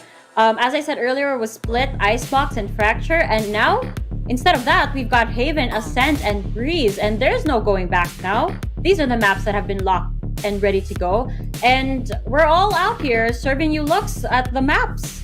It's been insane.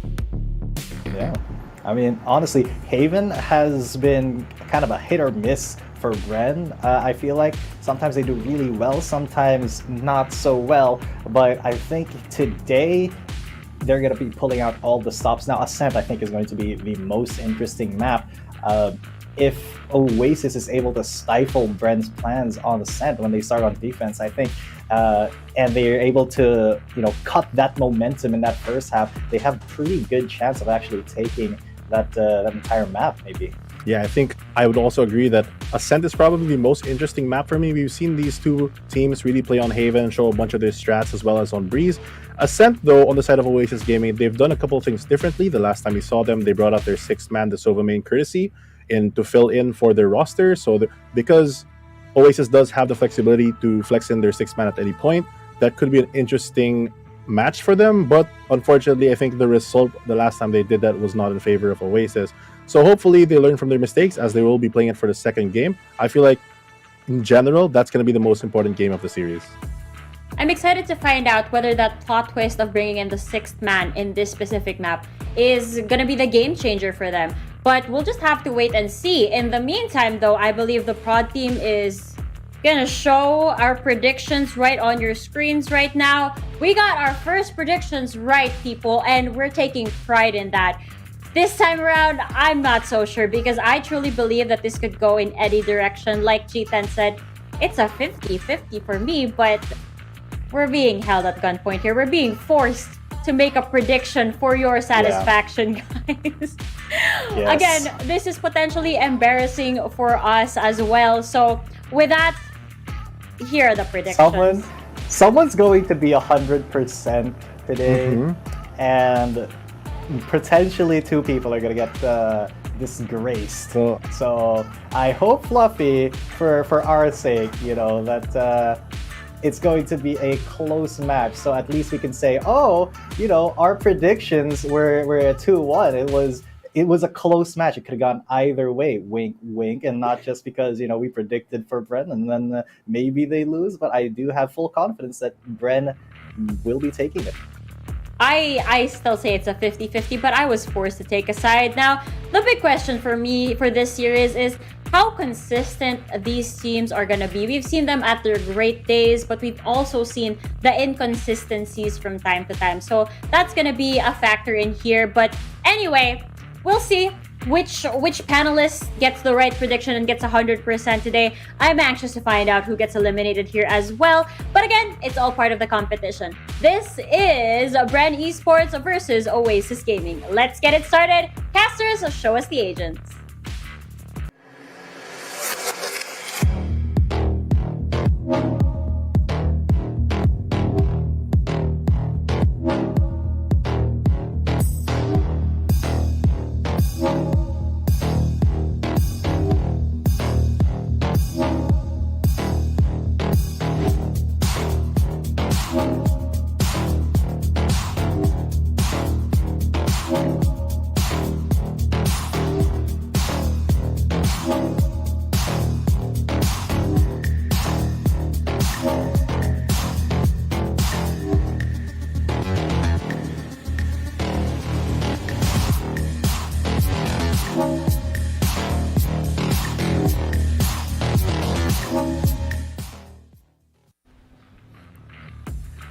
Yes, the competition, hot-blooded youth. The dynamic entry of our teams has now finally arrived, and we'll see if they're going to be able to open the gates and keep the dream rolling, as this is the elimination bracket for Bren and Oasis. We're back at it again. My name is Asteroid. With me now is Raph, and yeah, did you get that intro there, buddy? He's doing it again. He's doing it again. But, I'm glad that you pointed out youth, as these are still relatively young teams, but I love this headset. It's probably my favorite of the entire VCT, just because both these players are, very, very close to my heart. They're my favorites from my local hometown. And like you mentioned, they were part of the ex-Chimera Corps, and for the OGs who are out there, they were also part of the Empowered Youth Corps. So, if you get that, then you get that. But if you don't, then whatever. Now, we go back to Haven, which is a relatively strong map for both these sides. Aster, I think the panel got it rather they hit the nail right on the head. It's going to be a pretty even matchup. But I would say Oasis kind of have a slight advantage here. I think the consistency has just been far more present on their side, despite Bren making such huge strides of improvement and just general upgrades. Well, it really has been a struggle for Bren, but this entire pick and ban really feels like they do know their strengths and weaknesses and have really curated this particular map selection that we do have to at least address possibly some of the issues that they were experiencing initially. Now, with all of that being said here, Raph, I really do feel that Bren have definitely struggled against so many odds, and up against such a heavy hitter like Oasis, there could be some things here. But the thing is, I feel like and I don't know if this is just my gut feeling or just my subconscious telling me, but these two teams feel like they're a mirror match of each other in some sort of way. That it feels like whenever I see Bren and Oasis go head-to-head, it feels like there's always going to be that 50-50 drawn up into the air, even though I do know logically from my perspective that Oasis should have the advantage here. We'll see how this goes. I'm pretty sure Fluffy, if he hears that, will just be to the skies, you know, like, oh, Asaray, you're my friend. Thanks for saying that. Well, like I said, right, some of their players have played together as teammates for the longest time, have been part of the same core, but, you know, fates were not too kind. They decided to pit them against each other, and Wild Oreo already starting off the series by finding Brain Freeze. Again, the accuracy and the firepower on Oasis has only gone stronger relative to last stage and just really their previous showings. They've been far more mechanically dominant to quite a few teams, and they've been balancing it well with their expertise of strategy. So this is a great look for both these teams. Oasis, they're still trying to hang on here. They do have the man advantage. They already have the plant. And aggressive space taking here as Envy gets a bit of a flank going. The rest of the Bren, they seem to get peppered down, but EJ, who's been a menace, gets cut down with the classic. Wow, did you see what Oasis did there? They just went for the wraparound. Bren was coming in from all cylinders, about to pinch, make the sandwich, but somehow the filling here of Oasis just spilled out and went on top of the sandwich. You know, in hindsight, that's not what you want to do with your breads and your meats, but here in this type of situation, that's absolutely what you want to happen, because again, it allows you to just wrap around the rest of the competition, and Oasis easily handle that. That's a sticky situation. Oh yeah, the confidence, it's definitely already showing itself on the side of Oasis.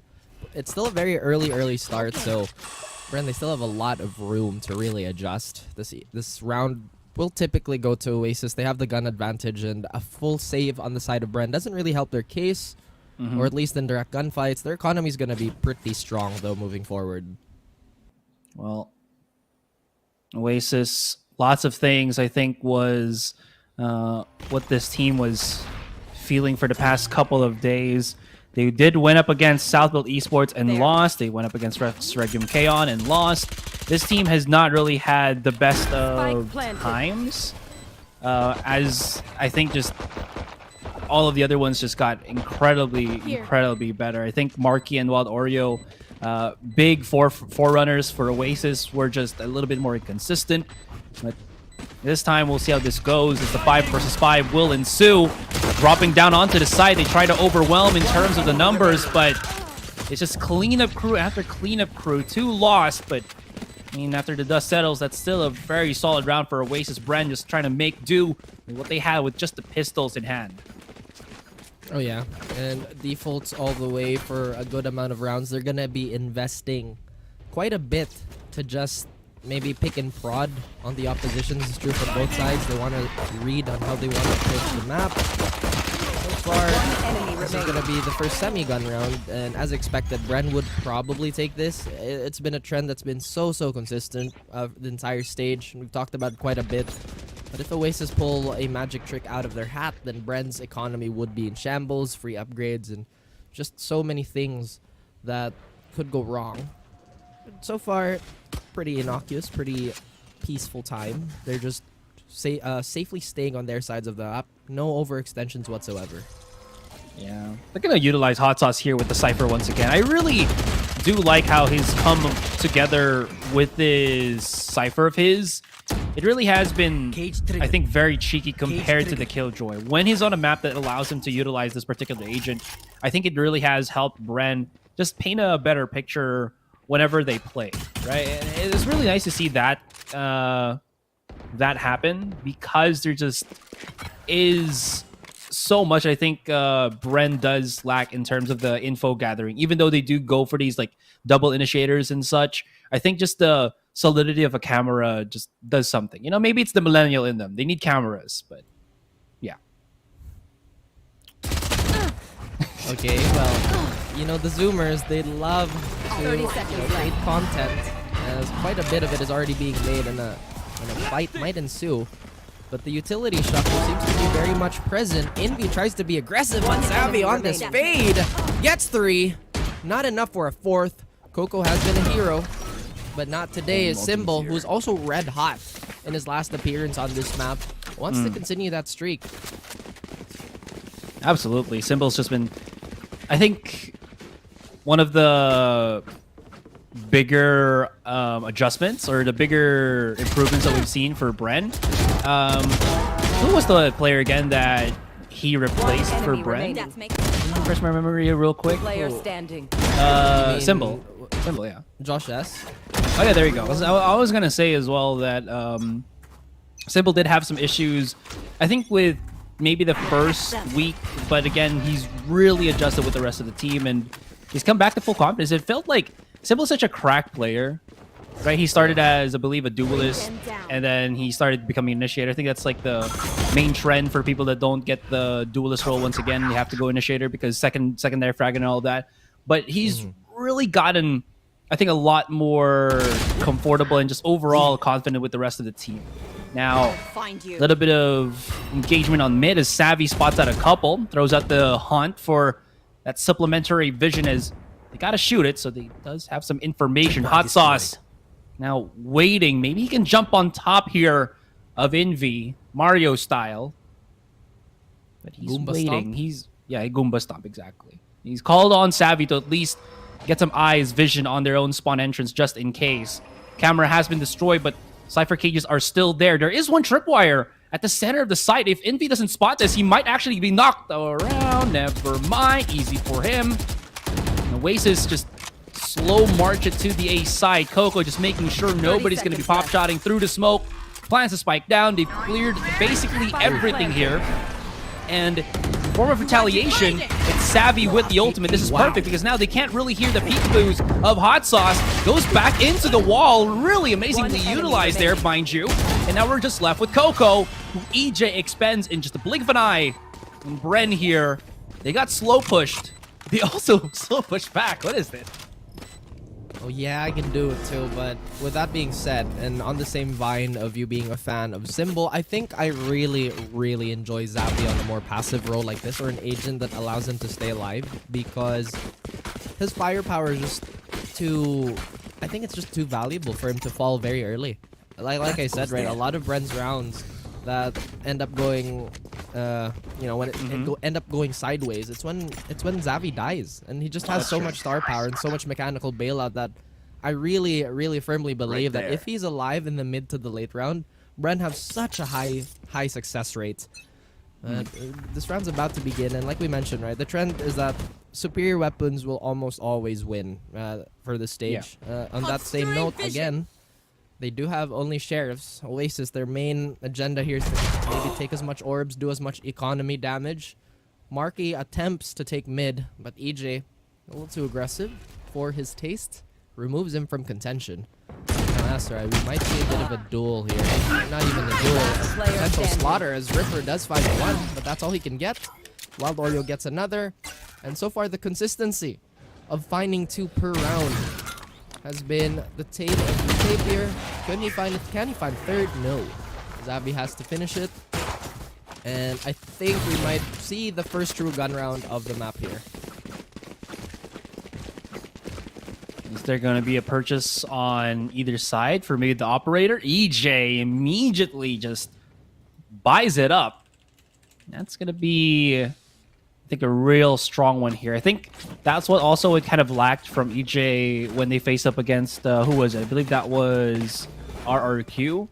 That it just felt like he didn't want to commit to the operator that early. Maybe it was because he was afraid of the utility that RRQ's initiators had in mind and stored for him. But I think that lack of risk that we know EJ to do really, I think, hurt the case there for Bren. Now, as they get, as you mentioned, you know, the true gun round, as they start off with some really good overall performances in the previous rounds, it seems like Bren are just slowly building up confidence as well. And this is where it's going to really go down to the wire. Envy waiting on the peekaboo here on Savvy. No more dreams. Gets slaughtered. Yeah, Savvy was just on point on that one. Both initiators now playing on the A side. This could be perfect, though. Savvy can find an angle here and maybe go for the cross. He can set up maybe a flash point punish alongside Symbol. is right there, ready, for the swing. Ultimate has been used. They've abandoned the site. As while Oreo tries to clear everything up, there's nobody here for the resistance. It's all about that retake, and this could get a little bit bloody though, especially now that, again, there is still so much utility that Bren can use to push back into this retake. So one thing Oasis have been doing is that their utility timing is far superior in comparison to Stage 1, and they've taken a bit of a more passive approach. If they don't have to deal with it now, might as well just hang back, let them come to us. And that's exactly what's happening here. Ripper does take a swing. He does hit the mark on Xavi, who's been an absolute monster, but Bren, they tear into the site. Now Oasis is... Bit of a mouthful there. They struggle to keep themselves alive, but the defuse is going to come, and Bren, they successfully take that round on the board. I was about to say, Asra, that I think Bren might have some range issues, barring Symbol and Brain Freeze, because every other agent they have... Anyone feeling generous? It's very...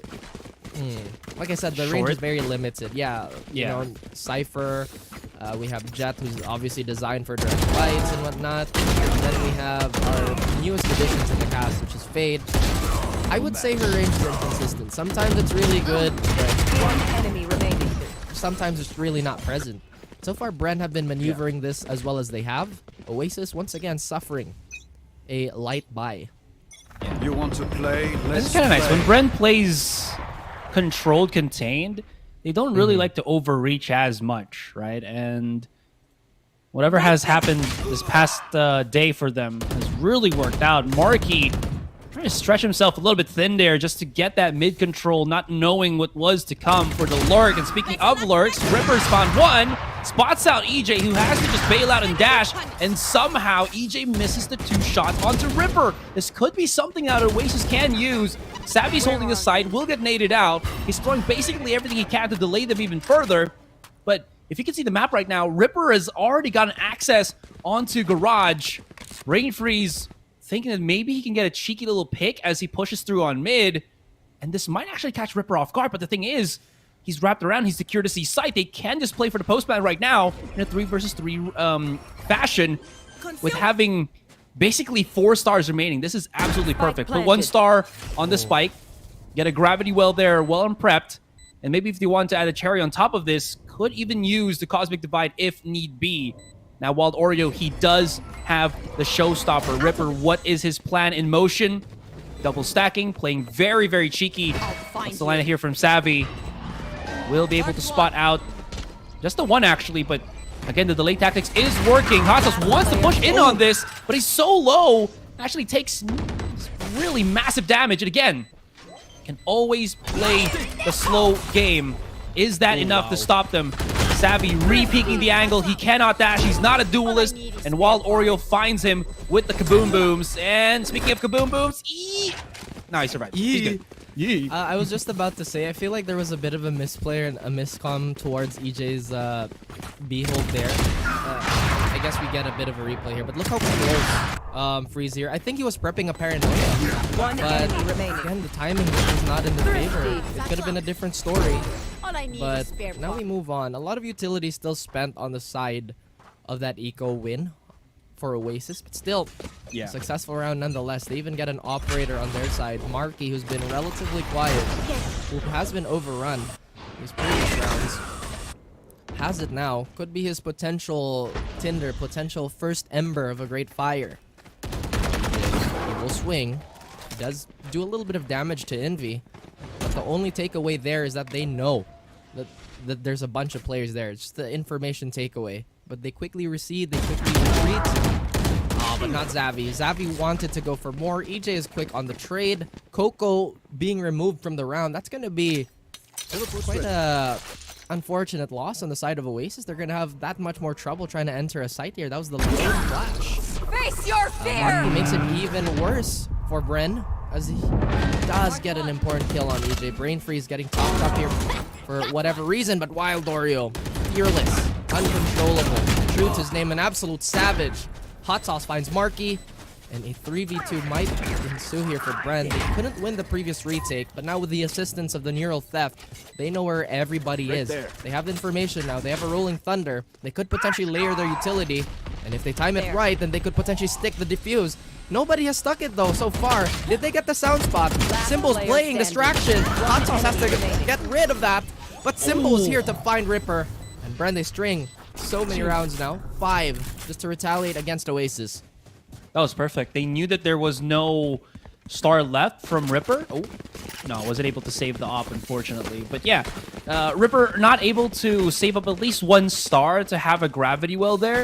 If I think he did get that, they might have been able to play much farther back into C-Long and have forced and have been maybe able to counter this Rolling Thunder. But now that they spotted 2 down dead on C-Long and there was no one else challenging them, there's only one other left angle, and that was the lurk or the wraparound coming in from Garage. I honestly thought that maybe, who was that, Coco or was it Ripper that could have hit the spray, but unfortunately he just couldn't make it happen in the end. It looked like he could have, but he just whiffed that one single, I think, just bullet that might have hit a headshot or something. Could have been, should have been. And a timeout is here for Oasis as they mull over. Why does Bren have a bit of a lead here? Have to consider that their economy is not very good right now. I feel like it would be fine if they just gave up another round, maybe half buy on some of their players, and potentially steal it away from Bren. But one thing Bren has been doing is that their defense, despite a little bit of aggression on one side, everything else has been in tip-top shape. The control and just the discipline to respond accordingly. But as we mentioned, Asray, when you're on the move in a tactical shooter, the tendency is your brain's not going to be working as well as it is when you're prepped for a fight, because all you're thinking about is, oh, how am I going to hit this rotation? What is the timing that could possibly kill me and whatnot? Look at Waldorio. He's like, yeah, they'll never expect it. Well, but now with that bot dropped, Brain Freeze, he will back away, falling into the safety of this tripwire, and he reapplies the smoke, gives himself a little bit more cover. Still, very wary of a potential hit coming from both Long and Garage. They can get Coco with his Rolling Thunder, maybe, but that little stint that EJ did get outside of A main reduces now the flow of where Oasis can actually try to go. More utilities being used is still a good thing for Oasis because they don't really have to worry about that later. Brain Freeze has made so much information garnered right now. I thought he was going to go ballsy and maybe shotted step right across Ripper, but it was Hot Sauce that got the pick in the end. And speaking of the man himself, he's going to be the backside, able to find a Coco here who still does not have spotted his ultimate. And that's going to be Hot Sauce going very much anchor deep into the site, allowing Brain Freeze the follow-up and the clean on the round. 6-3. Bren, super solid in these games. It's a very slow process. It's a very slow-going rounds, but Bren are kind of thriving in this because they're not being put to the test of over-rotating, rotating, and rotating over and over again. This is the map 1 Bren. We've talked about it many times, and they always start very strong. It's really when the series goes longer that their consistency becomes questionable. But like we said, right, if they keep this up, then my goodness, Bren, they are on an upward trajectory, an upward rise. Envy quickly throwing the Prowler out. Brain Freeze not really expecting a little bit of resistance here, but EJ is quick to respond. Freeze might be tagged up to 33 health. It doesn't really matter. They still have control over Garage. That's going to give them so much leeway and so much freedom of movement that they actually have to use that Rolling Thunder to clear it out. But to Oasis' dismay, there's nobody there. Suddenly, this is careening into a disaster for Oasis. They do find their footing on C, but Ripper's going to have that active trail, which doesn't get spotted out immediately. Symbol does get that trade. A 2v4, looking difficult, but still possible. They don't even have Spike down yet. This cross is so perilous on the side of Oasis. And they still try to make their way out of here. I think they have a feeling that Bren have somewhat set up for the anti-post plant. Symbol could be the first victim of bad timing, but no. Marky, he lets his shots ring, but only as a warning shot. And Coco, who was desperately trying to cross into safety, was just not allowed to do that. Bren, they get their 7th round convincingly and very polished in their approach. Yeah, this is not boding too well for Oasis right now. They're starting to bleed out these rounds as Bren, their vice grip on defense just get tighter and tighter. Spike down. You mentioned how they felt like they needed to force the Rolling Thunder to maybe catch up anybody from Bren there, but there was nobody. And the answer, the clapback from Bren was, okay, you use a huge ultimate that's supposed to catch us off. We'll use our own so you can't hear us rotating or anything, and we'll basically know where you are with these lifelines, or these fate of lines just directed towards at you. Marky, though, speed is the name. His headhunter, just always so crispy. Does give Oasis somewhat of a fighting chance. They will be able to pick up the weapon here, but Bren is already on the case. No more Rolling Thunder to delay even further, and they're going to start charging right in. Somehow these sheriffs, these headhunters, are giving them some really strong outputs of defense right now. They line up for hot sauce. It's all down to Marky with about a sliver of HP, 10 in the chamber. He will falter as his hand was forced to go for an aggressive peek because of the neural theft, and Bren just unstoppable in this first half. Unstoppable indeed. The golden shine. It is blinding for Oasis right now. Last round. I mean, it's in not the like half. Oasis is playing badly either. You can see that there's a philosophy and there's a science to their approach, but Bren have been reacting so well to it. Oasis, they still have a long way to go, but still very doable. I feel like some of their timings could have been better, but those are just incredibly minute things that cannot be fixed almost immediately. You're at the very top level. I feel like a lot of people seem to forget that everybody on the server are a bunch of Terminators. You want to play? Very good as EJ finds Marky almost immediately. He already has the Blade Storm out, and look at Brain Freeze tempting fate here. He will throw that Paranoia out. He's gonna blind that dude Roomba, that stuffed Crush Gear, but EJ tries to make a case for himself.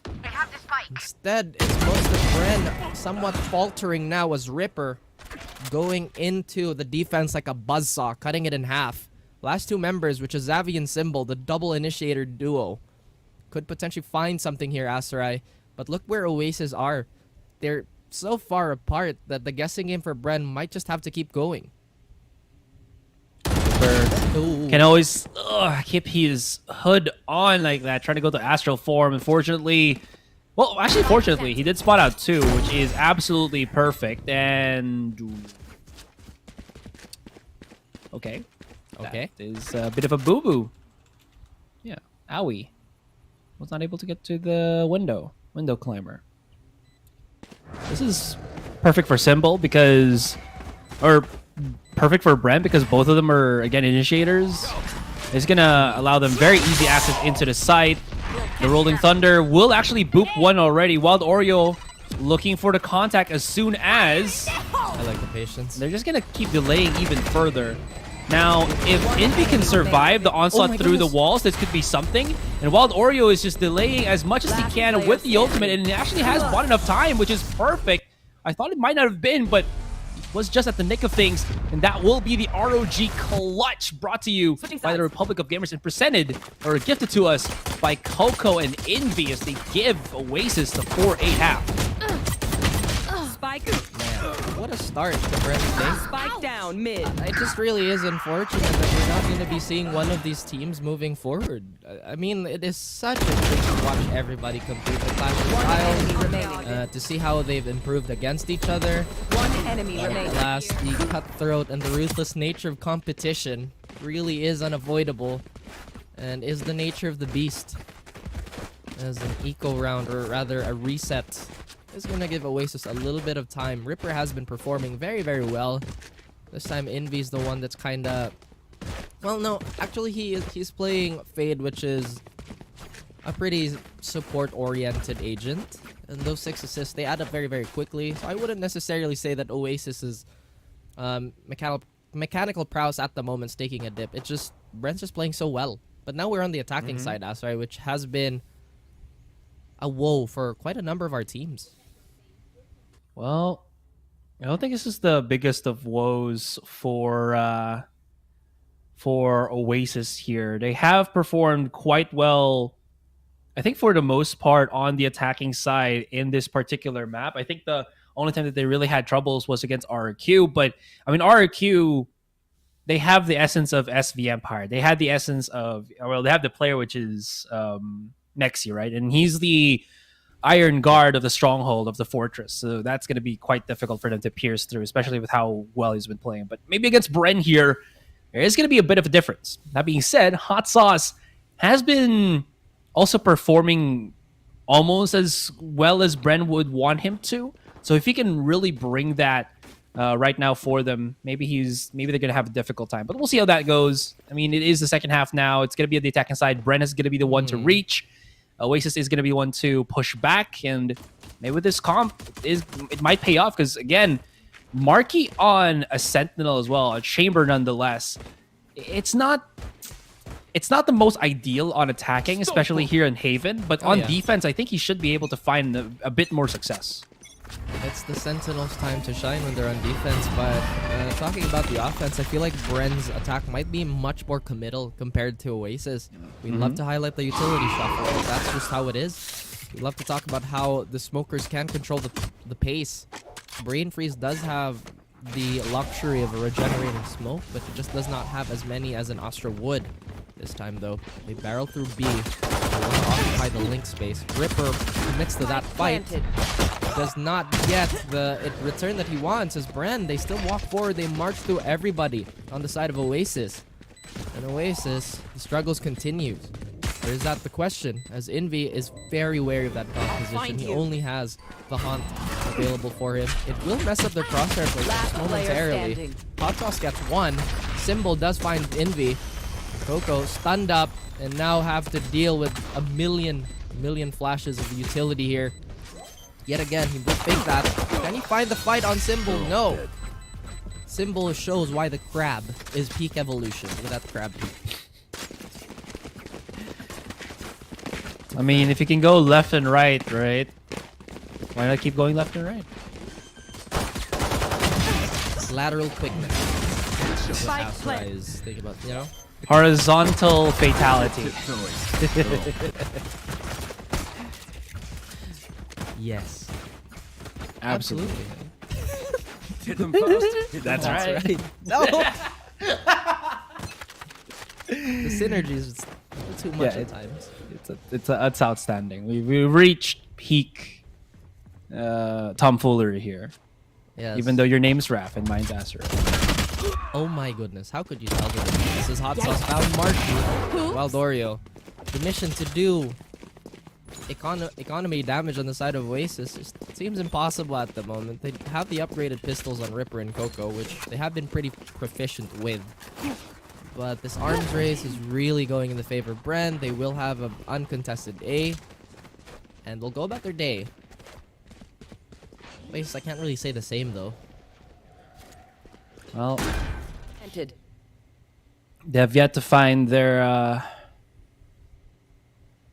wonder here in this match, as they've kind of hit a wall that is Bren. With Ripper and Coco just remaining, I wonder if it's going to be enough. Oh, Ripper can get away for dear life, and Coco's give it away his position with that fault line of his. Trace the line, find the Coco. And are we all in love with the Coco? Yes, we are. It seems like Hot Sauce is going to be near on the case. What's a little bit of sweetness when you can't put a little bit spice on it, you know? Chocolate with a little bit of that hot sauce. It's good.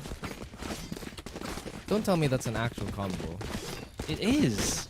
Is it really? Yeah. Like, I want to know. Yeah, there is. I mean... No, because I know there's like mint choco, right? Yeah. There's bound to be like spicy chocolate. There is. I'm pretty sure there is, but I don't know if they sell it in like I've never tried it, is the thing, right? I'll say this. There is spicy ice cream. Chili ice cream. Oh, yeah, well... In Bicol, there's right? chili that makes sense, because it's ice cream. There's literally ice cream for everything, man. But chocolate, I don't know, dude. I feel like those are two very strong flavors that could potentially clash. So, speaking of a clash, might be butting of heads here on C-Long, and the utility is out, but Marky, like we said, the Sentinel really shines on the defending side. Symbol tries to walk, tries to be clandestine, but Ripperoo will shoo him away. EJ has a massive timing here. And the Spectre with the suppressor. Just a little too much now, going back to Mother Nature. Now switching back to the Reaver. 1v3. 1v2. EJ gets a third, but does he know that Envy's peeking? Yes, he does! Nearly gets the ace.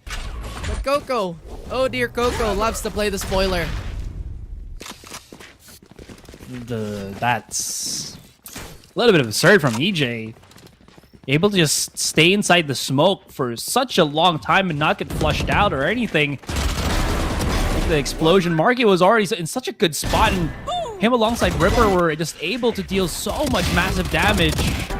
And EJ able to just maneuver around, and I was so surprised that he was able to still hit that shot, and he was almost, if he got one bullet off. If that was just maybe an inch to the left, we could be seeing an ace. Oh, this is just absurd. EJ, who's so good in that last round, but you know what? Not everybody will have their day every single time, every single round. EJ will have to go back to the drawing board after that. Was stunned. Could not find the reaction into the end. His opponent's a little bit too jittery.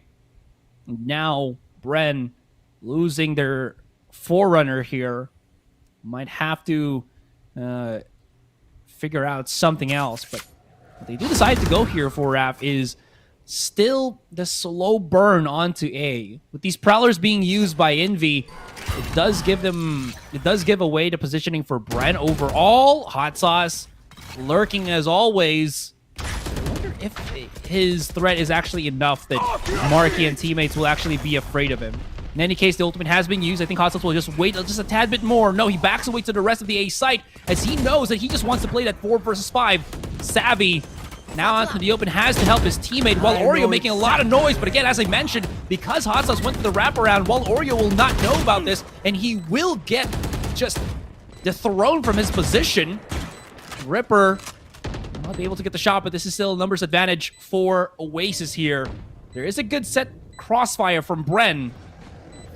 The problem herein lies, but again, there is so much explosive damage that Oasis can bring to the table. And speaking of which, it could happen right now, but somehow, some way, the crossfire works out beautifully. They checked every single corner.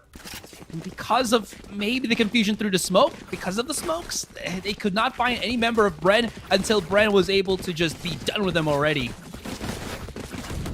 Be done with them, be gone with them. And Bren, they really exude quite a bit of confidence. My goodness, this must be the Coach Evo buff. I mean, I think it is public information that he's chilling right now. Yeah, he tweeted about it already. Everybody follows him. Yeah, everybody knows now. Shout out to Evo. Yeah. I have an Ichibat. Have you seen that video on YouTube with the Yoru voice impersonator? Yes. I have. No. It is there.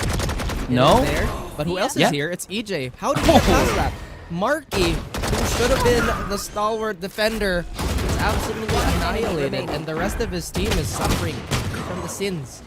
Envy does get a bonus. Has a chance to get a rifle. The Prowlers are going to chase him. The retaliation is here to the seas. He throws everything but the kitchen sink.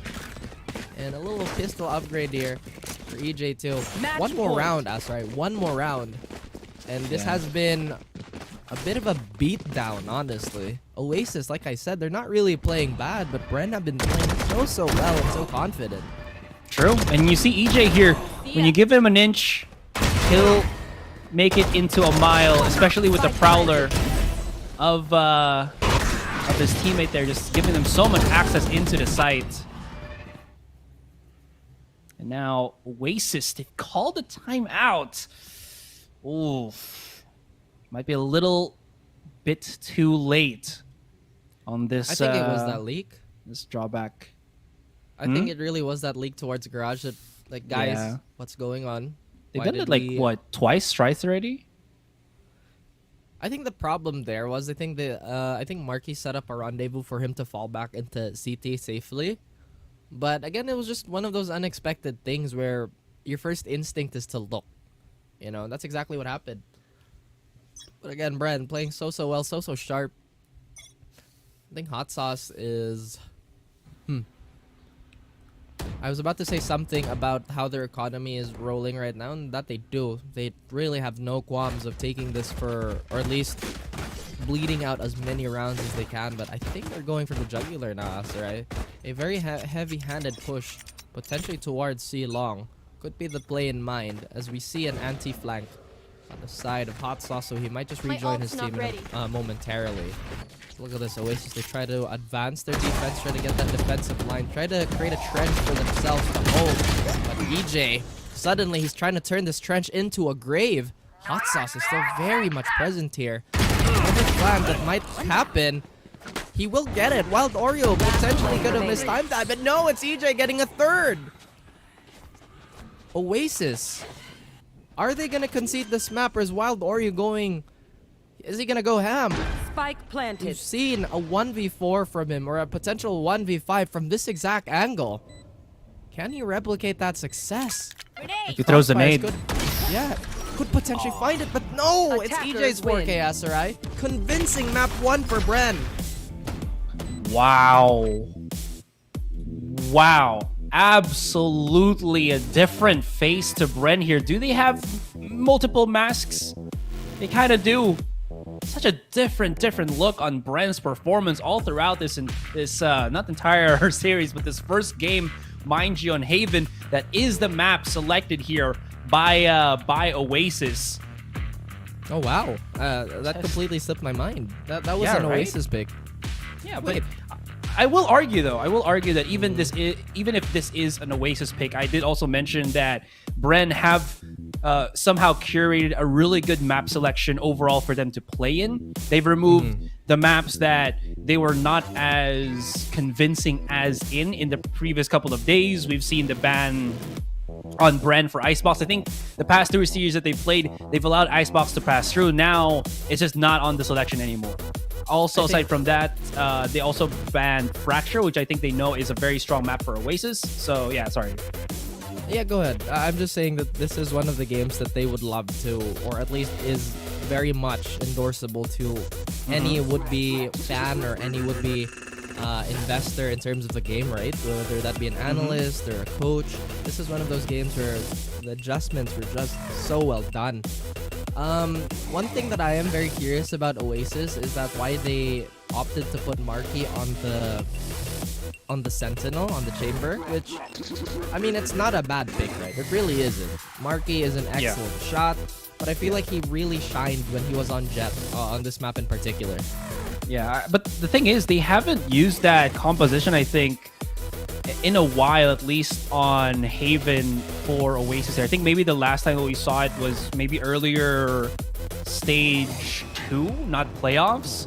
Because Marky has been playing a lot of Chamber in this particular map and has found somewhat success. The last time that they played this, with like RRQ, he was able to hit like 19 frags overall. But that was them still losing to RRQ. So maybe, yeah, actually no. I'll go back to the point. I think you're still right. Actually, I might have preferred Marky here with just a little bit more. I think the Wild Oreo entry fragging is good, but not as clean as Marky. So I think similar to what Sabi is for Bren, they might want to see Wild Oreo not be the one to pierce in through the sides, because they're kind of wasting the lethality of this kid, or this young man, excuse me, when he gets into overdrive.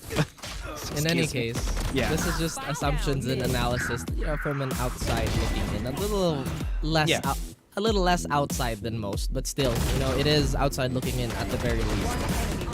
Oasis, they do have quite a bit of room to recover. They still have the rest of the series, but if they just continue whatever they're doing here, then my goodness, we might see a shutout. Well, they still have Ascent to play in, and that's a map that we know both of these teams can do exceedingly well. Yeah, true that. I wonder though what the adjustment will be. Will they go back to putting Marky on the duelist? To be honest, he's really good in this particular agent. Maybe just make him play it now. They need somebody a little bit more explosive, a little bit more of what can handle EJ. Because the thing is, that's also one thing. Oasis, I think, have never found the chance to beat out EJ. And of course, Dance Party, Toogs for hot sauce there. Anyways, guys, we're gonna go on a break. When we come back, game number 2 and possible decider here between these two teams. Who still has a shot at APAC, at the APAC third slot? We'll see how it goes. Don't go anywhere. We'll be right back.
The panel is kind of busy right now, guys. So welcome back. It's me and Asarai.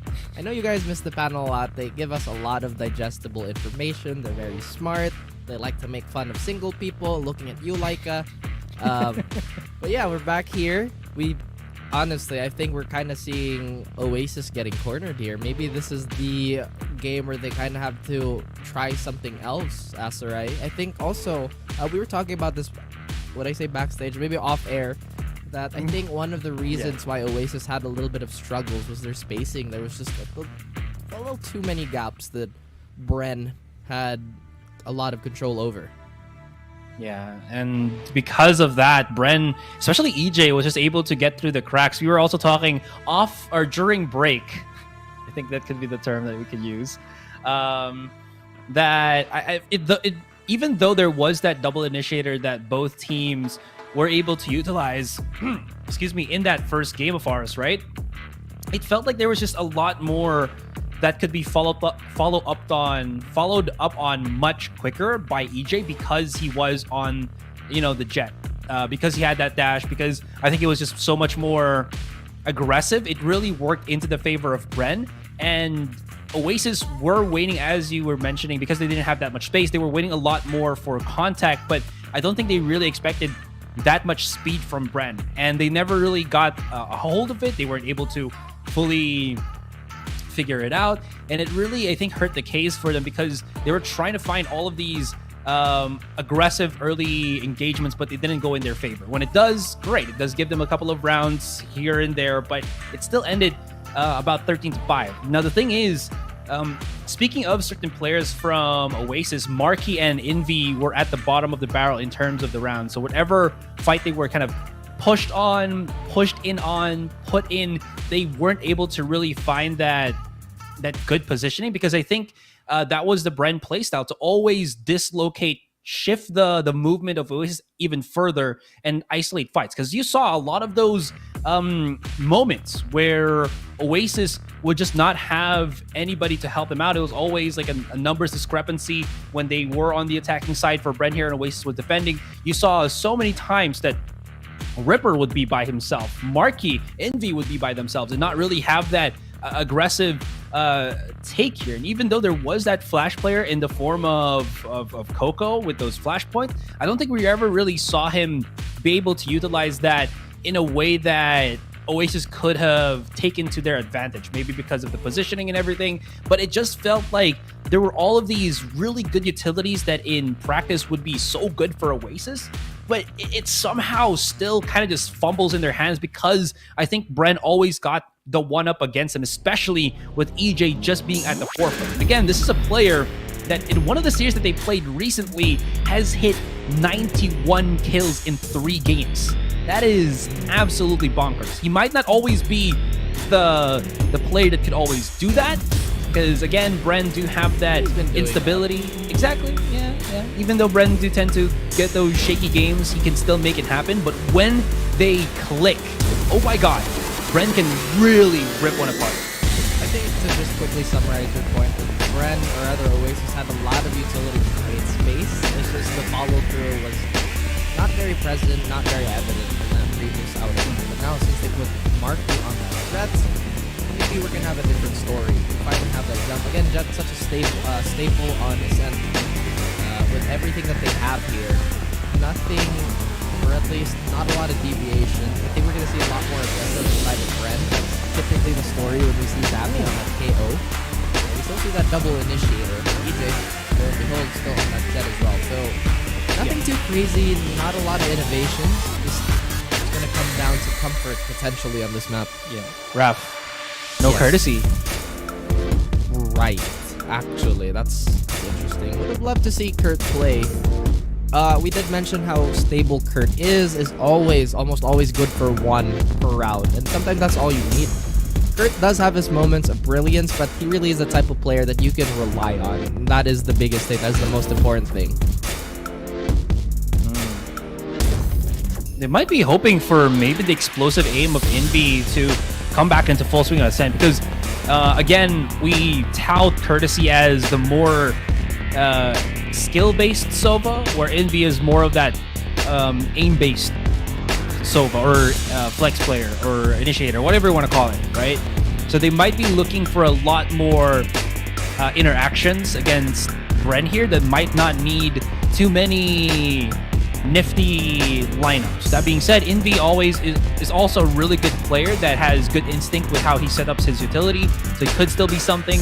But this just kind of tells me that Oasis wants to go full force into this.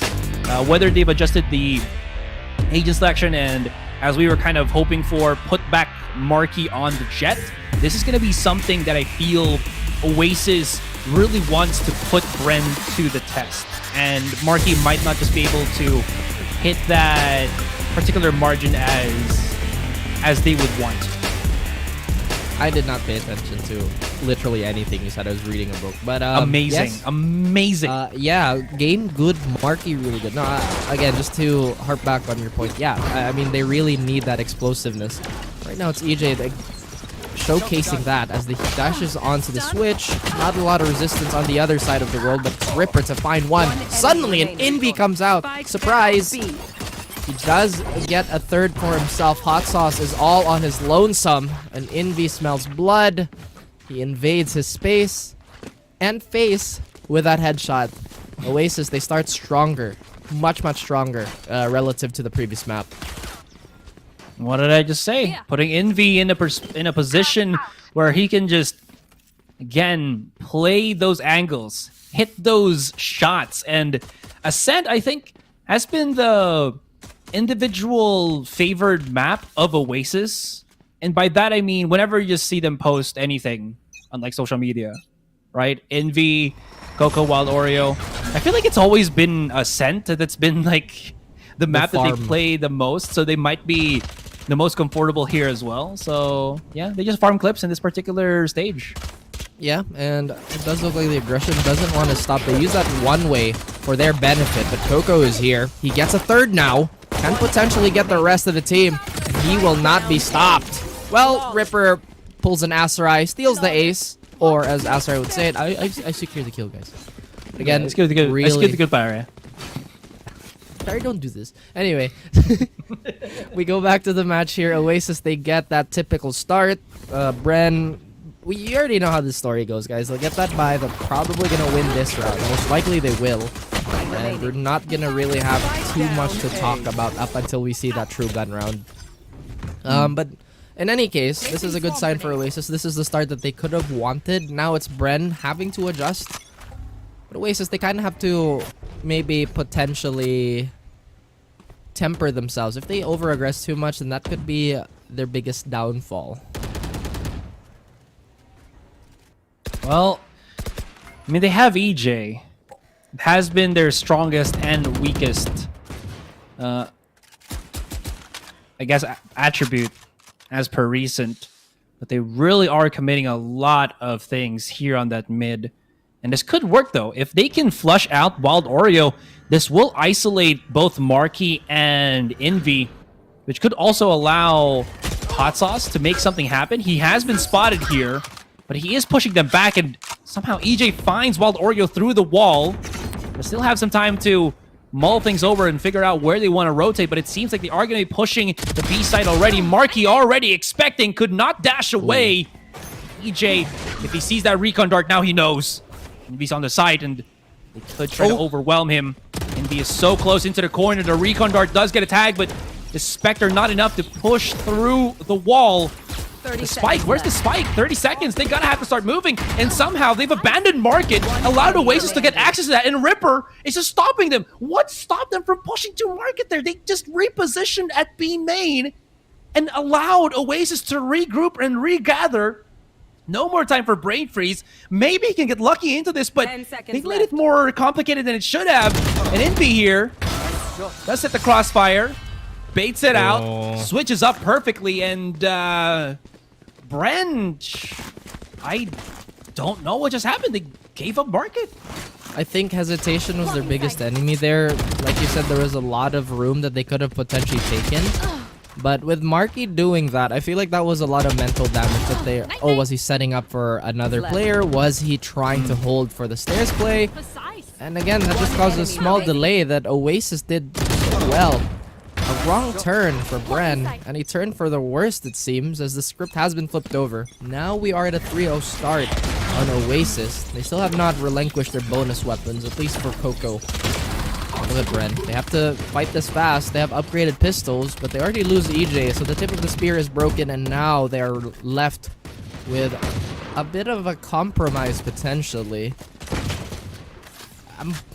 Strategically speaking, what can they do? They really have to land a few shots here just to get something going, considering that they already have the man disadvantage. Well, I mean, maybe if Coco makes a mistake and goes through the box that is bangable, right? Maybe That is your favorite word on this map. Oh yeah, for sure, for sure. BANGABLE. That's my favorite word on Ascent. I mean, he is incredibly low. So if they can get him, maybe that'll push in Hot Sauce and the rest of Bren to start moving right in. But look at how they just play this angle, peeking through the corner. Symbol finds one. Ripper just getting closer and closer. But look at that. He showed him just a little bit. He ripped him apart. Now Savvy has just rotated all the way through A main, making a lot of noise a while ago in B, but he has a Spectre or a Stinger. A Stinger. If this can get a kill on long range, I will eat something that is unpleasant. It's not. But it's not. yeah. You're safe. You're not gonna be able to eat anything unpleasant. As Oasis, 4-0 now. Very, very dominant fashion. But ult economy, yeah, I would say relatively even. Bren, they are just a few orbs away from potentially creating a set play. But what could they really do in that position? Maybe they had a chance to rotate. Maybe they had a little bit of utility that they could have spent from coming from the supports. That was not meant to be. Marky also with a very fantastic flank. Again, you asking for a long-range Stinger kill, that is just going back to a patch that I believe none of us enjoyed. That was Oasis that also made that famous here in the Philippines, or was it Southeast Asia? You gotta make do with what you have. Oh yeah, dude, I remember that. The ADS spam with the Stinger. Oh ooh la la, that was. Yeah, no, not for me, buddy. Not for me. Yeah. Even the Bulldog had that, right? I think maybe even the Bulldog still has that. But I feel like there's no reason to really ADS spam with a Bulldog now, because it's a pretty decent weapon on hipfire, and it's, again, we know how strong it is on the potential ADSing. But Bren, they call a timely timeout. 4 rounds is not insurmountable, but momentum at this point on the side of Oasis has found a foothold, a foundation for them to go back upon. Placing swamp grenade.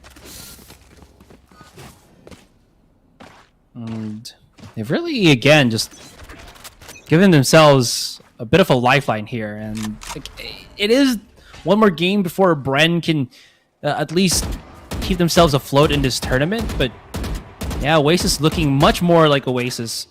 Here comes the question. Maybe I'll ask this later if we go to a game number 3, because that map is going to be Breeze. Is Marky still going to go back on this Jet, or will he play like another Chamber or something and allow maybe Wild Oreo to play Duelist? I'm not sure. I can't remember if Wild Oreo actually plays it's working. The Smoker on Breeze, but we'll see. But yeah, definitely here on Ascent, it is very much working in the favor of Oasis.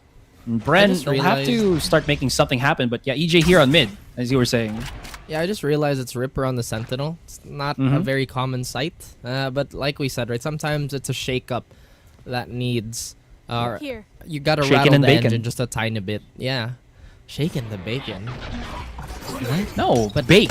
Shake and bake. Oh, shake and bake. I thought you meant shaking the bacon. Maybe I'm potentially hungry, but so is Bren for some rounds. And Coco just kind of gets melted down, gets corroded by that nano swarm as EJ gets Wild Oreo. And again, the same symptoms happen for Bren. They're getting stuck. I'm not entirely sure what's going on, but finally they're allowed to flow. They take Market, but Hot Sauce finally melts down Coco. And this Oasis defense not looking too impressive, but 12 seconds, they have to make a mad dash somewhere. They have to commit. EJ finds the last member. And that's Oasis taken down a notch. Bren take 1 round, and this could potentially be the start. Might not have known that there was actually nobody on the site, and he didn't have to rotate. But of course, unless he had absolute information that that rotate from Ripper was well merited, and EJ was just like, yeah, this is probably a free kill if I just held the lurk just a teeny tiny bit more.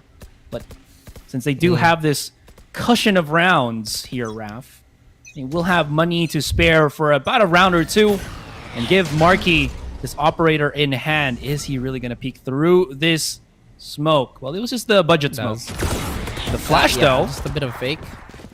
Yeah, the flash charging into this. I think they're hesitating again. They put their effort somewhere else, but A main control, like you mentioned, is definitely in the hands of Oasis now, so they do have the leeway to put quite a number of players already towards B.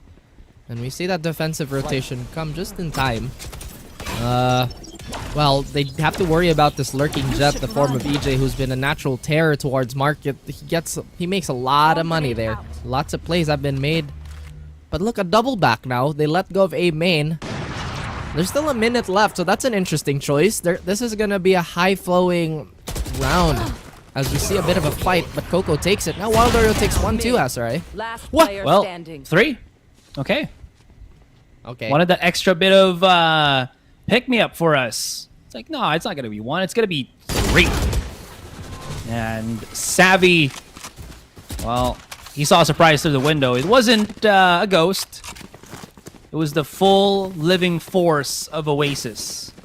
No need to be afraid here for the afterlife because you're going to be sent there to the Shadow Realm. That they did. I actually quite like that that Gaia Vandal. The sound is very satisfying when you land that tap. That really loud ring. And Oasis, they've grown accustomed to it. Even though Marky doesn't have the highest volume, now that he has the operator, that could potentially change. The King of Blades also knows how to operate a big mean machine like this. They go for the aggressive B control now. They only spot out that turret. But they're gonna let someone else do that. Marky doesn't land the shot, but so does Hot Sauce. EJ slices him up. Envy gets a trade, and Envy's been doing so much work. He's been so stable for them. Absolutely, and look at Marky timing with the operator. Spike is way out and outside of B main, and they're gonna have to retrieve that first before they can do anything else. But this offense from Bren dismantled already. They only really do have Savvy. Oh, wait, no. They have Savvy with the Marshall Raf. Maybe he can make this happen again. He's done it before in Breeze with this particular weapon. He might be able to explode just a teeny tiny bit. The flash being prepped already. Symbol has picked up the Vandal. The timing is going to be crucial. But Envy's reaction lineup, all so good. Now Savvy running for dear life. Spotted. Will he get... Whoa! He's anticipating the flash, and Envy's just like, okay, thank you. The anti-flash scammers! Marky! Sniper in hand. He's got the bigger of the boomsticks. He's gonna win. He's got the firebolt, not the Nimbus. So one thing that we've seen from Oasis is that they've been much more proactive on the map control, and it's not allowing Bren to really breathe. That's exactly what they want to enforce moving forward too. Because that's been the crux of Bren. They've been getting stuck in B main. They've been getting stuck in A main. Their pushes just have been... To be honest with you, they've been stumbling quite a bit now. And Oasis, they're taking hella advantage. I like that play. I love the heads-up read. But sometimes when you overread or overreact to a situation, you get shot in the face like that, unfortunately. But here we are, Asarai. New round, a new set of guns. I still could get over it, though. Well, sometimes they're presenting the back or the behind like a baboon. Oh, Coco! Ah, yes. The inevitable downfall of Coco is he just wanted to get to map control. He just wanted to be there. Fortunately, no dice for him, and this is actually a really good round for Bren to start moving right in because Savvy has gotten his ultimate already in prep. They're actually going to go 4-man into this. They know they have the numbers. If he does this, they can actually push in. But the thing is, while Oreo is very far from the case, Marky still not stopped by the smoke and everything. And I was going to say it was perfect for Bren, but I also totally forgot that Oasis have utility that goes out of the reach of the null command, which is absolutely perfect for them right now. Marky still holding on top and he's hitting a lot of these shots. Ripper actually sets its sights on the cross, but does have that alarm bot for safety. Hostos will have to push through this. 17 seconds and a dream. Can he win the battle against Ripper as the Nano Swarm sizzles at his feet? Absolutely not. Envy hits the shot, secures the operator, and Oasis have yet to really fumble anything in this first half. Almost perfect for them, except that blemish of the one round Bren got. Are we sure we didn't get the map picks mixed up? But you know what? It doesn't matter. One thing that we did notice is the body language of Bren alone. When they were trying to take A main control, they're so worried about Wine just because players or the player distribution on the side of Oasis has been fairly sporadic. But like we've said, right, sometimes when those seeds of discord are planted, then you start worrying. Bren, they're not, at least at the moment, they're gonna go for a default this time around. The Eco's really not gonna help their case again. Ooh, Coco does find Symbol. Trying his luck, trying his accuracy, but ultimately failing in that duel. Well, mid control, looks like there's quite a bit of shots ringing left and right. And Bren, they're somewhat stuck again, waiting for the aggression from B main, but so far that hasn't been the case at all. Marky finds a re-peeking hot sauce. Interesting choice.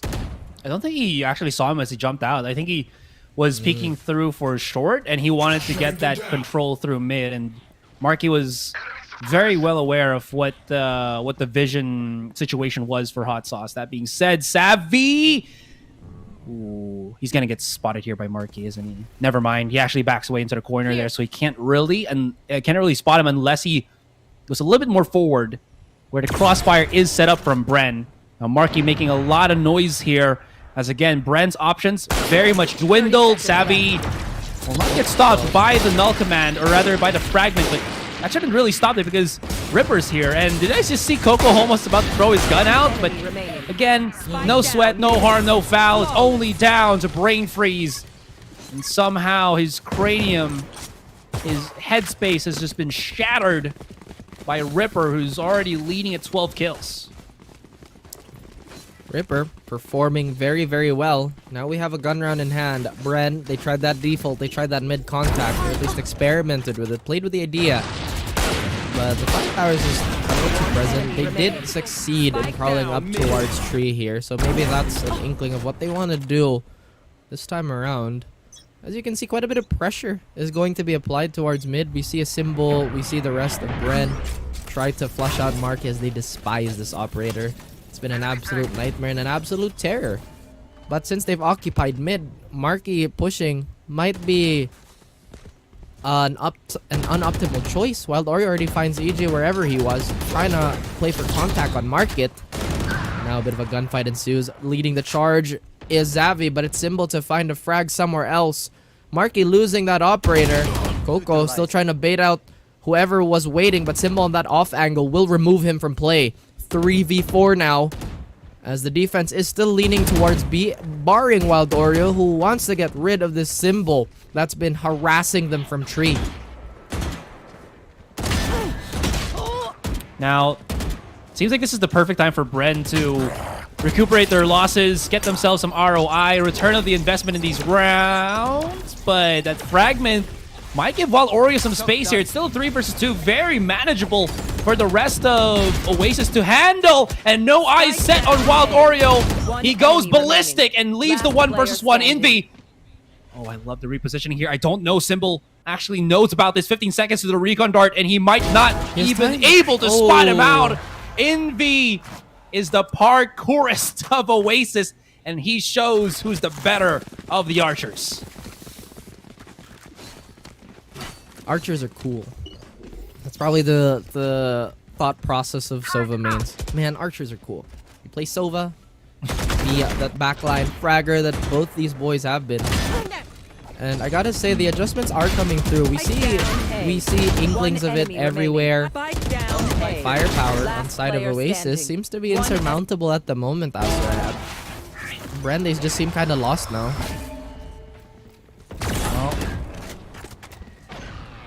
Struggle as struggle will. We'll have to go through again, the operator of Market, but Hot Sauce, he's the entry, fragging Sentinel. It's not a role, it's a state of mind. The Empire state of mind as they start coming in through the site, but the crossfire is so well placed here by Oasis that even if Wild Oreo can't do much, he's already gravitated the attention of Bren, and Envy finds the blow. My goodness, they just cannot find any leeway at all. Bren were so dominant in Haven. Now it's Ascent. You mentioned it, Raph. Absolutely perfect. Topsy-turvy. Just Oasis being Oasis. And they've called a timeout. Whether it's just to spread the already very fragile mentality of Bren or headspace right now in this first half, or just to clean up this first half for themselves, they do call it.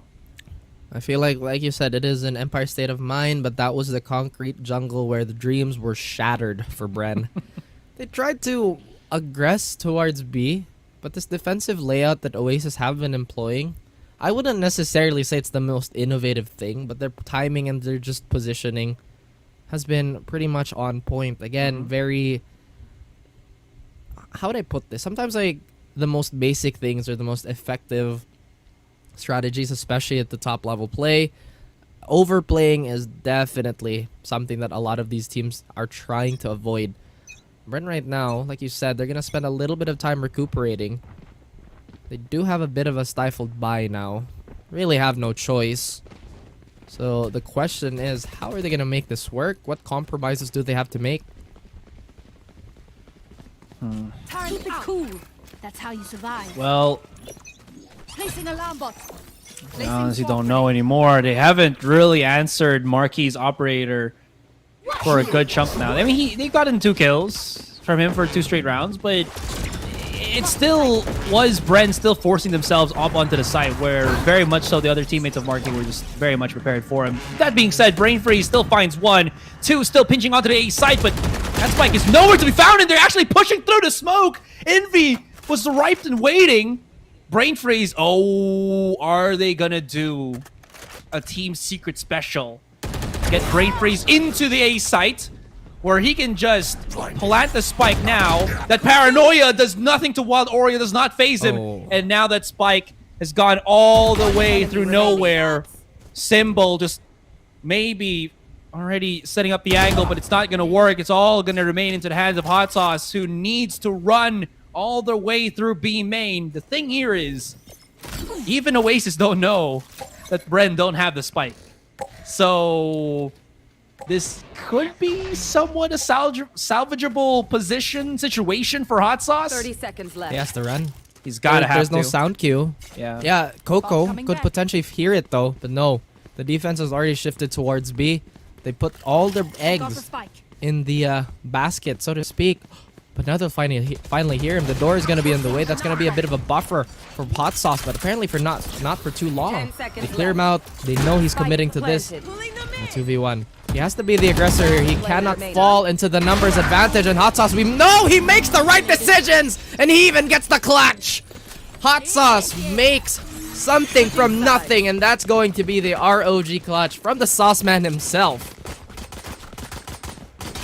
Muy caliente picante is Hot Sauce's clutch right there. That was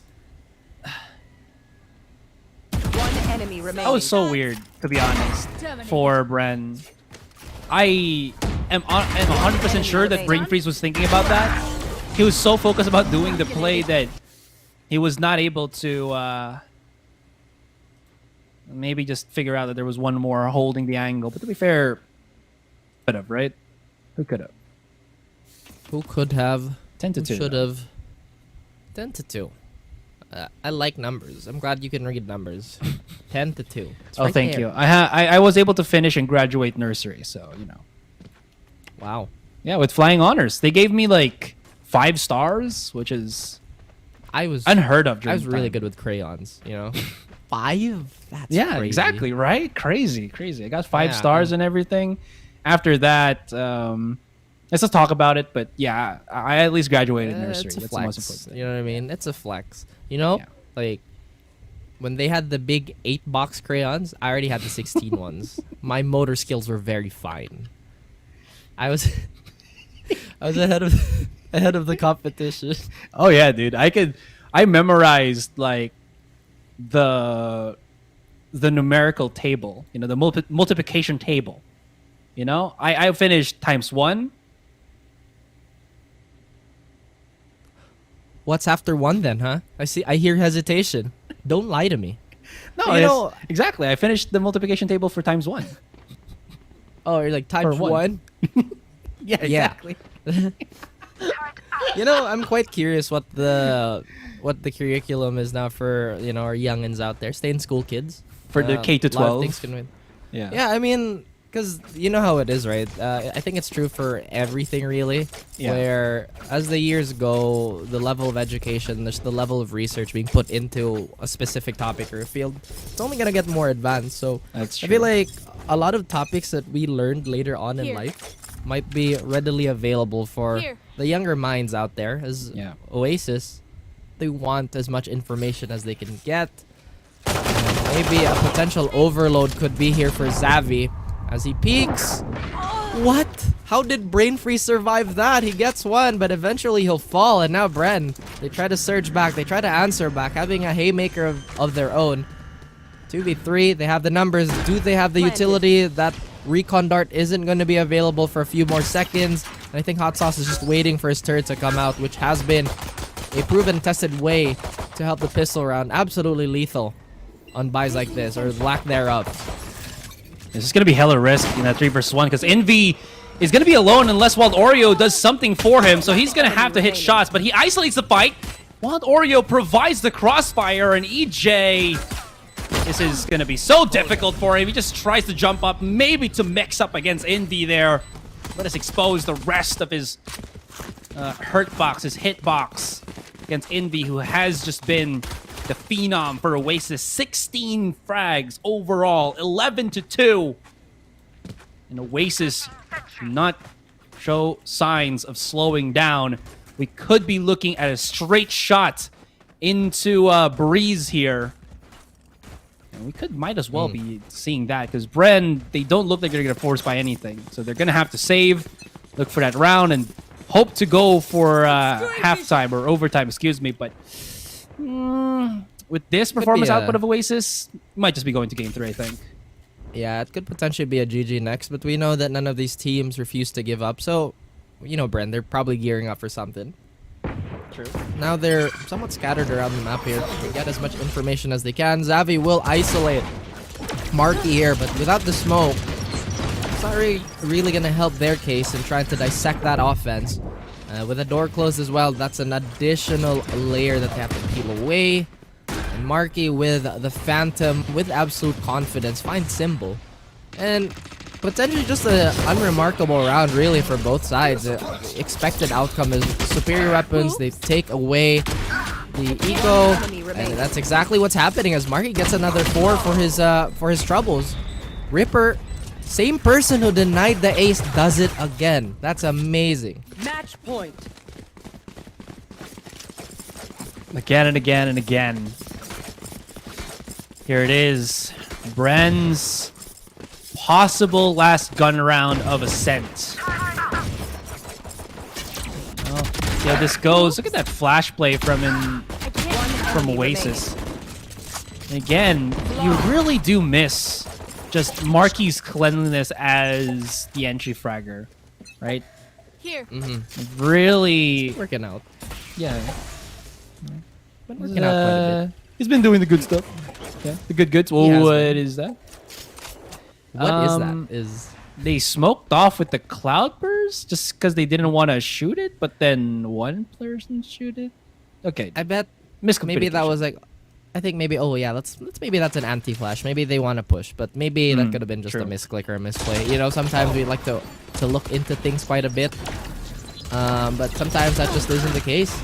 As EJ does find Marky, that entry who did get them space will get annihilated. The trade has come, and now an additional Phantom is on the board for Oasis as they look to secure this, or at least finish off the round. As my dog is biting me. Hello, yes, here you go. Stop being anxious. As Bren might be feeling a little anxious because that momentum that Oasis have taken looks to be getting quelled. As maybe they're breathing a little easier now, but Oasis, they take it away suddenly. 2v2 yet again. Ooh.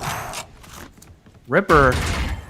Is he going to be able to get away from this? Yes, he does. Somehow, some way. But doesn't run all the way through yet. He actually just holds the angle, but you can see Hot Sauce and Symbol very aware of the cheekiness that Ripper likes to sprinkle in these type of situations. Look at the wraparound from Envy. If Symbol holds this short angle for longer, he might get spotted by Envy there. And now it's all down to Symbol. He is by his lonesome. Invy's going to be wrapping around. They already know he's on the site because of the recon darts. There will be this noise from Ripper coming in through on top. And he don't know that it's coming in around the corner. And Oasis, such a change of face. I don't know what happened. I don't know if they activated a trap card, a magic card, or the god card, because they are just playing this like absolute deities with that 13-2. I really think maybe the map picks got like shuffled around. It's like who picked who, but yeah, they do steal away their strong maps away from each other, and quite an impressive sequence for Oasis. What made them strong was much more apparent this time around. Please don't chew on my watch. As Manju wants a little bit more screen time. Yes, she's very adorable. But one thing that is for sure is that this situation that both these teams put themselves in, they both swing very, very hard, but ultimately we're at a decider. We talked about how ruthless and unforgiving competition is. But at the end of this series, we'll unfortunately have to say bye to one of these teams. Well, it's so weird that we get like a game 3 after both games being incredibly one-sided. Yeah, right? Because we've casted for the past week or so games where it just was very much back and forth. That's why we saw game 3. This is such a different turn. And honestly, maybe it's the adjustment that we saw in terms of the agents that allows a different style for each team here, because again, Oasis really lacked that finesse, I think, overall for the entry fragging. Even though Wild Oreo is incredibly good as a duelist himself, I don't think he is the duelist that is going to be the one entry fragging. Secondary fragger for sure, but again, Marky just has that different spell that he just casts when he plays that jet. That being said, it's specialization. Yeah, there you go. That's the perfect way to point it out. So probably Breeze, we'll probably see both of them be on jets once again. And I love this because this is where we'll really see these two Titans go up against each other. And then we'll also see how putting the other players into more comfortable roles would be just absolutely bang. Maybe we see them both on jet. Maybe we see both of them on chamber, as they really love to, what do you call this? Play with our imagination. Yeah. But I think that was a crazy spray down that just happened. I looked away for a moment. I checked the minimap, and suddenly people disappeared like in a snap, you know? Well, the blip happened like, what, 4 years ago? 5 years ago? It's all already over. We're on phase 4 now, Raph. Oh boy, Asarai is a big marble fit, if you guys haven't noticed. No, I just enjoy it. I'm not a fan. Wait, so what constitutes a fan? You're like, I like it, I enjoy it, I follow their movies. I don't know. Alright, anyways. That was a solid clip from Hot Sauce, though. Like, honestly, Hot Sauce, I think, for this week has really just played absolutely phenomenal for Bren. He will have those games where he is just cold, but I mean, when he really gets into that drive, his reaction, his aim and everything is just absolutely bonkers. Oh yeah. He, like we said, right, he's very impactful, and that's what he's been doing. And, well, stop biting me, please. She keeps biting into me. All right, we'll let Raph and his dog bite each other in peace as we go into the break. So guys, don't go anywhere. We'll come back for game number 3 to see the finale of this tale between Oasis and Bren. Don't go anywhere. We'll be back in a flash.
Oasis. Y'all really testing my patience.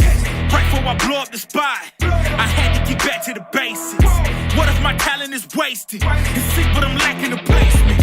Thought since I rap in the basement, but my come up is legend, is greatness. I don't care now, it's pedal to the metal. I can never quit now, I will never settle. Puppet to the game, I'm pulling strings like Geppetto. We in the same game, but I'm on a different level. I passed it. Gotta keep grinding till I'm laid up in the casket. No fake round, but you feeling too plastic. Yeah, y'all feeling too plastic. They say my style crazy, but then it's straight jacket. Wow. Why you still testing my patience? Trying to turn me into something I ain't trying to be. All the hate is in heavy rotation. You gon' lose yourself, quit testing me. Don't make me lose my mind. Don't make me lose my mind. Don't make me lose my mind, cause I'm looking like Wesley, test me. Don't make me lose my mind. Don't make me lose my mind. Don't make me lose my mind, cause I'm looking like Wesley, test me.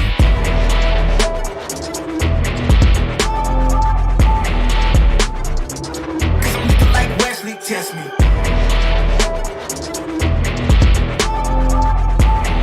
Don't make me lose my mind, cause I'm looking like Wesley, test me.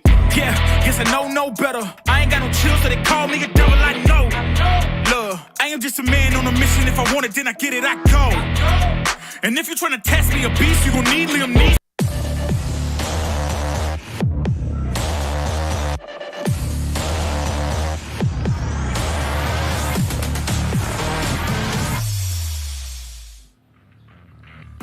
We come back from what was just an absolute show of force from Oasis. This was a team that just looked not lost. They found themselves, and in that moment of self-discovery, they just discovered that, damn, we're pretty good at this if we put Marky on the Jet. So we're back here now for game number 3 as Breeze is going to be the final stand from these two teams. Who will survive and who will get starstruck? Okay. Yeah, whoever loses, don't get no more chance for APAC. All right. Sorry. Okay. The glare has become a staple of our duo, Asarai. Yeah, true enough. It's just sometimes the things that you say, the way that you say it, and where it comes from really just genuinely surprises me. It's the biggest pop flash of the desk, and I feel like for a lot of people, it could be a pleasant surprise. I don't know. Speak for yourselves. But on Breeze, like you said, right, the identity crisis has, well, subsided for Oasis here.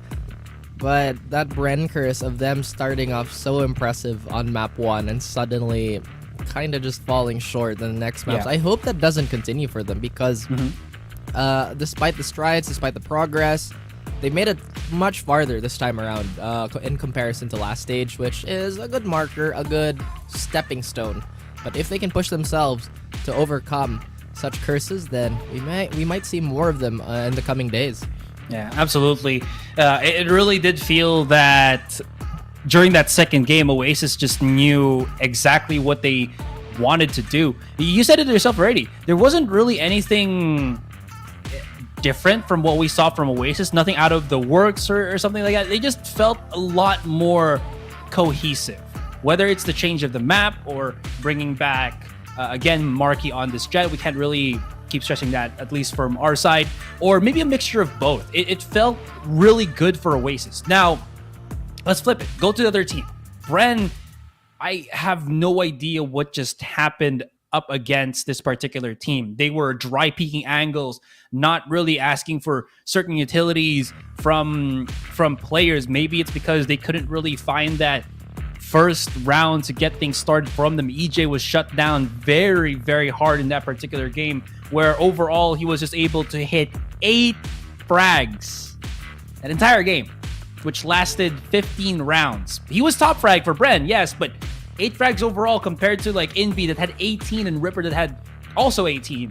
That was definitely not a margin that I think Bren was kind of hoping for. And I think because they shut down EJ very hard, there was a lot of other players from Bren that wanted to get something on the other side of the map, right? Where you saw Hot Sauce trying to do his lurk plays and whatnot, but because EJ couldn't really gravitate the attention of Oasis, it felt like Bren couldn't push through aside from that, and they really couldn't find the picks that they were wanting, that they were needing, even though technically they do have the necessary tools, especially with a double initiator again, with Savvy being on that KO Fizz and Symbol playing as the Sova. I was about to say something, but I feel like we are finally going to see a bit of a roster shuffle. We did get some information from, the mighty voices over at League Ops and backstage and whatnot. Yeah. I want to kind of already say it, who's getting subbed in and who's getting subbed out, but I feel like we should leave that for Agent Select, right? Yeah. Because I think this is a good talking point. But for now, just something that people are wondering, why hasn't the game started yet, casters? Well, why have I not given you a massage and some free iced tea? Because I physically cannot do that. I physically cannot will this game to start, or not even Asteroid can will this game to start. So just, relax a bit, guys. We have a little bit of time on our hands, and yes. Asteroid, he smiles like, yes. No, I'm just confused. Giving a massage and iced tea. What is this, a barber shop? Yeah, dude, that's exactly what I'm going for, man. Oh, yeah, nice. Because you do have that gorgeous hair. Of course. Yeah. Mine, I always have to keep tight because this thing hella sucks. Yeah. Wow.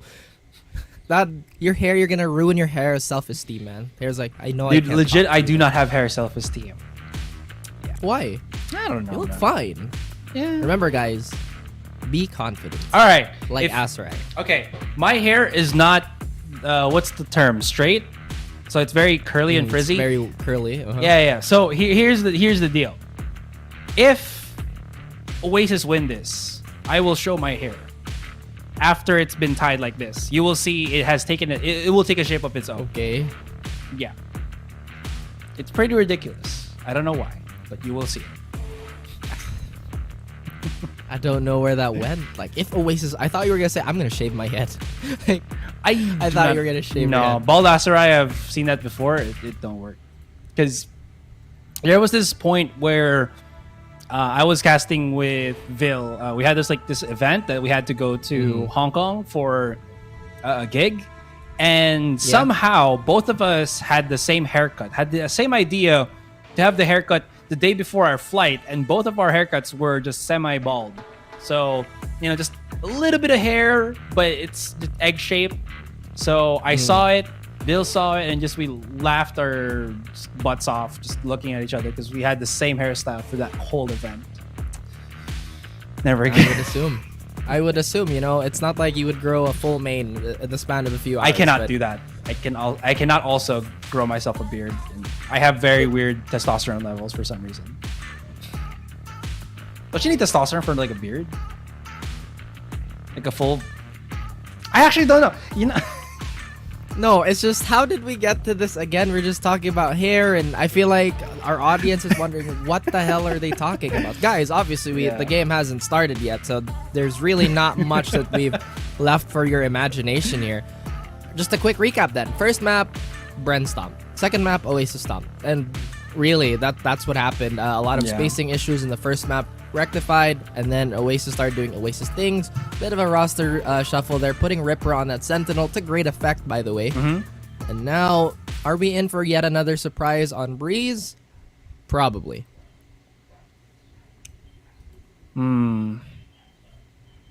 Still left to be said, though. Because, again, I think both teams have actually gotten okay performance outputs on Breeze. That's why this is, I think, the most okay map for them to go for the final round. Like I already said previously, my sentiments with how Bren were able to just ban certain maps already to just favor them a lot more with this current selection is just going to be very fine. If they have EJ, who has been, I think, still a pretty prominent threat overall, because this is a player that I think matched up pretty well against Action PH against Georgie, right? Who loves to play hyper aggressive. EJ is cut from the same cloth. So Breeze, I think, is... I saw nothing. My dog just... She wants attention. She was like, I was listening attentively. I'm like, oh god, she's gearing up for a job. I couldn't stop her, obviously. I don't want to hurt her. She's a lovely little thing.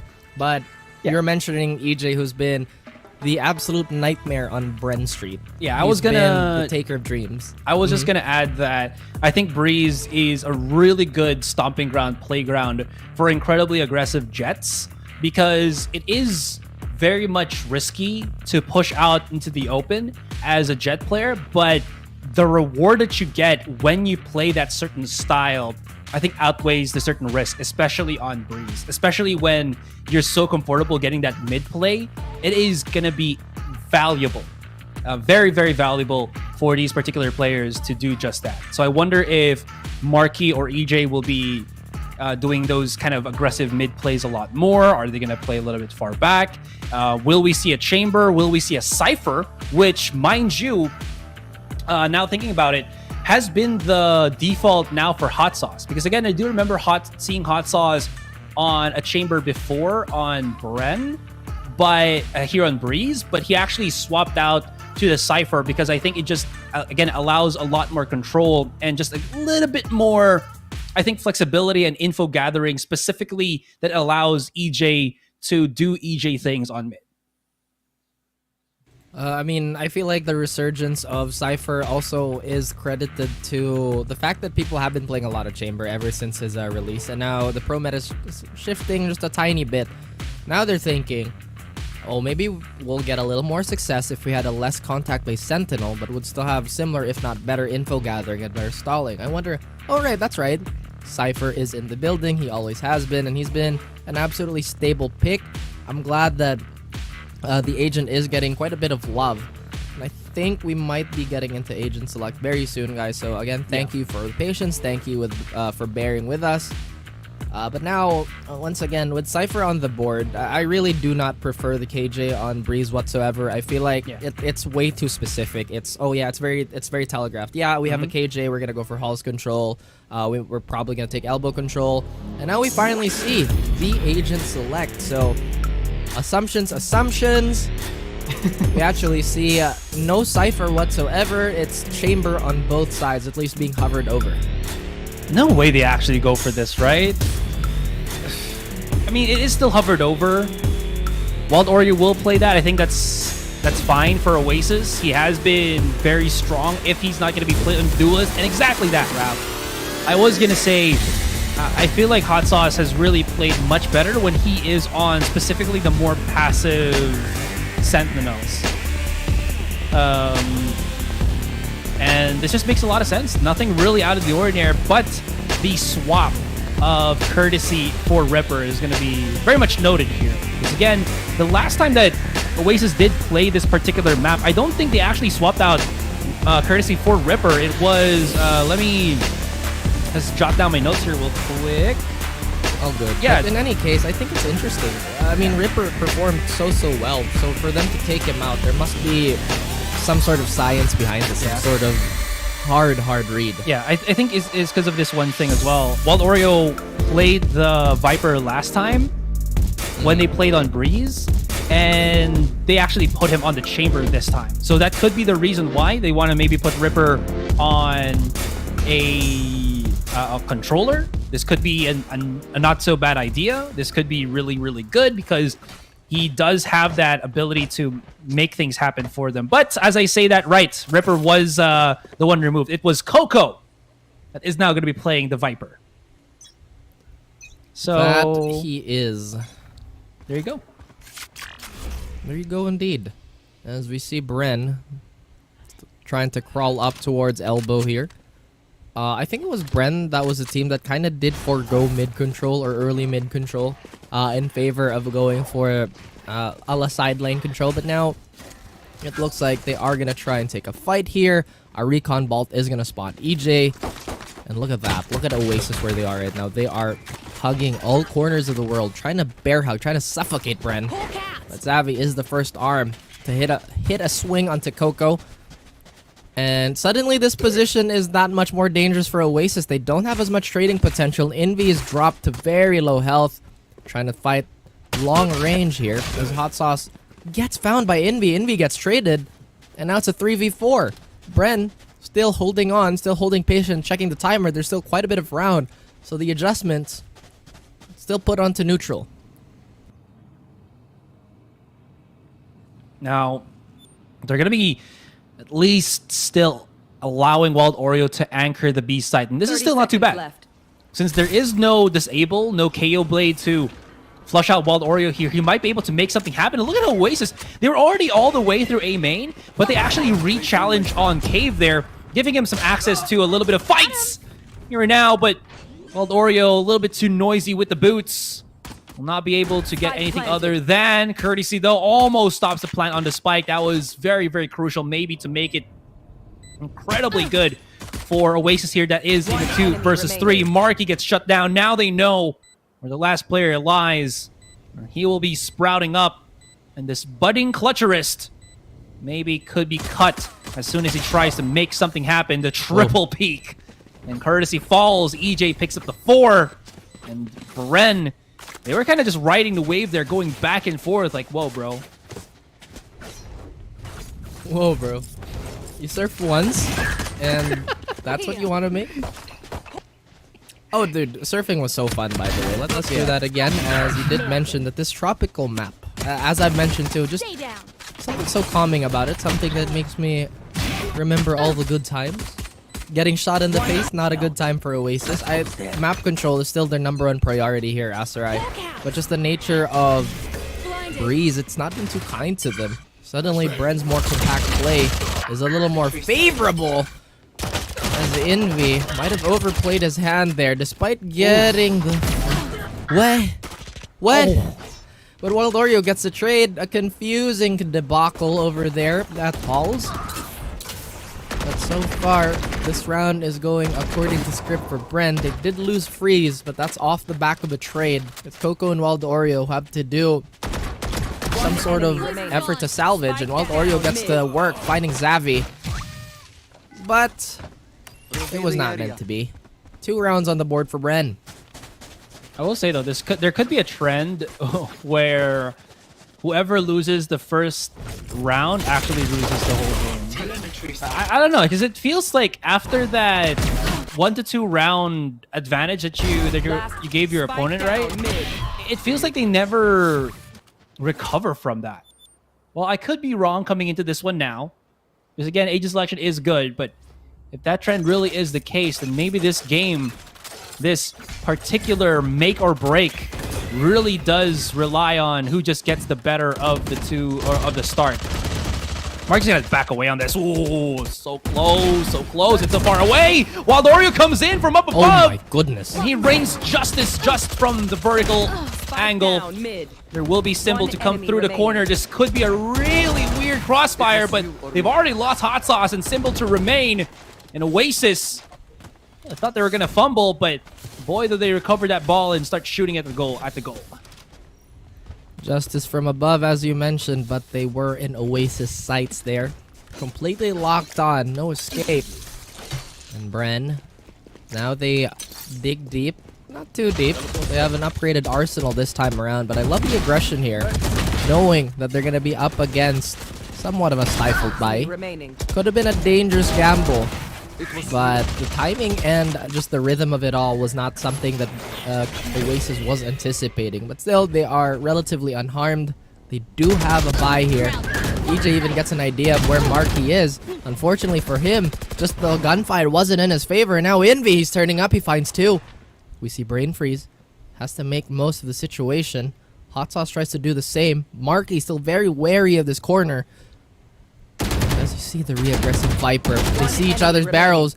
So far, no damage has been done. And Oasis is Envy. Kind of sick of that. It's like, you know what, I'll do it myself. I'll get a 3rd one for myself while at it. Hot Sauce, we know he can clutch. And he still has quite a bit of utility to his name. But every single player in Oasis is slowly encompassing his position. He gets Envy. The support isn't there. But this dart is going to barely find him. Isn't there a flank from Wild Oreo? There it is. Very timely. Very timely indeed. Envy just donning the gauntlets and saying, as you mentioned, fine, I'll do it myself. Fine, I'll do it myself. Boom, I'm back, dummy. Yeah. Basically, that's the synopsis of that movie. You know what movie that is? Yes. It's morbid.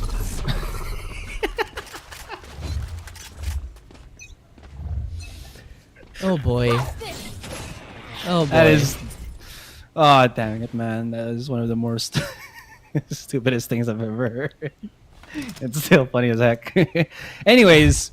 The movie was pretty stupid. It doesn't matter. As Asrai is trying to recover, Marky is already on a tear. He gets one, could potentially find two. The dreaded Phantom on Breeze is doing wonders for Marky, but Courtesy on the other side of the map gets one. Zabby tries to hold the cheeky angle. Marky, the Phantom, the answer. Ace, potentially. Ace. Coco, no. Is he gonna steal it? Bad Coco. He's trying to deny him. Bad Coco. Marky's here. There you go. There you go. There it is. I think we've had most of our aces on this map, no? For the whole stage, we've had so many aces on Breeze. Yeah, very true. 4Ks and aces. So, can I dub at least Marky for this one time? He has turned into the Phantom Menace, the Eco Fragger. Teleport's ready. I hope he doesn't get cut in half. Well, he always has that that glow up, you know, where he gets legs, bionic legs. So yeah, yeah, but I feel like have you seen the entirety of what happens to that? Anyway, guys, I think we're getting sidetracked here. It's the eco. It's now we're back to a bit of a fight. The King of Blades gets taken down, gets dethroned. As Symbol has different ideas for how this map or how this round is gonna go. The Trailblazer, what the dog doing? Getting a whoa, Coco completely annihilates Sova from the depths of his poison pit. That's gonna force Bren to move somewhere else to alleviate some of the pressure and potentially reapply their own. We see the Trailblazers, or rather the man, the Trailblazers suck. They're not even in the playoffs. We see the Seekers here to try to fight. And my goodness, Wild Oreo is still an anchor on defense. Will eventually fall. Could not rendezvous in time, apparently. But Envy is here. He's been a hero. Brain Freeze gets one. The trades come in. EJ, still a nightmare. Gets a third. Oh, dear. Oh, dear me, indeed. EJ. Oh, just shaking and baking. How are they able to get to the side like that way? Well, Oreo missing a lot of some crucial shots there. I think he would have been able to get that in just maybe 2 instances of spray down or controlled fire. But that really gave enough time for the rest of Bren to just march in onto the side and make it their own, you know. Time to mobilize my pack. Extreme Sight Makeover, Bren edition. That's right. They don't like the way that was looking. So they equalize. It's 3-3 now. Hot Sauce still putting quite a bit of attention towards Elbow. But Oasis, they have a far more aggressive approach towards mid. They could potentially set up a crossfire if they clear the attacker side spawn. But we already see second thoughts on Marky. He's going back. Decides to play a little safer. We see a little bit of reinforcement on Elbow. And that's not going to catch anyone. That's going to give Bren a false sense of safety. But look at Oasis. They really haven't overcommitted to anything. We see a more passive position on the side of Wild Oreo.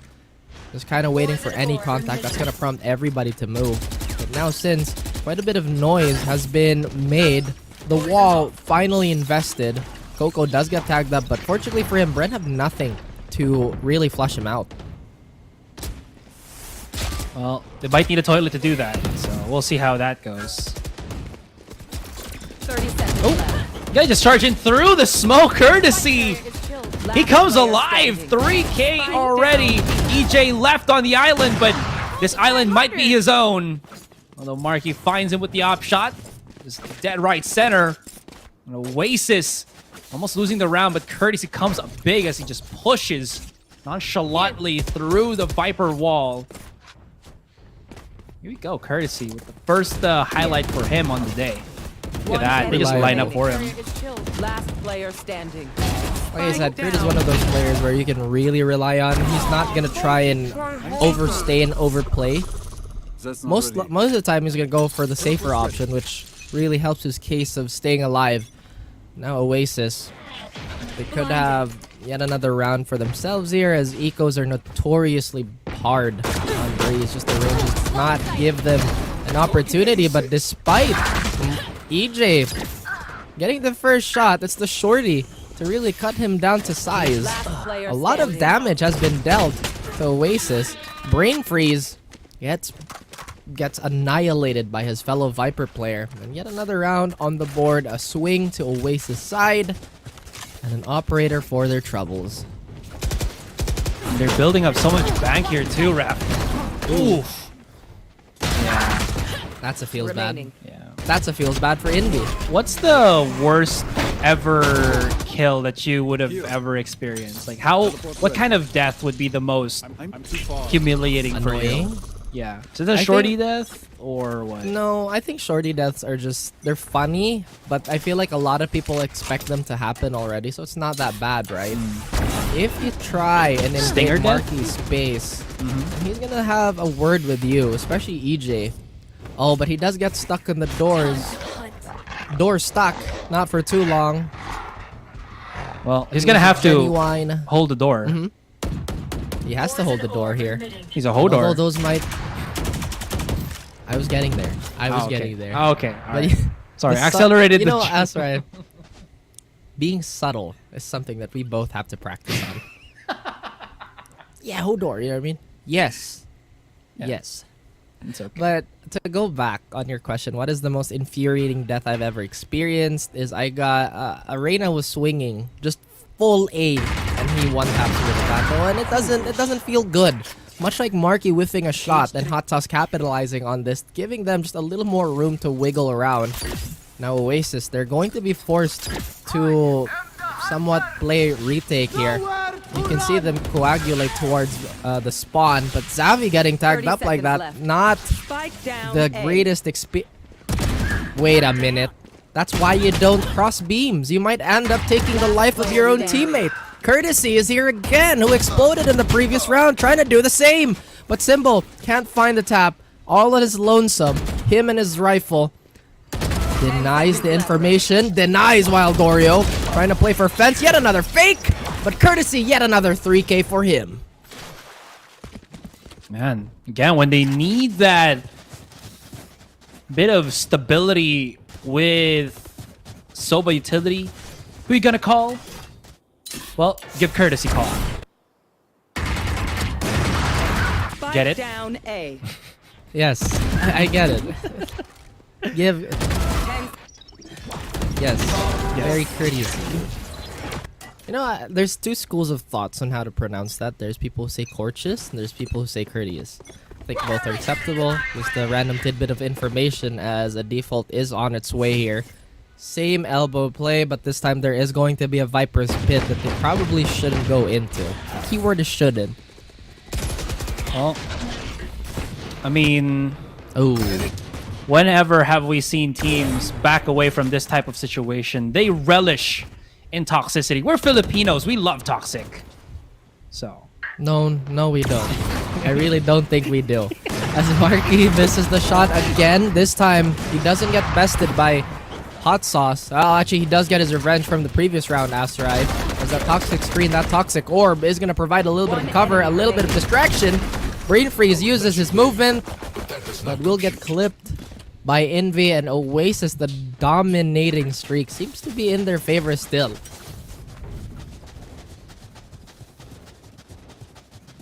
Very much so. I mean, they're pretty pressed for utilities back then. Bren just... This was what I was mentioning as well a while ago, right? It's the battle of who just gets that mid control. And it's either EJ or Marky. And EJ just not able to pair up.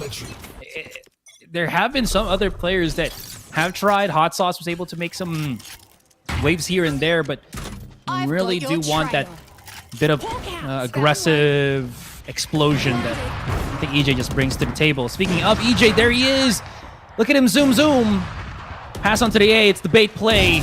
They've offered both him and Savvy to just open up the A site. And there's no one here. Oasis. They've been confuddled, bamboozled, hoodwinked, fooled, illusioned to think that it was going to be the A site. Now Brain Freeze just gives a smack to the B.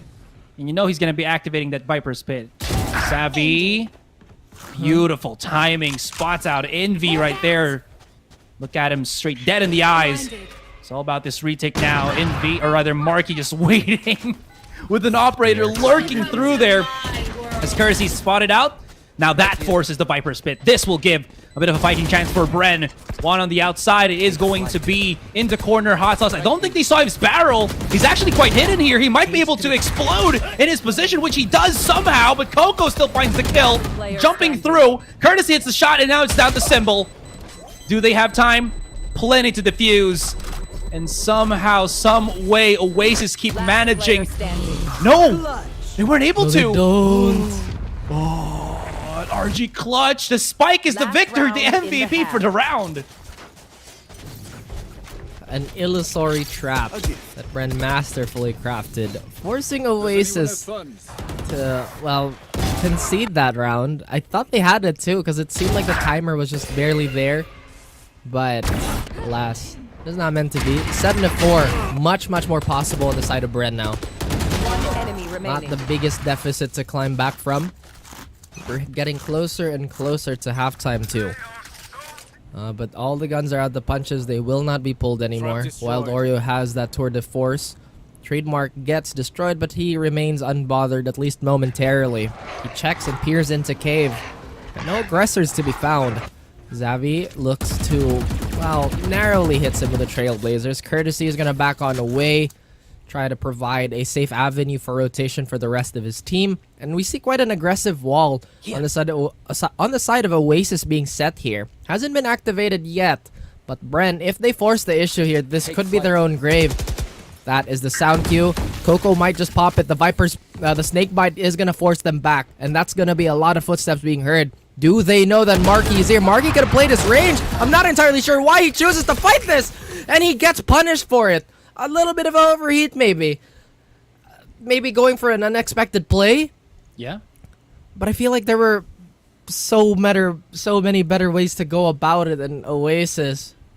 Yet again, operating in a 4v5. Well, they've done this without Marky before. They might be able to do it again in Courtesy. All right. If it don't work once, you can do it twice. If it not, go 3 times. Why not, right? Pull the trigger. Lots of lineups. Envy just smacks it down with the fragment. Coco very much prepared for the swing. And now it's Savvy left on an island. Look at that 180. He doesn't know Courtesy's here. He doesn't know. While Oreo doesn't have to wait for his teammate because he hits shots from that far of a distance. 8-4 in Oasis. Switching sides. Oh my goodness. They don't even need Marky anymore. Everybody's hitting shots right now. We've already championed themselves, or rather Oasis being one of the most mechanically gifted overall. But I feel like that was a questionable push. That was a questionable push. That is something that's not gonna go unnoticed in the VOD review. Nevertheless, they do take that round. But polish is polish. And the halftime pause might see, or at least we might, you know, the players, they get a chance to rest, have some words, maybe choice words for some plays. Who knows?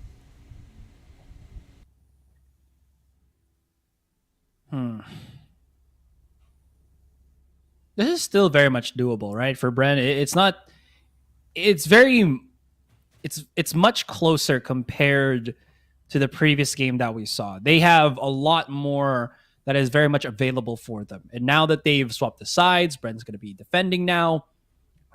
I honestly do feel that they're going to have a somewhat better time here. Still, that being said, it is going to be incredibly difficult for Hot Sauce, I think, specifically for this player, to anchor sites with his utility because of Envy, right? Because of the blades. If that blade is perfectly placed, that would just deactivate basically everything. This is where I think KO really reigns king. It's because his blade just affects such a huge radius that if you're on the site itself as specifically an agent who requires big utility traps, right? Like the Viper and the Cypher, this would be really bad. That's why you probably will see Mayhaps, Brain Freeze, and Hot Sauce not sticking together on a site. They're probably going to be separated. We could also see Brain Freeze just playing Hot Sauce playing specifically on halls or on elbow, just because traps on B main might not be as good. Or there's another one as we dive into the technical pause, the TP. Hot Sauce just playing very far away from his utility, and then somebody just doubling up on that so that they can at least have the safety of a tripwire and it not just deactivating out of nowhere because of a KO blade. There is so much threat that Envy's KO brings to the table, especially against this agent composition that Bren utilizes right now. Either way, I feel like this is definitely going to be dictated by the opening volley of attacks for Oasis, because they're only like, what, 2 swings at max to getting this W over Bren. Bren, they have found strides, or at least flashes of their former map 1 selves last few rounds. Hopefully they can find more of that, replicate that type of play, and have a good time, continue on with the tournament. This is exactly what both these teams want, but so far the technical pause is going to throw just a wrench in everybody's plans. Or does it? I think it is. I'm not sure, man. I mean, it's a technical pause. What is happening? Who is frozen in time and space? Who has been sent to the dark dimension? The Shadow Realm. Yeah. Or Praeternia and Subternia.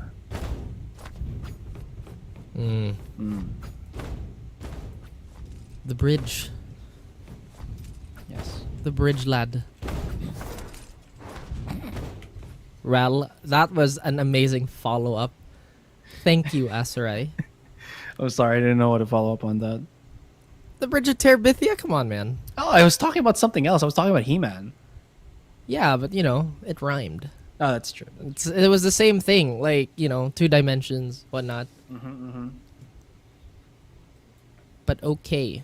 I'm sorry. I've forgotten Bridge to Terabithia already. It's been a while since I've watched that movie. Okay, Skeletor. Perfect. Did you see that that commercial where Skeletor and He-Man were dancing in a bar? Oh, I know exactly what you're talking about. Yeah, I the forget super. what that ad was for. It was an ad for I think for a supermarket or something in the U.S. I think so, something like that. Speaking of, I should really watch the new He-Man. It is good. I just finished the second part yesterday. It is super, super good. I wasn't watching when I was casting, by the way, just so that somebody would. Oh yeah, yeah. I'm not that unprofessional. Not unprofessional at all. But one thing that, or at least another show, I think that had a bit of a revival, a bit of a reboot. But I never really paid too much attention, despite loving the original. Whatchamacallit? Thundercats was really good. At least I thought the original Thundercats was really good. I haven't seen the new one yet. And yet again, guys, welcome to the Technical Pause podcast. We're just waiting on something. Don't think we can disclose it just yet. So, just to be a little more patient. It is dinner time, so this is the perfect time to potentially order something, have a snack for the rest of the series, for the rest of the map, and have a good old night, a good old time. Yeah.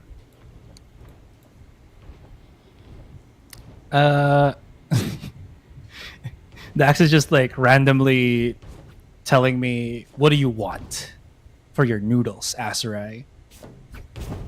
Like after the series. Some hot noodles, especially on a rainy day. Yeah. Has it been raining? It was raining earlier, but now I it mean, seems to have stopped. You live far from the Philippines, so... Oh yeah, you bet. Please do not confuse the audience to where I am geographically. But also do not reveal where I am. I don't like getting doxxed. Hello. It's not like I know what your exact address is. Like they can't pinpoint where you are if I say just the one word where you're actually from, right? Oh, you can't underestimate the internet, man. The internet will do true. random things. They have Google But Maps. anywho. Wow.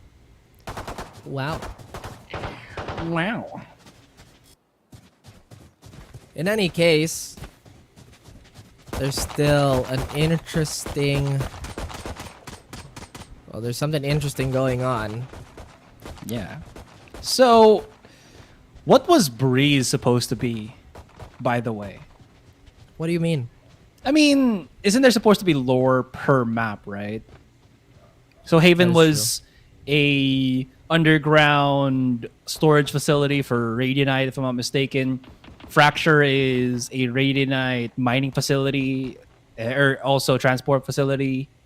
Bind, similar to Haven, I think. Split is a city. Actually, Bind is a city that got invaded, I think. That's why you hear Cypher's lines. So what is Breeze? Who has that line too on Split? He goes, or was it one of the female agents? This used to be a nice place. I forget who says that. I think it's either Reyna or Sage. Reyna's always the one that's super sassy. Shout out to all those sassy people out there. There he goes again. There he goes again. Well, you gotta give shout outs to everybody. That's you know, that's like, I don't know, something you have to do now for some reason. Why? Because what? You just can't leave it there. Just because. Wait, we're going into a deep hole where we've turned into a remote controlled drone that's going inside a tunnel that, for the life of me, I just hope Pennywise is not in. Hey, you want I think aim enhancing pills? Yeah, that's what Pennywise is like. Oh, sick. And then random Valo players. I think I can do a Pennywise voice. Hang on. Let me just massage my diaphragm. Wow, a lot of preparation. I know, right? A lot of preparation. Okay. He's still going for it. I can't. I'm laughing now. Stop making me laugh, dude. I'm not making you laugh, man. Okay. I can't do it. Look at that. Nah. Wait, okay, fine. I'll commit to it, since already I'm pretty sure the chat is cringing as hard as they can with all of this. Maybe you'd be right, you know. Hiya, Georgie. Something like that. I could do it better if I'm not super nervous. What was that? That's why super nervous sigh. I see. Why are you nervous? I don't know. Why are you nervous? Oh man, and the Technical Pause podcast, it continues. Again, guys, thank you for the patience, and thanks for everybody who's making this as smooth of an experience as possible. So just hang on, folks. Just a tiny bit of time. For the time bomb. Maybe not. You know that? No. TWF. Oh yeah, dude, of course. Yeah. Oh wow, that's a while back. Yeah, I remember this guy who's supposedly a heel, and he'd use his pointer finger. Behold the dirty moves. Like, whoa, okay. A tactic employed by all thumb. I wonder if there's actual professional thumb wrestling. There probably is, right? I mean, there's like sport for slapping faces. There is. Check YouTube. Goodness. There probably should be for thumb wrestling, right? 1, 2, 3, 4. I declare a thumb war, right? That would be pretty cool. Oh my goodness, there is professional thumb wrestling. That is the craziest thing. No, the craziest thing would have a professional Beyblade tournament. What do you mean? That's happened many times. Exactly, which is crazy, but also in a good way. But it's a toy, okay? How dare you? It's Well, I guess it's a it's the same lifestyle. thing. I guess it's the same thing with thumbs, you know. Yeah. A lot of people have opposable thumbs. So I guess it's very accessible for, you know, barring a few. Maybe for dogs and cats, they can't really join that. Yes, like I said, the only requirement is an opposable thumb. So you're saying orangutans can join that? Do they have opposable thumbs? Yes. Then they can, man. I don't see why this is a problem. I'm just asking you. You know, I just wanted to confirm the rules of the thumb wrestling.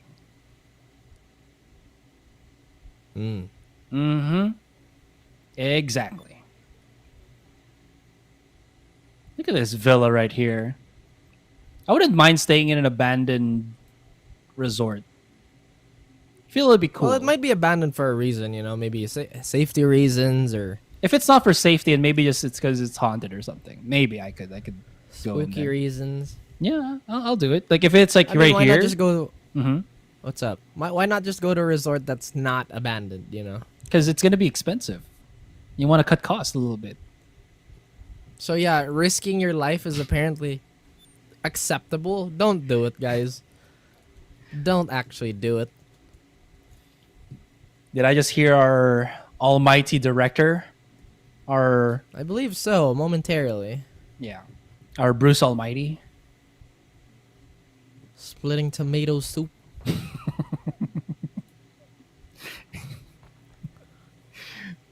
Fifi Dudukaka. There's a monkey. I'm not, yeah. I like to do the cha-cha. Oh, man. Yes. So this has been going on for quite some time, guys. Again, apologies. As just a quick reminder where we are. Okay, so we did hear a bit of an announcement from the other side of production. Asarai, correct me if I'm wrong, please. No, you heard it right. We're gonna resume in just a bit, guys. Not gonna go on a break. We're gonna keep holding your hands, or maybe you guys want to go for a break because the podcast is taking a tad bit longer now.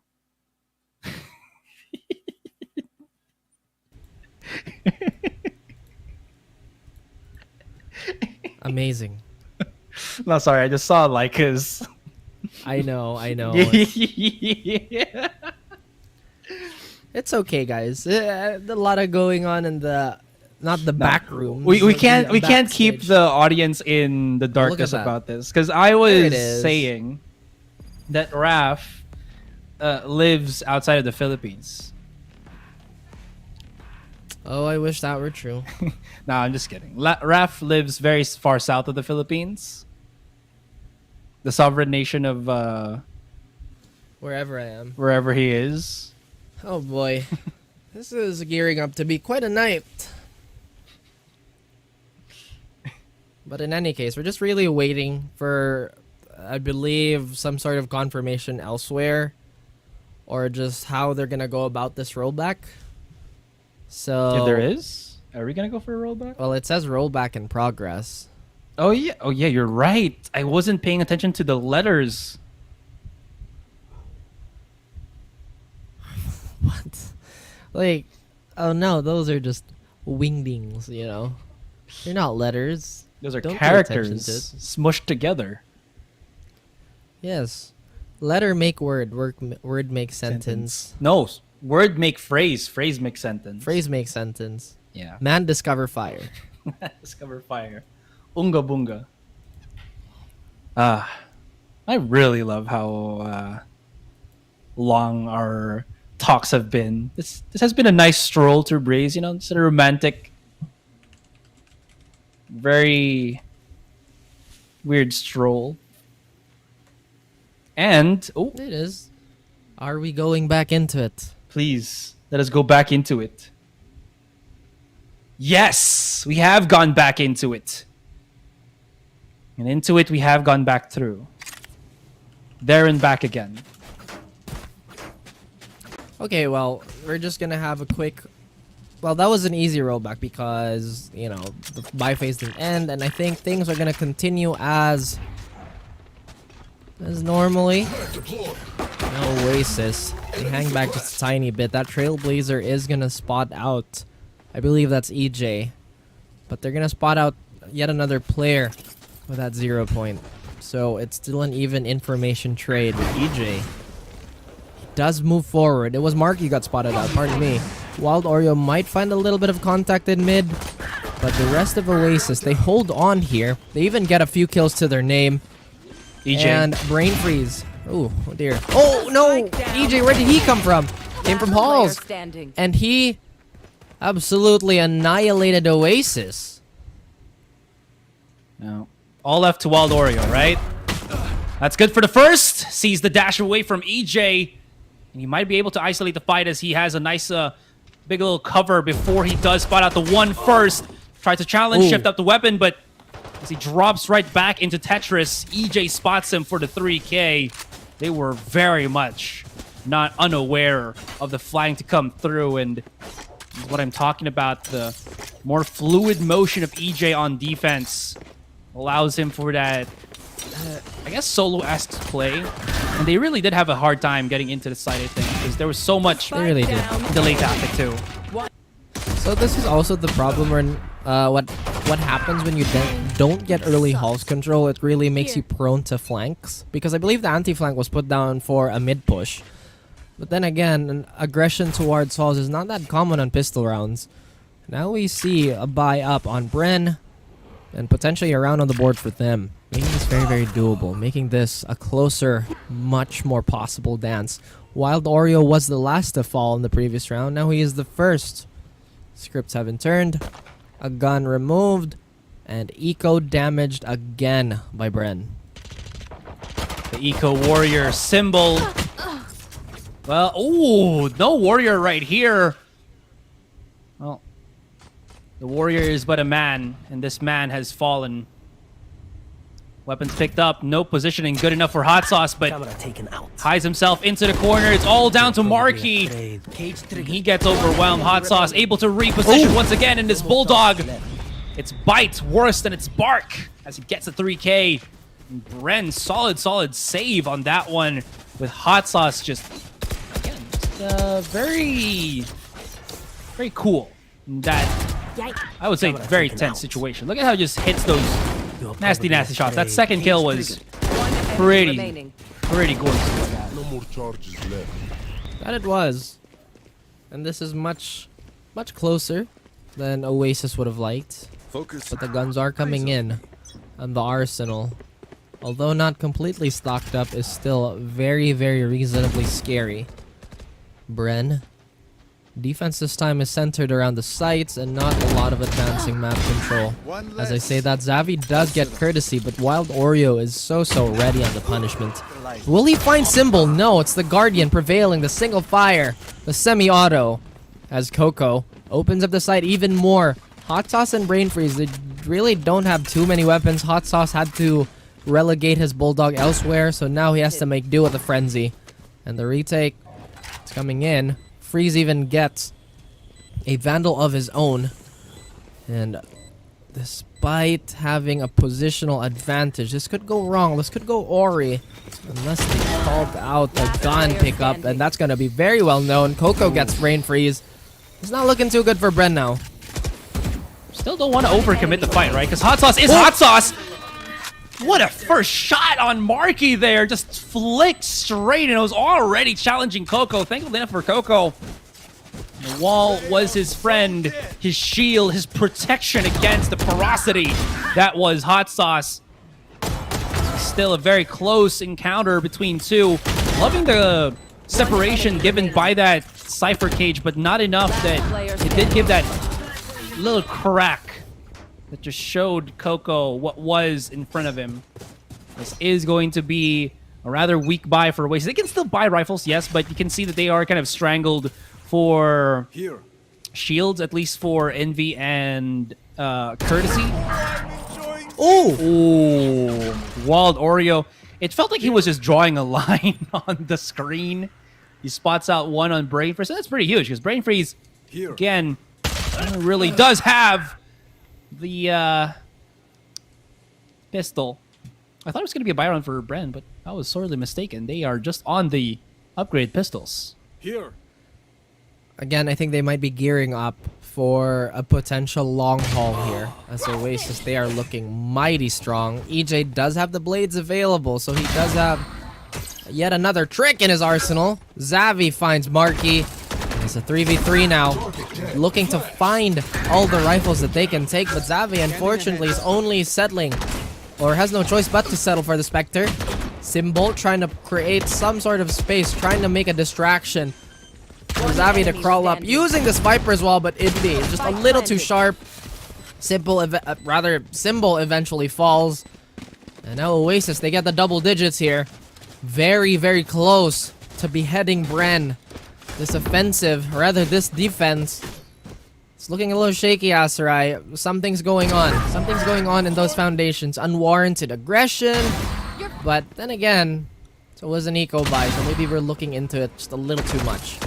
True enough. Huge shots from Savvy and EJ, but Enemy remaining. again, just short of what would have been something really amazing from them. You can't see that EJ now has access or has the ability to get into his operator once more. He does not have the blades. He used it last round, but not to really strong effect. But he has gotten an incredible amount of frags. The thing is he really going to have the opportunity to, well, get that opportunity, right? Because Oasis, they, again, have themselves so much push power here, and Envy will have his null command. I think the reason why Bren get this, aside from the fact that they have to figure out where to put EJ with this operator, is they have to understand how to counter the push from Bren would be.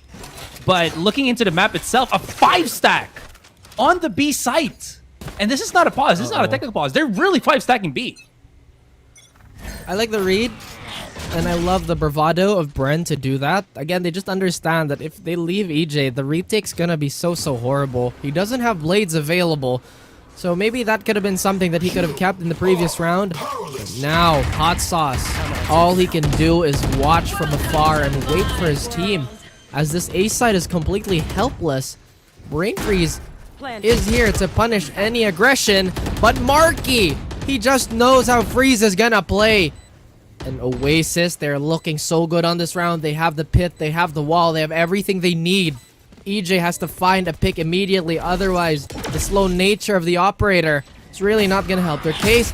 Xavi has found himself towards door. A crucial miss by Courtesy, but still the recovery, it's absolutely beautiful. Marky aggresses, he baits out the op shot, and now he pushes towards CT. Can he find EJ? Can he best the jet? Yet another crucial miss, but this time it's him getting legged. Hot Sauce from the back gets 2! Is this recoverable? No, it's not. As they have to concede this site. Time is winding down and the exits have already been set up.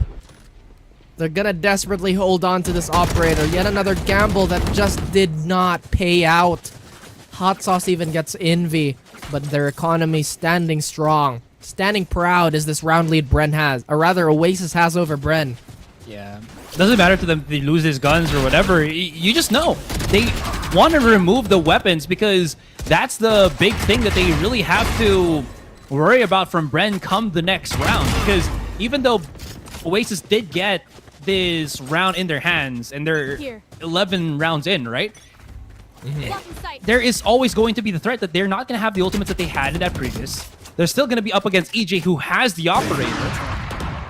So it was a worth it endeavor to try to make something happen. But speaking of which, the trade not still perfect. No, never mind. EJ, he bumps into shoulder. Rather unfortunate for him. Ultimate used here from Symbol to delay the plant somewhat. He's all the way through spawn. Marky spotted the trajectory, but will not try to fight it because, he actually got the spike. On the open, he got incapacitated there. And speaking of incapacitation, it is going to be Brain Freeze, gutted. As Hot Sauce gets overwhelmed, spotted by Marky through Nest, and now it's all down to Symbol. He has the Guardian. Maybe he can hit the shot, but he's down to 5 bullets. Can he even reload in this stressful situation? The recon spots absolutely nothing and does know, but there's one right to the left of him. Wild Oreo scanning and will push them, jettison Oasis into match point already. That was a force. Oh my goodness, Bren. They have no choice but to settle for lesser weapons again. They wanted to end then and there. They wanted to mount a comeback off the backbone of that operator shot. But like you said, the unfortunate dash that has brought sorrow upon Bren. It's not looking too good for them now. Oasis, everybody, they can see the finish line, at least for this part. Bren, they want to deny that. They don't want this to be the way that they exit. Hot Sauce, he finds Wild Oreo. The Sentinel duel will go his way. The Neural Theft is there. He skadoodles out of there too. Gets that coveted information. What can they do with it is the question. Now they pull back. They have a Viper's Pit to hold back onto. Bren, they're looking a little better now. But Oasis, they look undeterred. They look to go and take more elbow control away. And Oasis, they still want to enforce a bit of a mix-up here. It's innocuous, but the tension, it's building and it's constantly rising for Bren here. One mistake is all it takes for them to be completely eliminated from the stage. Marky, he knows it. He does get peppered down. That's half HP. We see the Hunter's Fury come in. Marky finally finds Zavi. The site is opened up. EJ can't get the trade, but Symbol with the Guardian finding some success. 4v3 as Oasis, they're dwindling down. A bit of a mistimed push here. Courtesy, oh so reliable, has to find Symbol, but he turns his back. He gets demolished. He gets decapitated. And Bren, they stay alive for one more round. Okay, that's a good start for Bren here. A good start, but not good enough. They need 5 more rounds, Raph. It was a good one, but just so much needed to be done there. I actually thought it was going to be looking scary because Marky almost had his sight. His teammates could not have pushed him because they could not find the picks that they were kind of hoping for, and that really stopped Oasis dead in the tracks on the entrance of B main. But again, as I mentioned, it's still not over. Those were what? 3 ultimates that Bren used? That was Neural Theft, Seekers, and Pit. even the Viper's Pit? Wow, okay, they actually used 4 ultimates because they used Symbol's ultimate too. So Yeah, because look, the orbs are empty. yeah, you're absolutely right. In any case, that's a huge pit from both EJ and Savvy AK. It really is down to the absolute wire. Envy has had enough. He's charging right in. Point blank shots. Tries to at least whip out the shorty. Not going to happen. It's all down to Courtesy. 1 versus 4. The Shock Dart, the Snake Bite to push him out into the embracing scope of Hot Sauce. And the fight is on. Bren, have they found their second win? But again, no more mistakes. Have to be perfect in every single round for them to take it to overtime. And they could potentially find another one here. Oasis, they go for the patience play here. It doesn't matter if they lose a few rounds as long as they clutch, as long as they close it out. Bren, everything is somewhat firing up now. EJ was missing crucial shots earlier. Finally finds a very high value pick here. Fortunately for him, somebody already closed out the gap. But here we go, Oasis. Potentially treating this as a bit of a throwaway round, or could be a potential surprise. But EJ, he barrel snuffs Coco, and that's a 4v4 now. The weapons prove to be a little too much as Bren overwhelms this offense, putting a blanket over this fire. Brain Freeze even finds Wild Oreo, and a quick, painless cleanup by Bren. Yet another round. That's right. Yet another round on the board for themselves. Have they pushed Oasis back into a reset? Not yet. So again, there's this weird thing where if you have a massive credit advantage, right? And during that credit advantage, you get like multiple losses in between and you get the loss bonus advantage. There actually is a very small chance that you cannot buy anymore.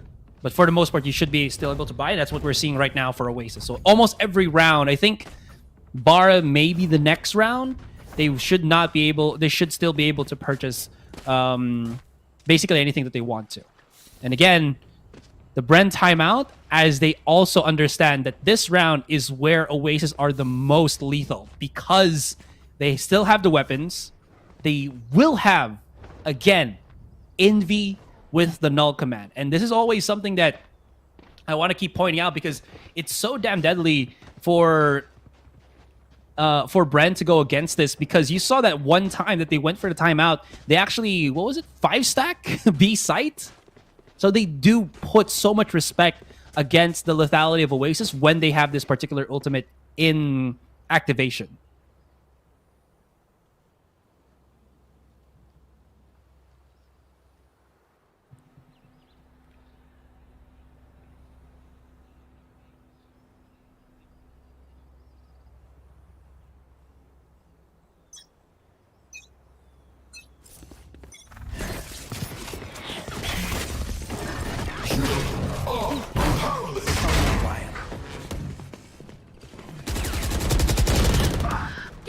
absolutely disgusting as I was having technical issues there. But look at Oasis. They have no qualms of finishing this.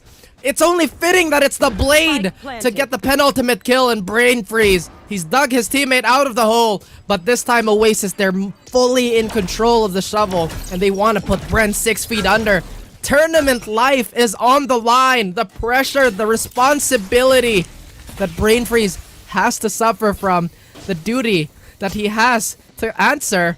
But oh my goodness, he creeps up. It doesn't look like Oasis know where he is. Courtesy could be found on this jump spot. Oh no, now they do! Courtesy provides so much information for Envy to separate the head from the snake. And that is farewell to Bren. Oasis, they move forward. And Oasis just on their feet already, just giving themselves fist bumps, hugs, celebration all abound. This team has survived, gone way above, and have finally defeated their counterparts, Bren Esports. And as you mentioned, unfortunately, Bren will have to go back to the drawing board. This is not their time. And Oasis have taken them out of contention for that possibility wrap of the APAC slot, the last slot that we have for our PH representatives. And here we look at the stats. It's almost neck and neck, but there is just that slight detail that Oasis be hella cracked with how they play. I can't remember if Courtesy is the IGL when he plays for Oasis in their games, but my goodness, the utility usage is insane from Oasis. It is truly heartbreaking that we have to say goodbye. But the strides that Bren have made, this is going to be yet another improvement that they will look back on. But like you said, Oasis, despite convincingly dropping map 1, they recover very well. And the adjustments they've made, very, very telling of how calm this team is. And my goodness, that last round just went by in a flash.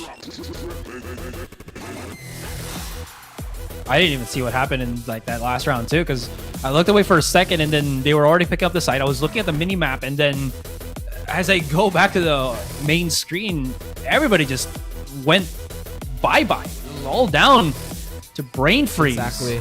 Yeah, to clutch the round, but this was not meant to be his. It was a 1 versus 4. They also, the thing was, you might think that he was able to get by through that utility, but it was kind of obvious that Oasis was pushing him to push through on wall, where there was 3 people just waiting for the peak. And as you mentioned, since Courtesy spotted him, throw the flash from Envy, and that's a done deal. A done deal indeed. A definite team effort on both sides here. Nobody really stood out as somebody to overperform, to really take that superstar mantle. Instead, the faith in the team to operate and to function as a unit was very much present, and I feel like that's beautiful. That's absolutely beautiful Valorant play. We did see some highlights from all of these individuals. That's alright. That has to hurt. Again, just a beautiful and a valiant effort that Oasis was just way too happy on taking away. And oh dear, just the nature of the beast, I guess. Well, there were 2 beasts in this game looking to be the kings. And it seems like we saw which one of them really was the royalty of threes. My god, dude, it was such a back and forth. And I gotta say though, I really have to say, these 2 teams, they really do tend to struggle with some aspects of their gameplay, but it's Oasis that came back with such a refreshed vigor. I think one of the issues that Oasis was, I think, dealing with in their previous games might be in the future as well, is specifically, I think, for Wildor. And again, I do not want to make it sound like I'm, badgering too much on the player itself, but he has been one of the players that I think struggled the most. But when you put him on an agent that doesn't have to make him work too hard to entry the site, he just plays such a different style of Valorant that actually just complements the rest of Oasis, to be honest. There you go. Again, don't leave Kurt hanging. Come on, guys. Come on, man. What are you guys doing? Well, it's you and me, man. Maybe we can do fist bump. Wait. Fist bump? Wait, which way is it? Wait. No. It's the other way. Yeah, okay, there you go. Okay, yeah, there you go. Oh, wait, where is it going? Okay, you know what? Let's do that when we see each other. All right, we're going to go on the break because now I'm done for the day. What an amazing game between these two teams. When we come back, it's the interview and the panel for Oasis to just get in touch with them, see what they think about what happened in that one and what they want to see moving forward. So guys, don't go anywhere. We'll still have the interview and the panel discussion after this. You're testing your luck. If you think you make it out, then you're sadly mistaken. Careful what you put in your stake in, cause I ain't got no patience and no limitations. You trying to figure me out and I know I don't make sense, but no one's there when you call like you're trapped in the matrix. You need to take a break from it. I think you should take 6. Cause yes, I hold a throne and no one else can replace this. The pain will only go deeper the harder you chase.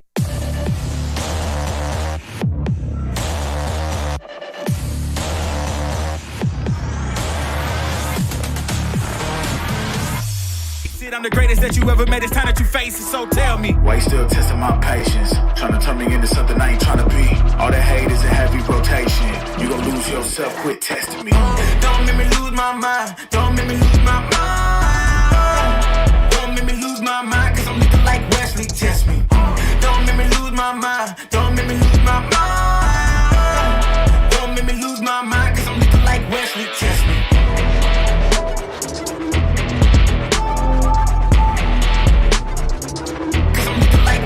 Test me.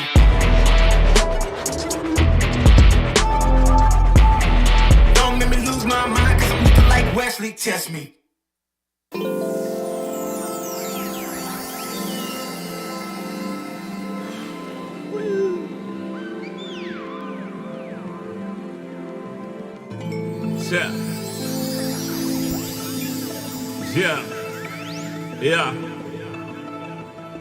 Yeah. The rise before the fall, the glide before the rule, the eyes that saw the soul, the cheer before the goal. I'm here to let you know. Yeah, I'm here to let you know.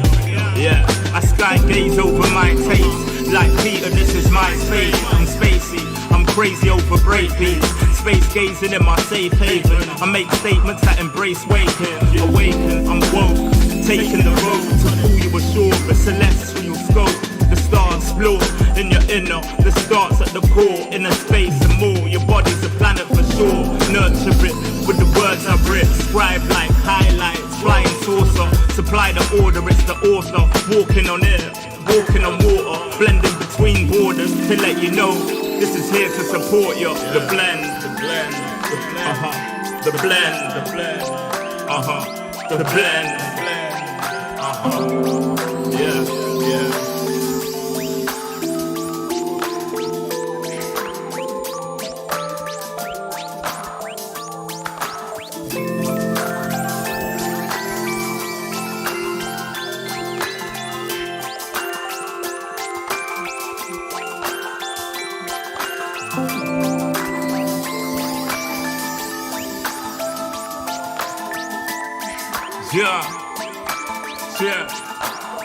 Yeah. Second verse after the first. Take control with words, roll reverse. The rebirth of verb from inside out, outside in. We control the earth frequency. The heart of the world beats in me. It beats on beats as we breathe deep. Oxygen from trees feed. Gift in our gift. This right here, proof we exist. Mind state is gravity, the way you uplift. Across seas swift, water quench thirst. There's a shift. Set sail like shit to find other lands. The motherland, sun is planned. With the words I'm writing, I'm fertilizing. The earth's a rising, realizing. Global warming and the sea is rising. Pollution, the planet needs metabolizing. It's full of fire like a dragon fighting. Creating hot springs when the pressure rising. It's terrorizing, but I'm never frightened. Cause the days will brighten. Yeah, the blend.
everywhere I go. The people really wanna know who I is and who I be. They stop and stare when they see me. If I said it once, no need to repeat. Run up on me, watch you fall to your knees. Tip my hat when it's time for the kill. Ain't no beast when you're really real. I am the boss, I am the dawn. I am the one they call Lucky Charm. Got my own shit, I don't need your farm. Life was so hard, it made me weak. Built to last, this girl ain't weak. Sturdy and still when I plant my feet. Got it out the mud, now it's racks in my sleep. Look to God, he supplies my needs. Endless faith is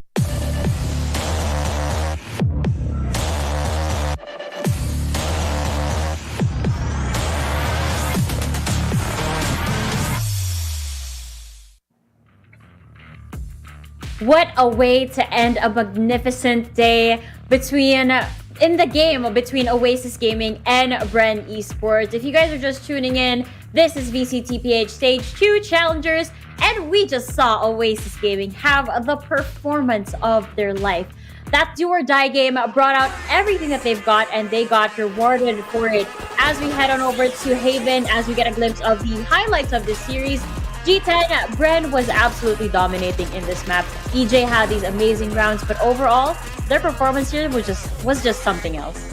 Absolutely. I mean, if you guys watched all 3 maps, Game 1 was Bren domination, Game 2 was Oasis domination, and Game 3 it was quite a bit closer than the other 2. And I mean, Bren really felt like they had Haven on lock, and you see the celebrations here, man. Hot Sauce, he got those dance steps. He's got a different dance for every victory, unfortunately. Yes, he did. Now, Fluffy, after that rocky game for Oasis, they had this like hard reset going on in Ascent, and they really showed the mastery of this map. Yeah, I mean, Ascent, a map that we call out to be 50-50, but Oasis Gaming proving that that is not entirely true. Taking a very commanding 13-2 at the end of it. They played the roster, not the exact roster that they played the first time they played Ascent. This group stages with courtesy. He later on flexed onto the Sova on Breeze, but sticking to Ascent, Envy, especially Ripper popping off on a Sentinel this time, playing that Killjoy, really held down the fort, got a lot of multi-kills, especially with the support of the controller for the game, which is Wild Oreo. Normally we see him on the duelist or flex role, but he's been flexing a lot of his muscles, even playing Viper on certain maps.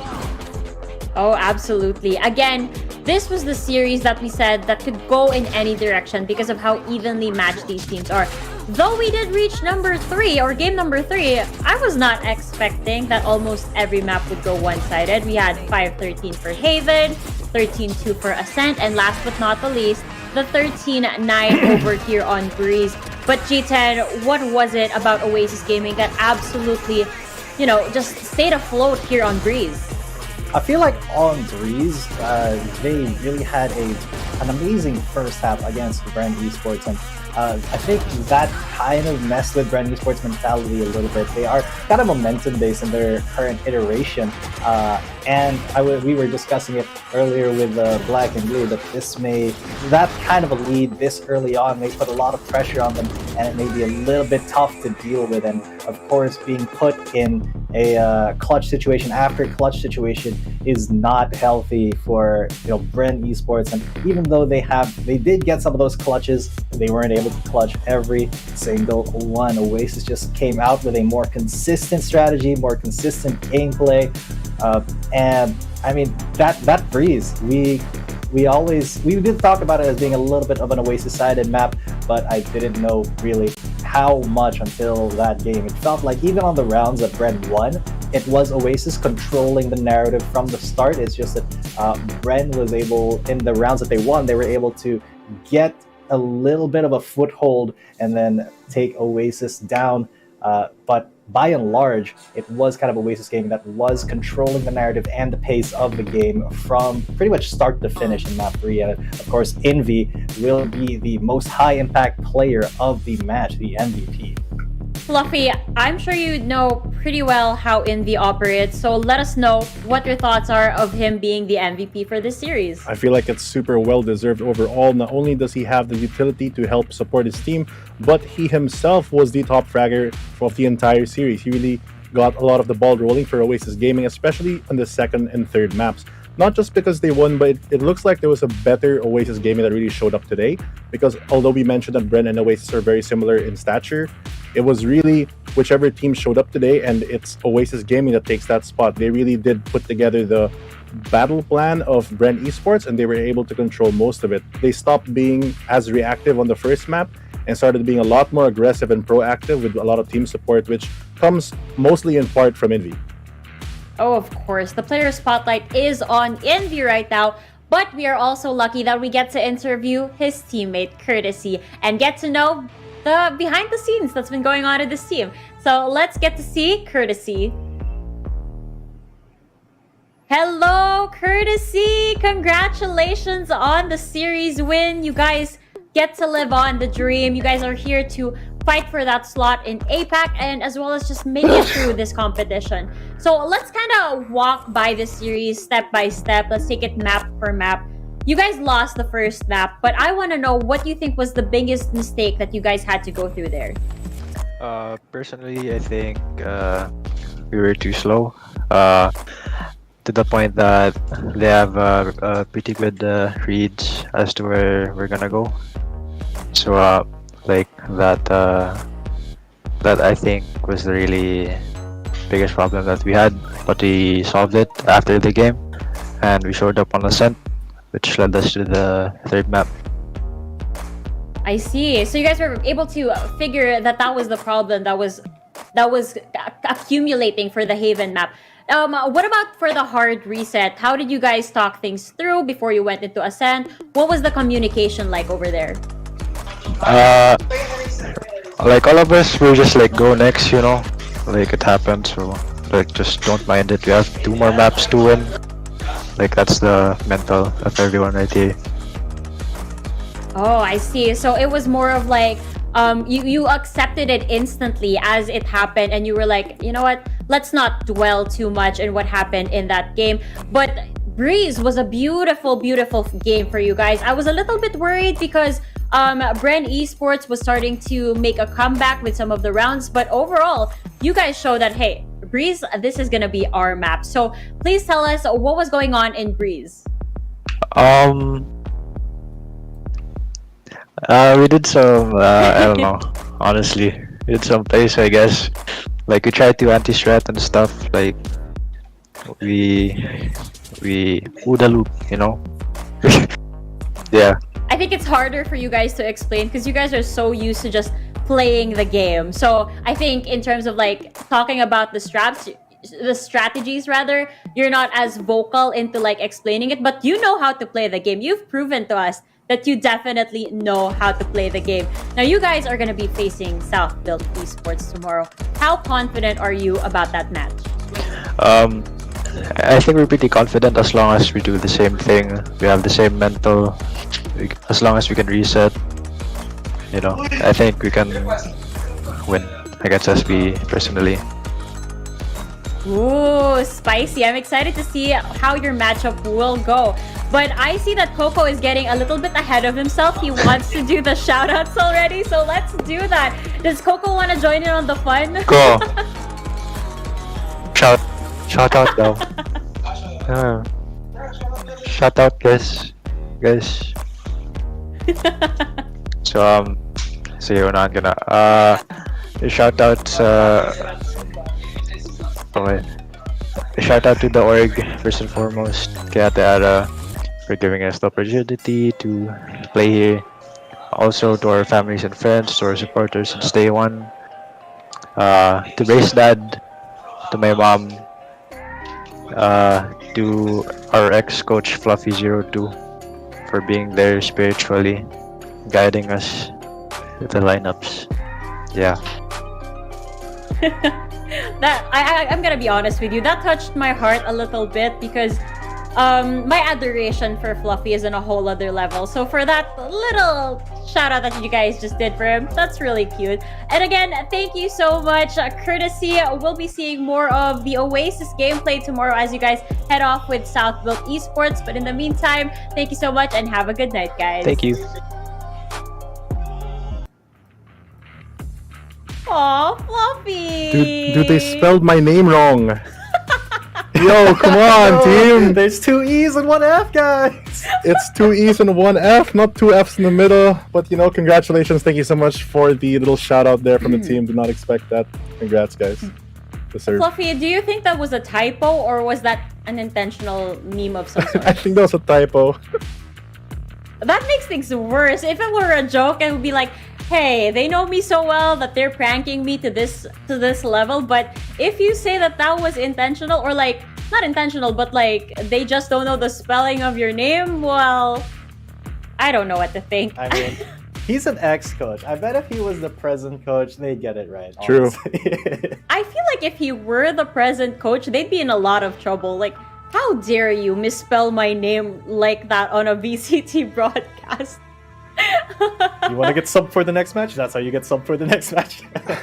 Oh no. No, of course, Oasis, that was such a fun interview. We got to see their pre-game rituals, and even in the post-game cameras, I love that they all hugged each other right after the game, because it just goes to show that they're like celebrating that they aren't eliminated at this part of the competition. So that's very cool. Bren Esports not as fortunate, and we can see that as we review today's results. So let's take a look at how the matches turned out today.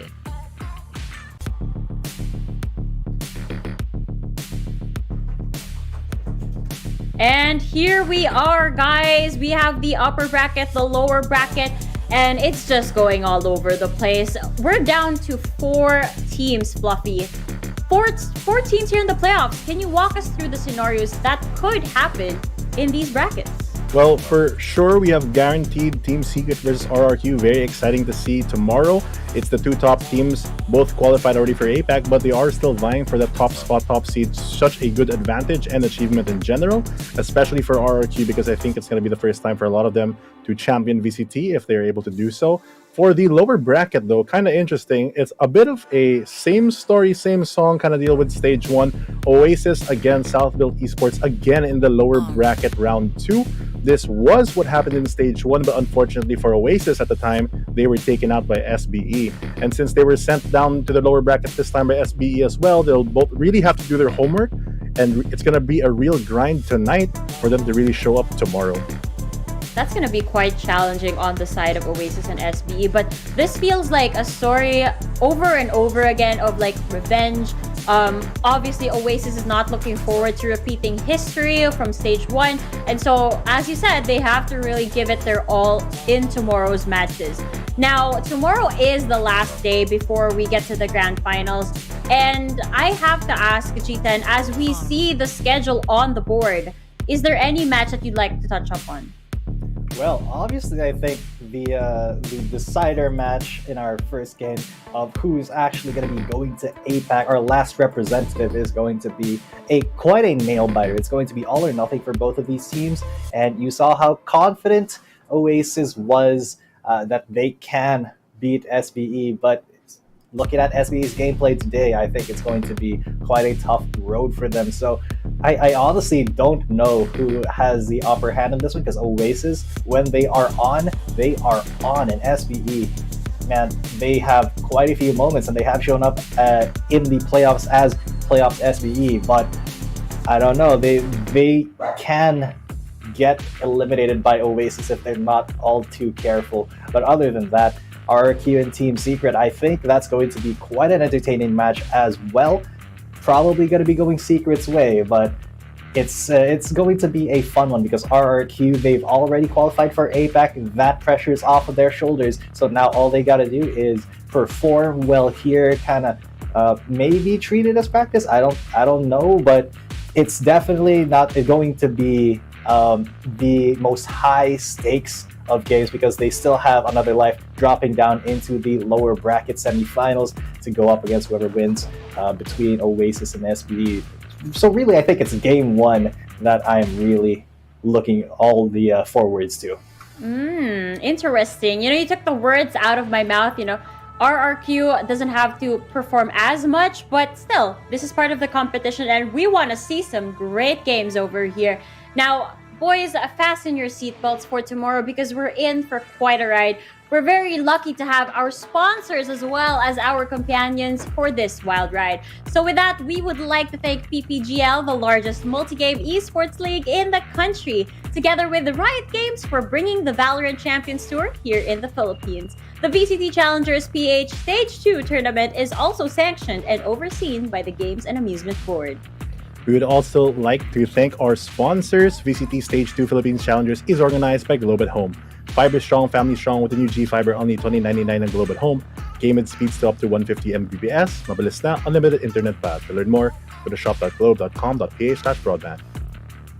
And finally, once again, VCT 2022 is brought to you by the Asus Republic of Gamers. Get the all-new TUF-F15 powered by up to the latest 12th generation Intel Core i7 processor to help you unleash the legend inside. Dash into action with the TUF-F15's thin and light and stylish form factor with up to a QHD 165Hz display and RTX graphics with MUX switch and powerful DDR5 memory. Go to ph.rog.gg/ROGX VCT 2022 for more information about the TUF-F15. Now, on behalf of the panel as well, I'd like to thank our viewers, the production team, and everyone who made the VCT Philippines experience what it is today. This has been Likeable, Fluffy02, and G10. Catch you guys tomorrow. Panel out. Bye. Next level prosperity. Silent power moves is what I'm giving. They love to hate the world they can't live in. Always present for the high roads. Go swim within the deep lows. Low. What told the future? Who knows? I don't do it for the likes, I do it for the love. Do it for the ones who really need a hug, cause they had it tough, never had enough. Feared, loved, and respected. Using words as a weapon. Test and she. Hurry up quick, El Jefe's coming soon. Sit up straight when she enters the room. Be enthused, but don't look too amused. This is her queendom, please respect her rule. Hurry up quick, El Jefe's coming soon. Sit up straight when she enters the room. Be enthused, but don't look too amused. This is her queendom, please respect her rule. Smile in my face, what in my place, but act gully on cyberspace. Let's pump brakes, let's be frank. Running after him when you're the chase. You are the catch and he's the net. How quickly do we all forget to honor these small policies, my darling? You are the empress queen. Man, respect or he'll neglect. You are the wind beneath his wings. You are the season, you are the reason why this world can breathe. Giving sons eyes to see and daughters dreams to believe. Anything less than the best for you is high treason, queen. Hurry up quick, El Jefe's coming soon. Sit up straight when she enters the room. Be enthused, but don't look too amused. This is her queendom, please respect her rule. Hurry up quick, El Jefe's coming soon. Sit up straight when she enters the room. Be enthused, but don't look too amused. This is her queendom.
They drunk at their problems, they always on road and they stunt. She knows cause she is the same. She's trying to stop playing games. Move of emotion, they drunk at their problems, they always on road and they stunt. She knows cause she is the same. She's trying to stop playing games. Where the people at, what they really wanna know? Who's your lovers and who are your bros? Who are the enemies you do keep close? Who are the people that you shouldn't know?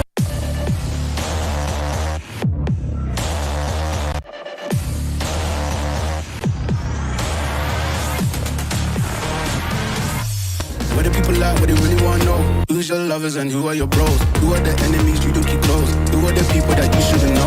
I just gotta flex, flex, flex on the lean.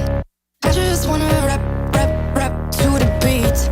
I just wanna back, cause I'm mean. I just gotta go back, I'm a freak.